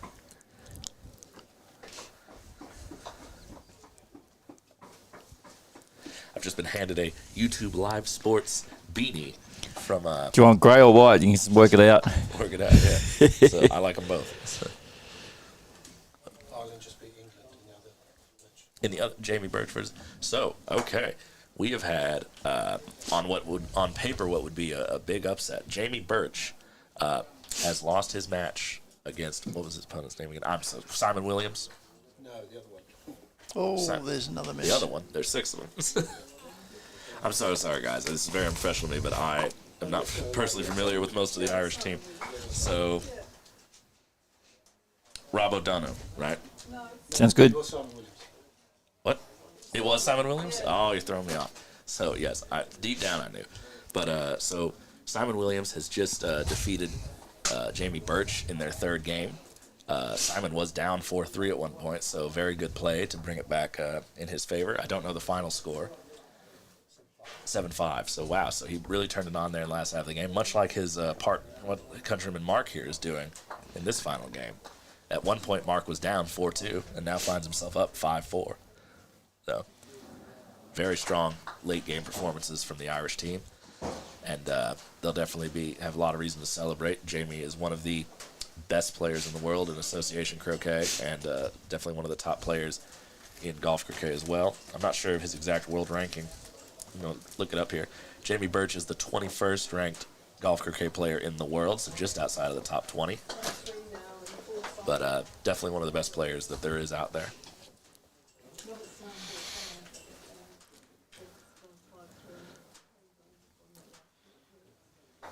And Mark finds himself in really good control of this hoop. I'm not certain why Green elected not to clear that. I would not be giving, with how Mark's shooting his hoops, I'm not giving Mark this hoop shot. I don't know exactly where Brown got off to. It's almost too close for Mark, isn't it? From what we've said. Yeah. He's almost better a few more yards back. But, and you were right. Yeah. Commentators curse. Jinx. But, I don't Still know where. got White sitting there. And Brown, I have no idea where Brown is. Brown was probably stop shot, I think, over to that other boundary. So Yes. White has an even better hoop shot. Yep. So, oh no, wait, that's Oh, Brown no, over there in the corner. Yep. There you go. Spotto. They walk so far away from the balls, don't they? It's hard to know It is. where they are. You good? Want me to come down? No, I don't think they have a practice court for you. They took our court for the Egypt-South Africa match. Yeah, I'm good. You don't need to practice. He's doing a great job. Good job. I'll have to watch it later. Now this time. Bang on. Wonderful clearance. Slap Wanted bang to hit over that there. more in the middle than he did, but Remember he's to get taking the away the ad hoop reads shot. in. Get some ad reads in. That's just my fellow compatriot Ben Rothman checking up on me, making sure all is good. We call him the team dad. The team So, dad. as we all know. As Oh, many of yeah. you know, Ben is the oldest member of Team USA and is the father of 2 young children. So as wrangling a bunch of young whippersnappers such as myself, he goes into, caring dad mode a lot of making sure that we're all taking How old are care you, of Tom? ourselves. I'm good. How old? Oh, I'm 27. 27. Yes. So I was a relative latecomer to this game compared to most of my teammates. So as everyone knows, Blake Fields is the youngest GC World Champion at 18. Yep. Yeah, wow. And he's been playing, I believe, he's been playing for almost a decade now. Yep. Or about that. He was, I believe, single digits when he found it. Matthew Essick has been playing croquet with his family and some of his family friends since the age of 3. Has been doing tournaments since the age of 9. And he's a year younger than me right now, so he's about 26. And Stephen Morgan found the game when he was in his very early stages, maybe 8 to 10 years old, I believe. And Ben also sort of grew up with croquet, has been playing it for most of his life. So I didn't find croquet until I was in college. I started it when I really got into it when I was about 20, 21. Robert is down 6-4 to Edmund. Wow, I've just been handed that update. So Robert Fletcher will have some work to do to avoid an early loss to the New Zealander. Edmund has been in America recently, acting as a croquet professional now, like the rest of us. So Edmund has Well done. Edmund has seen the light, swallowed the Kool-Aid, and he's over in the States, So there is opportunities for people to be professional? Not as many as there will be one day. A lot of clubs that have croquet still don't necessarily see the need to have a full-time pro, nor do they have maybe the size of a program that they feel justifies. And That's a bit hard. yeah, like everything else in America, it comes down to revenue. And unfortunately, gentlemen, Yeah. croquet does not generate a lot of revenue. So a club basically has to, The more the more we promote it with broadcasting and streaming and social media, Yes. the more that you guys can put out there, it's only going to benefit the sport. And, it will. And you've got like especially having an USA playing it, like that's a massive market there. Massive. So, but as more and more clubs put it in and see that it's a valuable amenity to their members, that as they age and can no longer golf and can no longer play tennis, that they Play enjoy, footy, soccer, all those sports. They What do you? enjoy- You've got gridiron, Yeah, they enjoy, American football. They enjoy going to croquet because they can still get out with their friends. It's good to see they and enjoy three-peat. it. Yeah. So more and more clubs are seeing the validity of it, and as more and more clubs do, there will be more and more demand. But right now, it's still fairly a small market cap. Oh, no. Oh. Gracious me. Very ribbons, and guess That's what? so unusual. He missed to the left again. Yep. Oh, that's that pulling. Here we go. Everyone, and this is, I keep harping on this, not to say anything about Mark. This has nothing to do with Mark personally, but this is a point that I make to all of my students when I teach, is that everyone, for the most part, has a misrange that they are going to tend to because they do the same repeated sort of sins in their Yep. swing. Yep. So figure out, if you have no idea what side you normally miss on, start paying attention to it because you'll realize that 80 He's plus- made it. He's made it. Really good 5 hoop. apiece. Jack good. Yep. 5-all. Well done, Jack. Don't push back. Don't push X. Don't you go anywhere because it's game on. That's right. It's game It's on. game on here. Don't push that button. 5 apiece. But when you can identify, if you identify that, maybe about 80+% of my misses are all on one side, Yes. it's normally from a very consistent problem that you might be able to address in your swing. And once you do that, then things might get better or more consistent. Can it be swing or can it be position of feet? It could be a whole lot of things. Like for me, I'll just put myself on the coals here. I have a horrible tendency to line up my feet to the right slightly. Yep. And even if I swing really straight, I will miss on the right by a couple of inches. Yep. And that happened as actually a subconscious fix of me. I used to pull my mallet over my left shoulder. Absolutely. So I stopped doing that. I started getting it straighter because I'm like, I'm going to fix my swing. And then I realized at some point I had subconsciously started lining up right to compensate for pulling it left. Yeah. So now I have the opposite problem. I used to miss left all the time. Now I miss right all the time. But slowly we're bringing it back to the middle. Let's get on. This game's pretty exciting, so I might get on there and quickly share it again to me Facebook.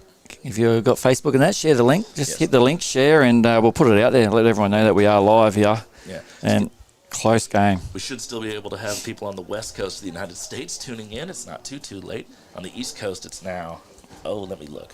I can do. On the east coast, it's now midnight. So, but the west coast is 3 hours in front of the east coast, so they should still be, it'll be late in the evening, but they can still tune in after dinner.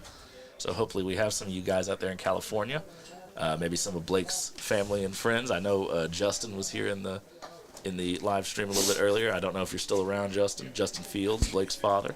Good croquet player in his own right. Blake's acceptance speech up at Macy's was absolutely fabulous.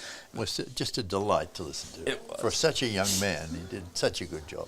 Blake is I've been very privileged to the couple of times I've gone to Mission Hills to get the opportunity to stay with some of Blake's relatives, his grandparents, his grandfather who passed that he mentioned Yes. in his speech. I got to meet him a couple of years back and spend some evenings conversing with them. That guy through. Oh Yep. my goodness. Enough. When you're lucky, you're lucky. Let's watch that Let's see again. that Let's again. watch that again. Clearance on white. Makes a great swing. Good shot. Oh, wow, that's the shot of the day. Yeah. That is the shot of the day. I mean, it was a good shot in its own right until He's that done a makes big it- shoulder. Yeah. Big Virat Kohli off the shoulder. You almost feel bad when you get those. Almost. So, you don't feel. I've never felt bad about making it, but Wow, what a shot. But That's unfortunately, Mark went on such an amazing run, but missing that 7-yard clearance has flipped things around for him. It has. And it's just what we were saying earlier. Small percentages in this game. You can have streaks of very good play, and there's just critical moments where you have to connect.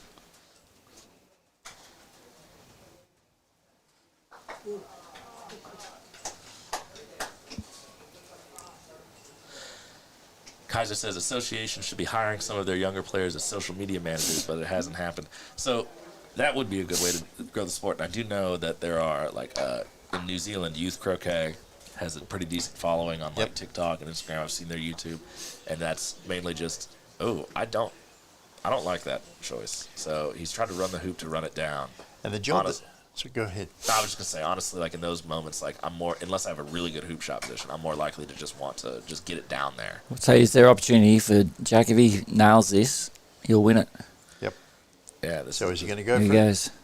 No, he's gonna clear white.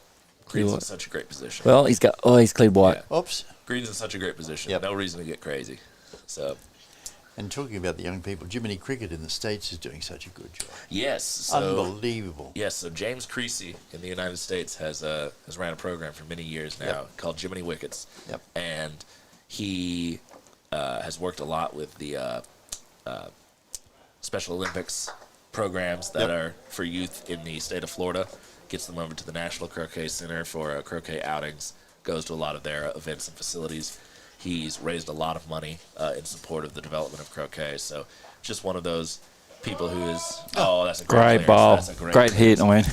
Now see, Long ball's coming out of me. and look Great shot. and look where White ended up. If Pink had just gone around the hoop and had gotten maybe just past the peg level with Yep. some hoop shot, that would justify shooting this. But Even that was an amazing clearing shot from that distance. Jenny says if you watch Mark from behind, he often doesn't swing over the center of the ball and can make hitting a straight a lot more difficult. Yes, it can. Most people, I would say, don't swing dead straight over the ball. And that's for one very particular reason. Most people are putting the ball directly between their feet, but most people swing under their dominant eye. Yep. So if you actually look at from the front, if you were to like take a still photo or a shot, like I know for a fact I tend to swing slightly left of center over the ball Yep. because I can actually see it in my cast, and it takes a lot of conscious effort to be centered. But it almost works better if I don't really worry about it because naturally I'm just geared towards my dominant eye, which is my left eye. Are you right or left-handed? I'm right-handed. So my left eye's dominant, right hand dominant. But most players, as they start out very centered when they start. So like they're worried about, putting their mallet and their ball like right in the middle of their stance. And that Yep. is something that you should teach because it is a good principle. But as most players loosen their swings up, you'll notice that they start to sort of shift slightly towards their dominant eye because that's how they're seeing the world more accurately. Yep. So I would wager a guess that the majority of players don't actually swing perfectly centered over the ball. They might think that they do from their perspective, but their perspective is slightly skewed to the left or right. Now, what's he going to do? Well, He's way off. I don't know what colour that is close to the hoop. Can you see? that's green. Green. So he's made a value judgment that he taking- doesn't think green will run. No. Best it can jaws, which I would be tempted to agree at that angle. So he's saying, okay, if you get in the jaws, I'll jump it. If you don't get in the jaws and clear me, I'm not going to get too close to you. So you won't keep a great hoop shot probably. It's a critical hoop for Mark. John Essick, Matthew's father, still there on the East Coast. So thanks for staying with us late into the wee hours. But the Essick family, part of what Matthew grew up with croquet is they would do these night performances of croquet. They would actually start these sort of round-robin events late into the night. Did he run that hoop? Yeah, he's missed it. Missed it. So, He was I wide. thought I saw the ball change direction slightly. Such a long hoop. But What about glow balls? Got glow balls for this? Glow balls, glow sticks. But there's a great tradition in North Carolina among the Essick family and the Honeycutts and everyone of night croquet, sort of this all-night endeavor. I believe Matthew said it was the one time he was allowed to stay up on a school night. But they used to run a tournament called the Country Boys where they would play all their matches during the day, but the court had lights, and they would always save one match for after dinner under the lights called the show match. And everyone else would be drinking and gathered around. That'd be a good idea. Make some glow balls and glow sticks. Make your stick, put some LEDs in there or something. Yeah. Add a bit of colour to it. Get them out there on the night time. So Jack has done that clearance. Did not stay around, did not hit that much in the center. And obviously, if Pink makes a good return clearance here, he would have liked Green to be a little bit more close to the hoop to defend it. He has to get this. No. Ooh, he pulled Missed. across his body really did. badly. Yep. He was pointed almost a little bit this side of the ball with his feet. So